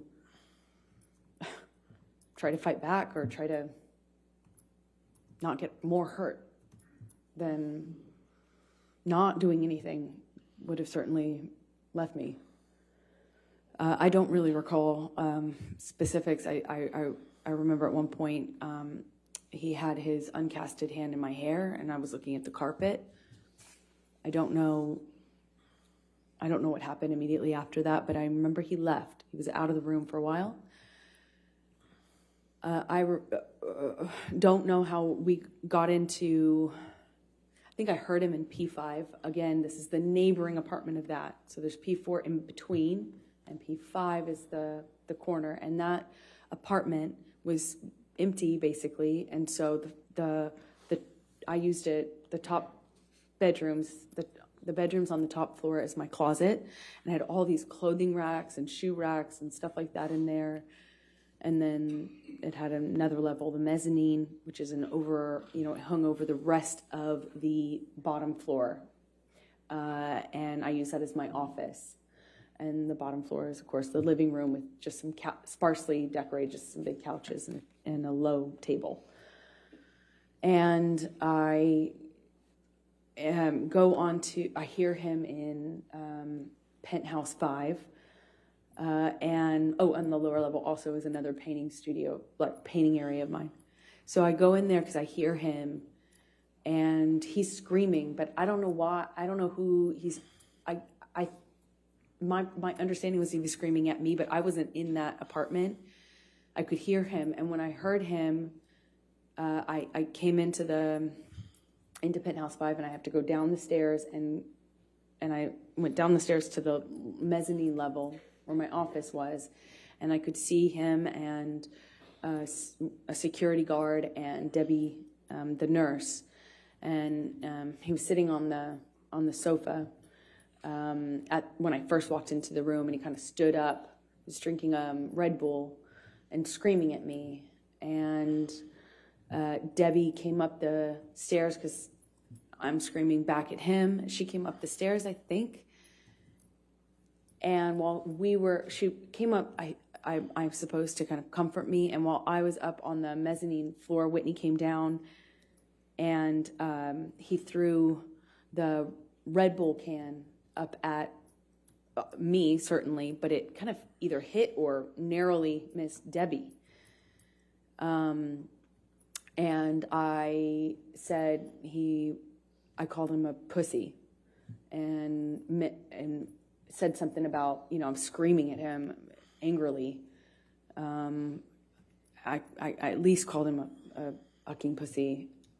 I don't know what else I said, but I was screaming at him because he threw this can at me and everything else that had happened. And when I did that, he bolted up the stairs. And, there's only, he was up the first flight of stairs. Again, I'm on the mezzanine, which is in between two flights of stairs. He bolted up the steps. And I don't know how he managed to get his hands in my hair so fast, but he had his hand on the back of my head, my hair, and kind of was yanking me down and hit me in the face with this cast he had. I just remember this brief struggle we had before we kind of break away. Whitney, my sister, all of a sudden put herself in between Johnny and I. She just threw herself like in the line of fire or whatever. She just all of a sudden was there and was trying to get Johnny to stop. Her back was to the staircase, and Johnny swings at her, and I just see my little sister with her back to the staircase, and Johnny swings at her, and I don't even wait for any other, I don't hesitate, I don't wait, I just in my head instantly think of Kate Moss and the stairs, and I swung at him. In all of my relationship to date with Johnny, I hadn't landed a blow. And I, for the first time, hit him. Like, actually hit him. Square in the face. He didn't push my sister down the stairs. And all my time of being in that relationship to that point, hadn't even landed one on Johnny. Sure, I had tried to fight back, threw my arms, flailed my arms, hit whenever I could to try to block blows myself, but never landed anything. And Johnny kind of looked stunned and then laughed at me and then lunged at me again. And before I know it, security stepped in between us and pulled Johnny away. And I went upstairs with my sister, and we locked the door, and I could just hear all this commotion happening in Penthouse 5. I could hear him raging, destroying my things. I could hear it. And at some point I saw it the next day. Tell the jury what you saw the next day. All my clothing racks were toppled over, shoe racks toppled over, thrown down the stairs. Desk, everything on my desk wiped off. Just it looked like everything that he could touch, he tried to turn over, destroy, smash, But my clothing racks, these huge, heavy clothing racks full of clothes, there was at least one of them he threw down the stairs. The rest were toppled over.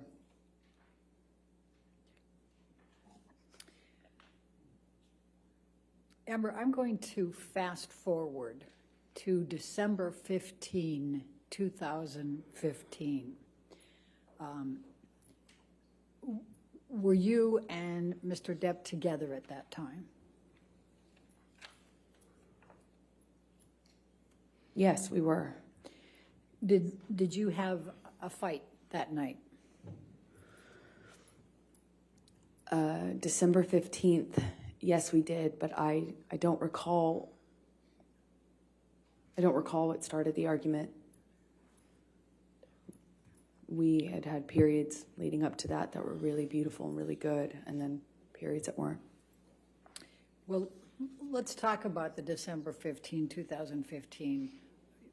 What do you recall of your fight that night with Mr. Depp? I remember him chasing me in the kitchen. I remember throwing something in his direction to slow down his momentum. I remember him screaming.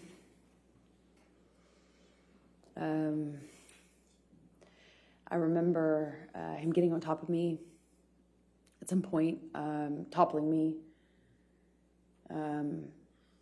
Mostly at that moment downstairs, he was hitting me in my face. Again, this is another example of when I wish so much I could tell you an exact sequence, but I can't. It's flashes. So I'll tell you what I do remember. I remember at some point trying to flee upstairs, and we had he got a hold of me and I got free, and I managed to get all the way up the stairs almost. I was on the last flight, and we'd had some interaction where I think I said something to him on the stairs. It might have been broken up, and I think I said something on the stairs, and I just remember how quickly he shot back up those stairs and grabbed me by the back of my hair, my head, and slammed his hand on my head. And I went down on the stairs, and he overtook me. I remember him so well. I remember his boots and the sound they made. I remember him grabbing my hair, my head, and kind of dragging me up the stairs the rest of the way. He dragged me into the room that those stairs open into. It's like a salon foyer area. And we had this argument that kind of, was a shoving match that I was losing. By the second or third shove, he sent me toppling over this chaise lounge, like a little low-lying sofa seat. And I hit my head on the brick wall. There was an exposed brick wall. I remember I stood up, and I remember Johnny asking me if I wanted to go. And he did that thing where he's like challenging me. He said it in that way, challenging me to stand up and get back up. And when I did, he said, "Oh, you really want to go now, tough guy?" Shoved me back down. "Oh, you really want to go, huh? Oh, you're so tough." I stood back up again. This time he hits me in the face. I stand back up and look him right in the eyes. And it was just a really still moment. I'll never forget it. Really still. I stood up and he said, "You want to go again, tough guy?" And I just looked right at him, just looked right at his face. And he balled up his fists, leaned back, and headbutted me square in the nose. Just right as I stood in front of him. I was a foot from him. Just slammed me right in the nose. Instantly, searing pain. It's one of the few memories I have in this long relationship that I actually remember the physical pain in that moment, just searing. And I remember thinking, you have your hands free. I had time to think. You have your hands free. You could have hit me with your hands. Why did you headbutt me?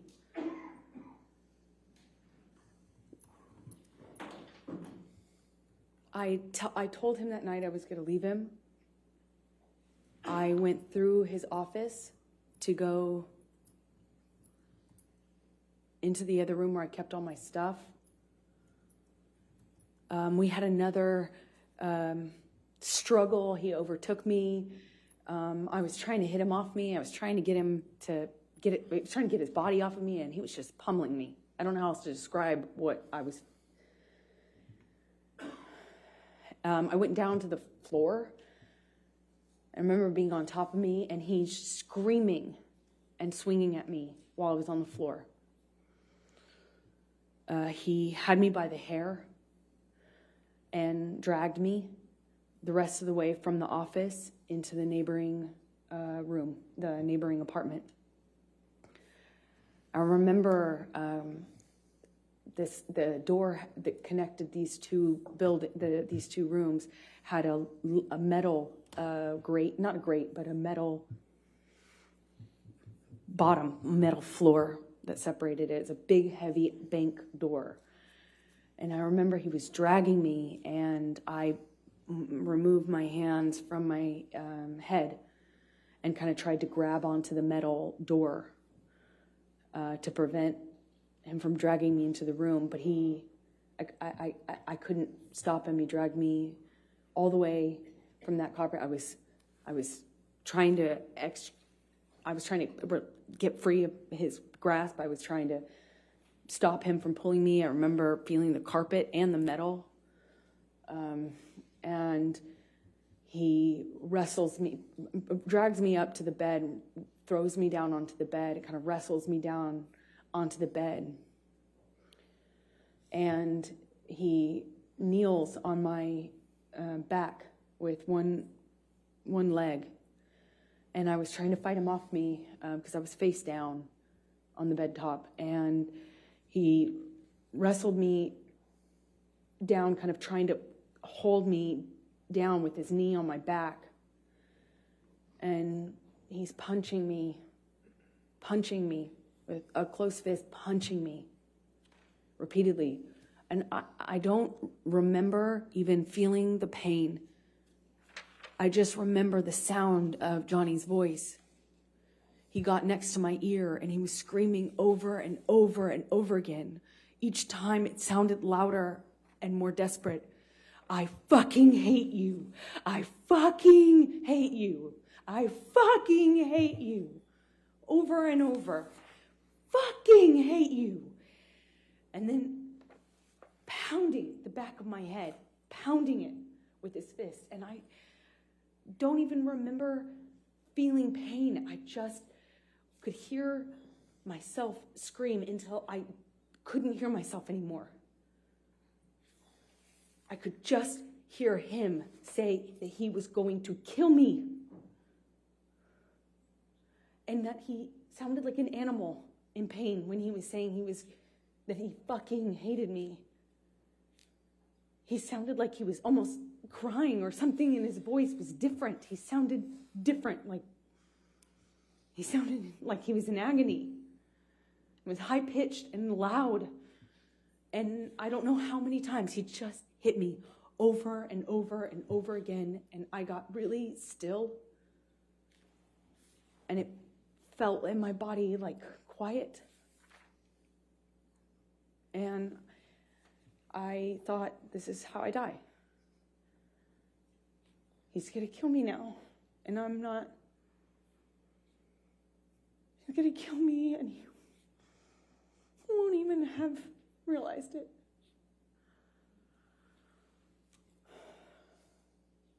I couldn't breathe. I remember trying to scream, and I couldn't scream. I was suffocating in this pillow top with him holding me down, punching me over and over. And I don't have any memory after that until I woke up. When you woke up, was there anyone there?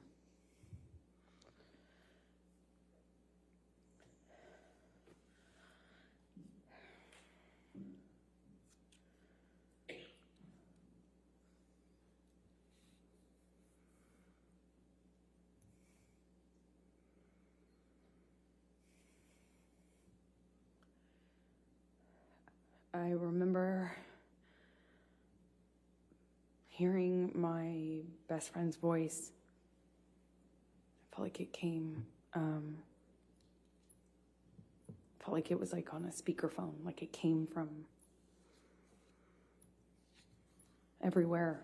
I just heard her voice in a weird way. It felt like it was coming from two directions. And I realized that I was sitting on the edge of the bed, on the carpet of the floor against the broken frame of the bed. And there was a low-lying bed with a really thick wooden frame. And it was broken from his boot trying to get a purchase on it while he was...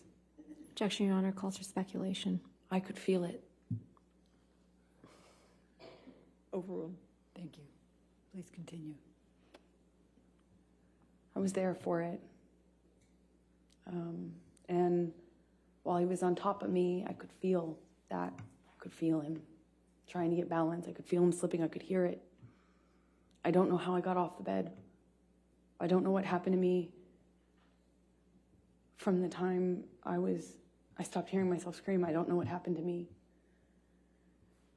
It's a really weird feeling because next thing I remember is leaning against the broken part of the bed and on the carpet, and my friend saying, "Oh my God, oh my Objection, God." Your Honor. Hearsay. Sustained. Okay. Go ahead. And without And then telling what Rocky said. I eventually, she called the nurse Erin. She got something out of the freezer for my face. She did a concussion check with Erin on the phone.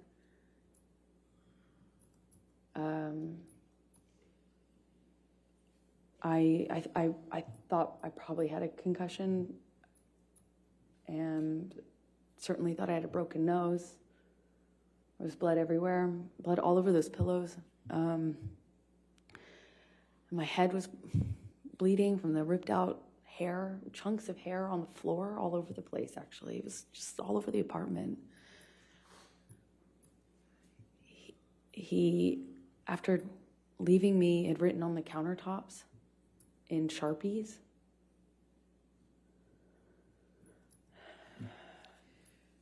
Michelle, I'm going to ask you to bring up Defendants Exhibit 510.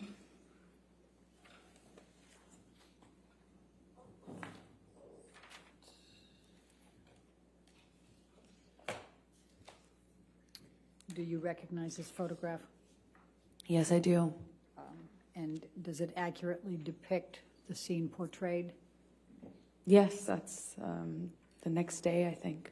Your Honor, I'm going to move the admission of Defendants Exhibit 510. No objection. All right, 510 in evidence. You can publish it, please. Thank you. And could you describe to the jury what that is? It was chunks of my hair that Johnny ripped out while dragging me and punching me. Thank you. Michelle, could you bring up 513, please? Defendants 513.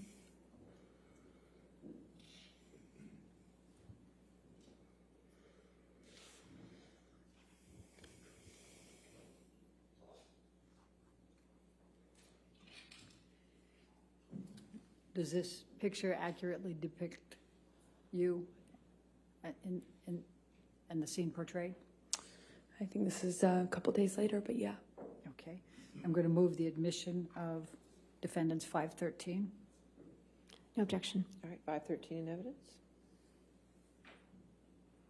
And could you tell the jury what this is and what it depicts? This is my face with a busted lip, which it's difficult to see in this picture, but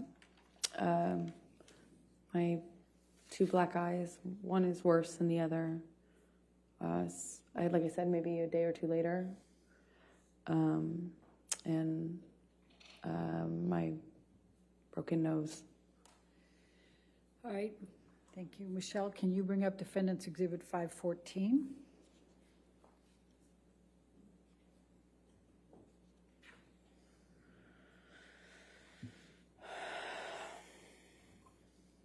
Does this accurately portray the scene depicted? Yes, that's my face sometime after. Your Honor, I'm going to move the admission of defendants 514. No objection. 514 in evidence, being published. All right, if you could just briefly describe for the jury what this one is. That's my face. Some time after, and Johnny beat me up. Thank you. Michelle, if you could bring up defendants 515.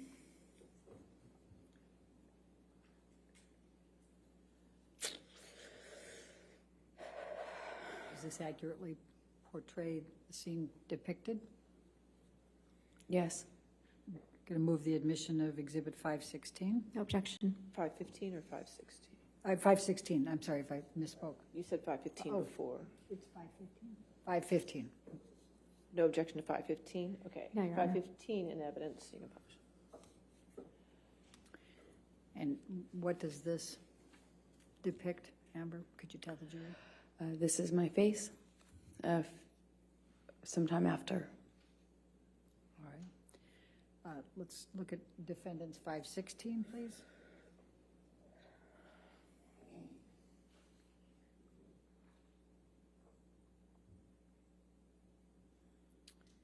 Does this accurately portray the scene depicted? Amber? Yes, it does. This I'd like- is maybe, Wait, let me move it first. May I move Sure. the admission of defendants exhibit 516, No objection. 516 in evidence? published to the jury, please? Okay, Amber, go ahead and explain what it is. I think this is maybe that night or the next night after Johnny left me on the bed. Let's go to 517.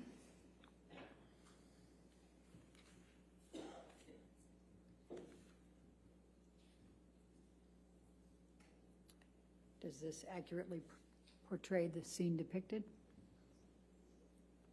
Yes, it does. Move to admit defendants 517, Your Honor. No objection. 517 in evidence? Amber, please describe for the jury what this portrays. That's my face after this incident. And what's portrayed on your lip? Well, he busted my lip when he punched me. It's bleeding in this picture. It kept reopening. You know, it's a mouth. The lips move. Go to 519.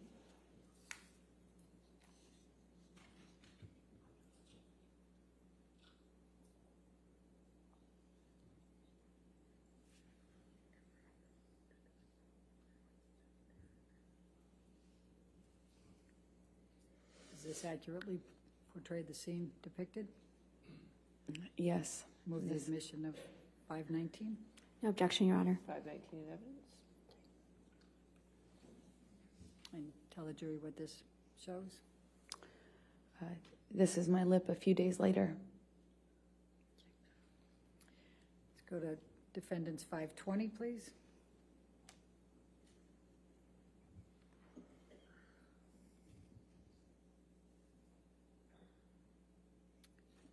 Does this accurately depict the scene portrayed? Yes. Move the admission of defendants 520. Is it 521 or 520? 520. No objection. 520 in evidence? Publish. Can you please tell the jury what's depicted here? That's my scalp with a chunk of it missing from when Johnny was dragging me by my hair. Let's go to defendants 521, please.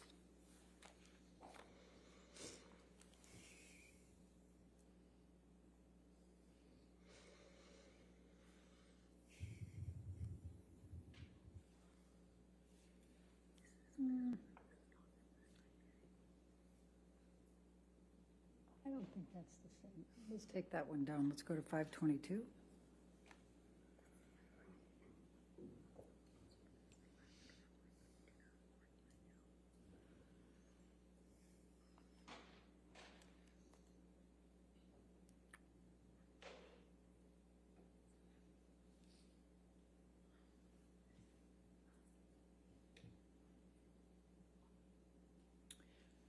Does this accurately portray the scene depicted?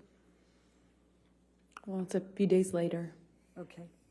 Move the admission of 522, please. No objection. 522 in evidence? And what shows there? My face is healing. Okay. Let's go to 523.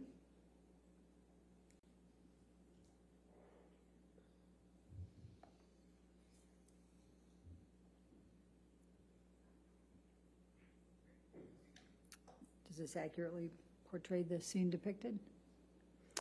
Yes, I think this is day or so after, maybe longer. I can't tell, but yes, it does. Move the admission of 523. No objection. 523 in evidence? And I'm just going to draw your attention, Amber, to an area up here. What, if any, bruising did you sustain in that area? Objection leading. What, if any? I'll sustain the objection. Okay. It's What, if any, bruising did you sustain? I'm Same sorry. objection. I'll sustain the objection. Did you what injuries did you have? I had bruising on my temple, my chin, my neck, the back of my head. I had swelling and pieces of, my scalp kind of ripped, torn. They were gross, pussy. But this is of the bruising around my temple from one of the blows, several of the blows, I don't know. Let's go to 524.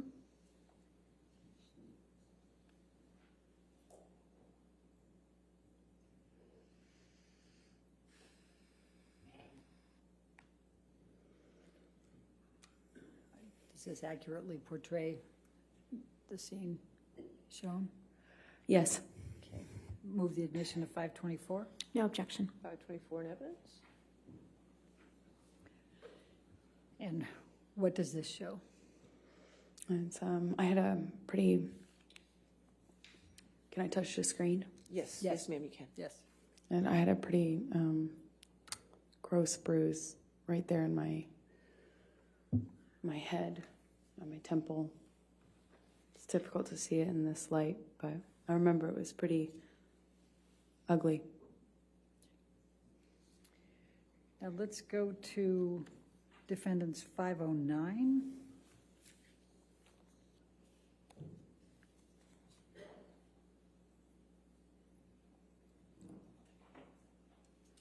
Does this accurately portray the scene depicted? Yes, it does. Your Honor, I move the admission of Defendants 509. No objection. All right, 509.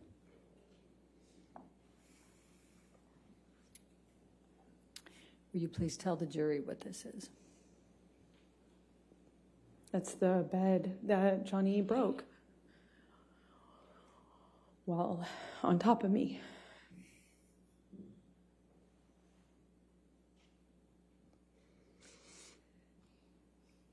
All right, let's go to Defendants 511, please.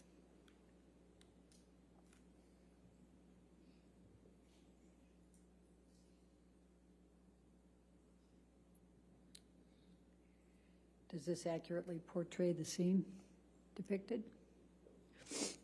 Yes. Move the admission of Defendants 511. No objection. All right, 511 in evidence? What do you see in this picture, Amber? Just more destruction from a part of the fight that happened in the bedroom. Not the bedroom that I was just talking about. It was the main bedroom. There had been a part of the fight that happened in there too. Let's go to Defendants 512, please.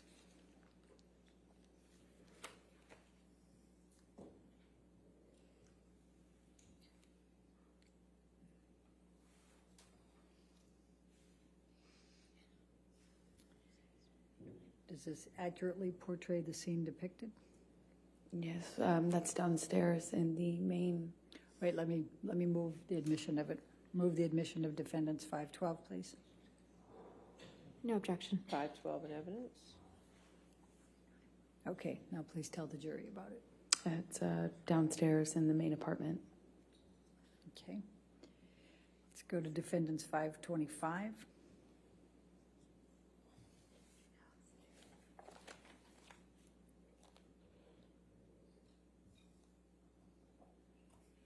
And does this accurately depict the scene portrayed?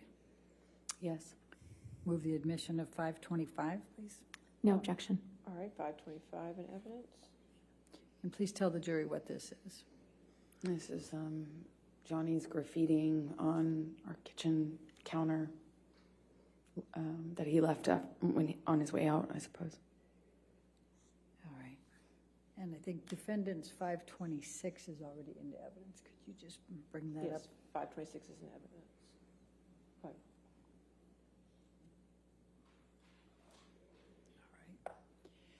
Now, Amber, as of December 15, 2015, what were your plans for Christmas that year?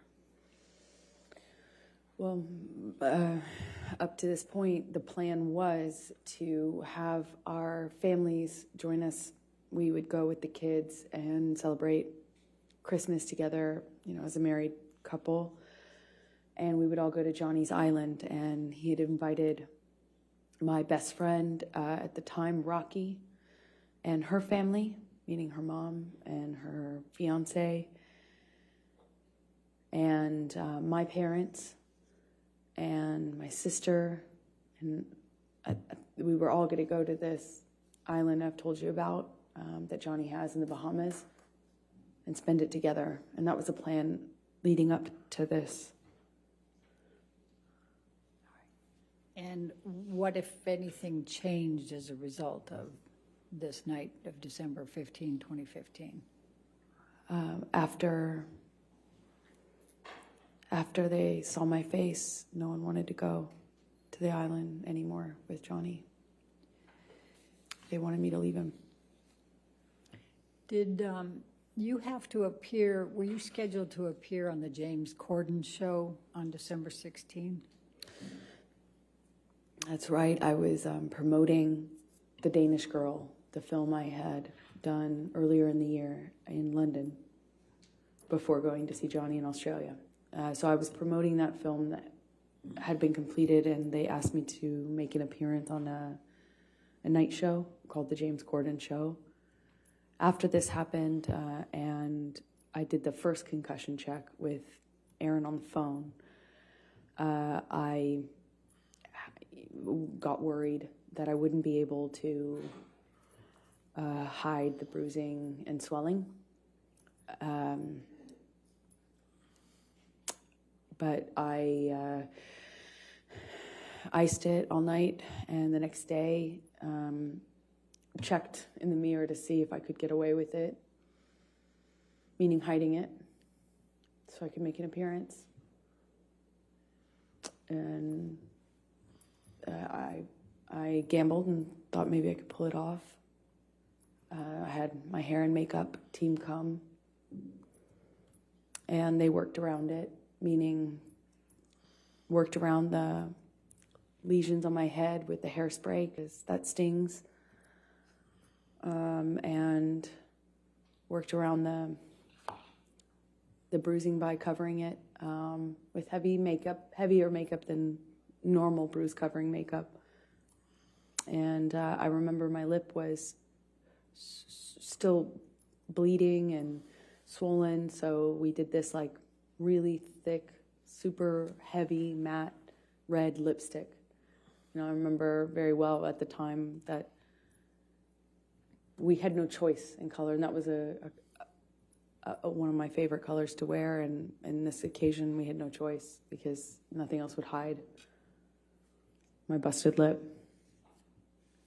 And I went on the show, did what I always do.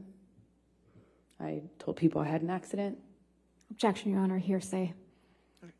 Sustain the It's not objection. offered to prove the truth of the matter, but, Sustain. because you didn't have an accident. but- Your Honor. All right. I'll sustain the objection. Okay, please continue. So did you appear on the show? I appeared on the show. Okay. And did there come a time that you changed your mind and went to the Bahamas with Mr. Depp for Christmas? Eventually. 2015. Eventually I did. Okay. And you went there with whom? I went with Johnny's kids. I was, obviously I didn't see Johnny after this because he didn't face the damage he caused in my experience. He was never around for the cleanups. And so he wasn't around for a few days. And I eventually heard from him, and he said he wanted to talk. And then he understood that it couldn't go back, like almost as if he understood that I wouldn't forgive him. Made it easier somehow to talk to him. I didn't feel so bad about myself in that case because, how could I put up with this, right? But with the understanding that we were done, I could, allow for us to have one last conversation, I suppose. But I just, it's like,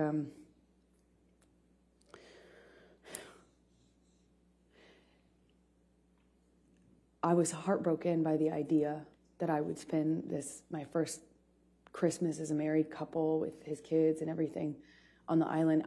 I was heartbroken at the idea of missing that. And, it's the best I can describe it is it's like for every hit, every instance of violence, every time I was choked, every single one of these instances was like a heavy coin put into a piggy bank. And you think, okay, well, each single one of these is like... Objection, Your Honor, non-responsive. I think it's responsive, Your Honor. The question was, What she's with doing, whom did you why? go? If we could ask the question. Tell us how you felt and what you were thinking in this process of whether to go to have Christmas with Mr. Depp and his children. I guess I was trying to explain... Go ahead. That, just after you think each one of these is... it's almost like for each one of these things that happens, you lose the will or resolve to leave. It's like every single heavy coin you put in this piggy bank is like an investment into the future you're going to get to, and then before you know it, you're just carrying around this weighted ball. This piggy bank's too heavy, you can't leave. For every single time I went back or allowed him back, after this sort of thing would happen, I lost a piece of myself, a piece of my self-confidence, my trust in myself to leave and move on. I lost the fortifications, I lost myself, and it was somehow easier to stay. I didn't want to stay in the violence or in this. I wanted to stay with Johnny, the good Johnny that I loved. So I put another one of those coins in the piggy bank of investment in hope and future, and I forgive him. It wasn't even that simple. I just decided to believe him that it would never happen again. Clean and sober once again. This time was the last time because it couldn't be worse than this, right? It couldn't be worse. And part of me thought that maybe it just needed to get this bad to get, like now we can't go back. There's no way this could happen again. So I went to the island after a few days of talking with Johnny, arguing with Johnny, talking with Johnny, negotiating that it was going to be clean and sober. I wasn't going to drink anymore. He wasn't going to use anymore. He'd never lay a hand on me again. He'd rather die than do that, is what he was saying. And I was scared. My friends were scared, but I decided to go. After a few days of having the plane and the kids waiting, not knowing what was going on, they were at Sweetser, the main house, kind of just waiting to go on this Christmas vacation. And eventually, I got in the car with Johnny, and we picked his kids up and left for the island. So let's go to the island for the Christmas holidays, and what, if any, arguments did you have with Mr. Depp at the island over the Christmas holiday? Towards the end of the trip, the trip itself was pretty nice, but towards the end, he started drinking again, started with wine, and we were on the couch in the main house, a cabin. It's like a one-room kind of cabin. And we were sitting on the couch, and Johnny, what I perceived as nodding off, I don't still know what it was, but he was kind of passing out or nodding off or something like that. And I'm sensitive at this point to the clues that I can pick up on to know what pattern of behavior I'm dealing with, because they made a huge difference in my life. So if I knew what he was on and what he was doing, I could react accordingly. So I'm picking up clues. I'm sitting next to him, and he's nodding off, and every single time he kind of like nods off, he dumps this glass of wine on my lap. And I say every single time because it happened like 3 times. First time, whatever. Second time, I'm like, Johnny, are you all right? And I probably say it like a little weighted. And in my head, I'm just wondering what he's on. Does this mean he's on the Roxy's again? Is it nodding off? What's going on? What am I going to deal with? He just had promised that it was clean and sober. We had this horrible thing happen in December. I thought we were moving forward. And the third time this happens, I jump up. I already changed my pants twice. And I jumped up and I shout at Johnny, like, what are you doing? Or, Johnny, you spill on me again, something to that effect. And I get up, get up off the couch, and Johnny's son says, Objection, Your Honor. Hearsay. Your Honor, not offered to prove the truth of the matter. It explains what's coming. Give you a good approach. I just don't know.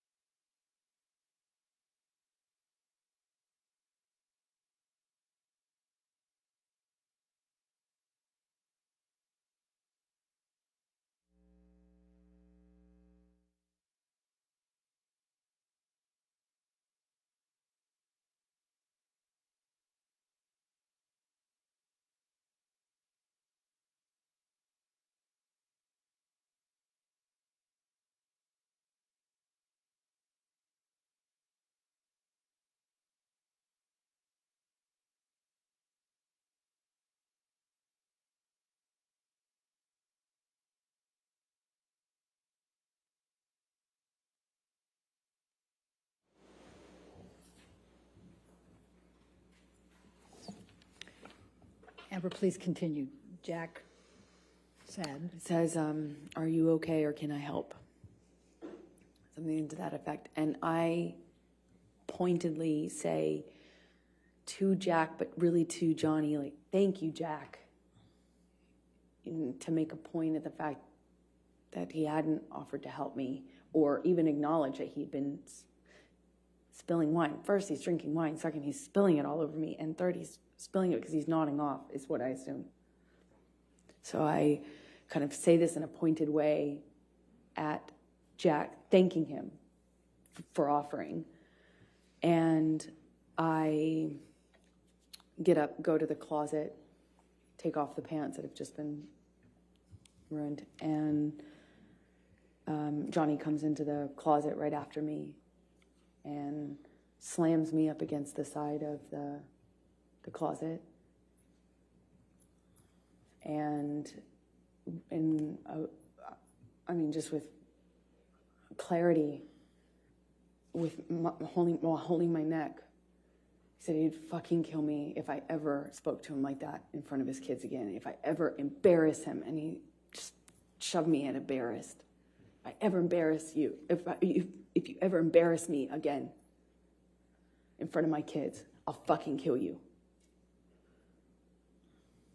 And I don't recall who told Jack to leave, or I don't really recall having an awareness of where he was at this point, but I leave the closet, go into the bathroom, which is right next to it, and he comes barreling into the bathroom behind me. Before he does that, I said something snarky to him, "Don't fucking ever talk to me like that again," or "I hate you," or something in response, just something, so that I felt like I wasn't just being a punching bag. And I kind of get over to the bathroom, but I didn't even have the door shut before he was in the bathroom with me. And I don't know if he used my body to shut the door or if he just shut it. But again, bangs me up against the wall. But this time he just grabbed my vagina, like,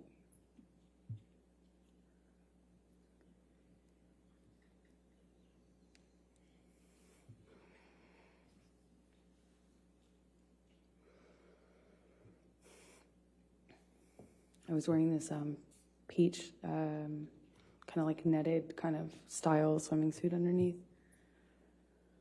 That's what I had on from the waist down, and he just grabbed me. Best I can explain it with his shoved his fingers inside me, but through my bathing suit. He didn't like move my bathing suit out of the way, and just kind of held me there and asked me if I was so fucking tough. If I thought I was so fucking tough. Said, "Oh, you tough like a man now? You some man now?" He's kind of taunting me while jerking me around. And he kind of seemed to do this thing where he was smiling. He was like teasing me. Like, "Oh yeah, you think you're so fucking tough, now what? Now what?"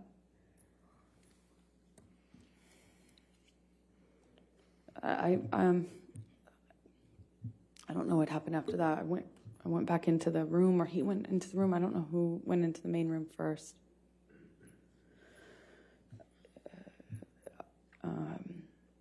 I just remember his hand landing on the back of my shoulder neck area. I remember trying to get him off of me. I don't know.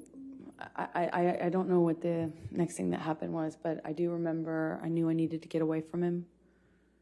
At some point, I ran. I ran out of the back door, ran out onto the patio. At some point before I ran, he swung at me, but I don't even remember how much of an impact it made, but I remember running. I threw something in his direction when I was getting away from him. I ran down the deck, ran out into the kind of like parking lot area, it's gravel, parking lot area outside of the house. And that's my estimation of when Johnny reached me, grabbed me by the hair, swung me around. I remember he hit my face at least once, but I'm not quite sure in what sequence. Was it before I broke away or after? I don't remember. I just remember the lights of the ATV coming up. The island, two of the people who worked on the island for Johnny, CJ and Tara, they pulled up in the ATV. I remember the headlights. I remember separating from him, or them kind of running up and saying something and separating us. And I didn't see Johnny for the rest of the evening, is my recollection. I just found him the next day, passed out in the cafe that was close to the house. Is that the end of? Yeah, this is a good breaking point, yes. All right.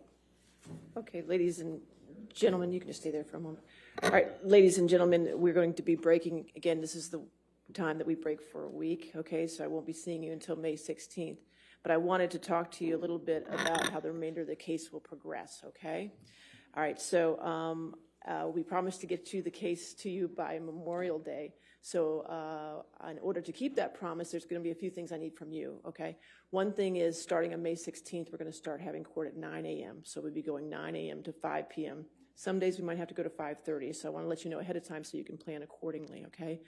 The other thing I need from you is Friday, May 27th, which is the Friday before Memorial Day, is going to be a court day.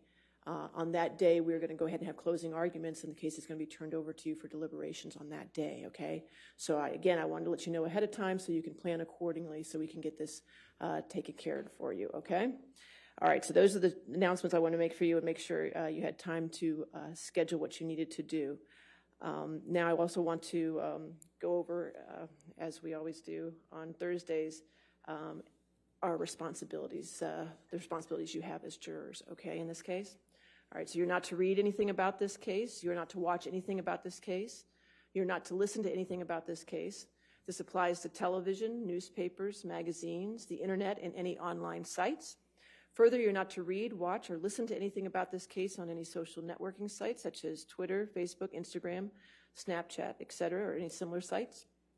In addition, you must not communicate with anyone about the case, whether in person, over the phone, by email, text, or instant messaging, or by any other electronic or non-electronic means. This includes friends, family, co-workers, acquaintances, and strangers. I also instruct you that you cannot do any research or make any inquiries about this case, whether online or by any other means. What you learn about this case is limited to what you learn in the four walls of this courtroom when proceedings are underway, okay? So please enjoy your week off, get plenty of fresh air and rest, all right? And then I'll see you at 9 a.m. on Monday, May 16th, okay? All right, thank you.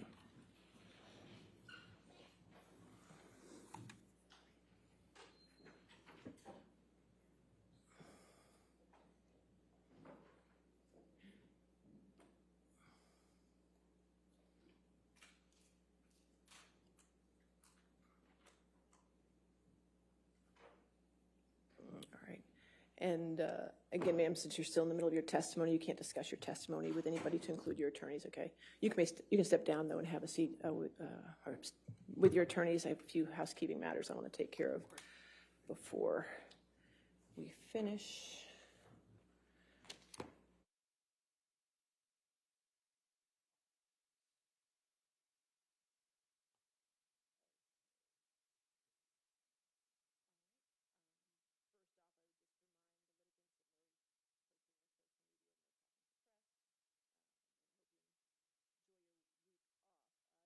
Attorneys, I won't see you tomorrow for Friday depositions because we finished all the depositions. I want to thank all of you for last Friday and staying here until I think it was 9 o'clock at night. But we got them all done, and I really appreciate all your work on that. It does mean a lot. And now you're rewarded because you don't have to see me tomorrow. So, no more depositions. What I'd also, for planning purposes, though, since we're going to be going 9 to 5, the day is going to be a little different, so we'll start at 9. We'll probably break for a morning break between 10:30 and 10:45. we're going to break for lunch between 12:30 and 1:30, so I want you to plan accordingly for that. Our afternoon break will probably be between 3:15 to 3:30, maybe even a little later to 3:45, we'll see. And then we'll try to break at 5. There may be times when we might go to 5:30, as I told the jury. So I just want to make sure you know that. Since I won't see you tomorrow, I wanted to go ahead and give you your times as of this very minute of what you have used and what you have left, okay? Are you ready?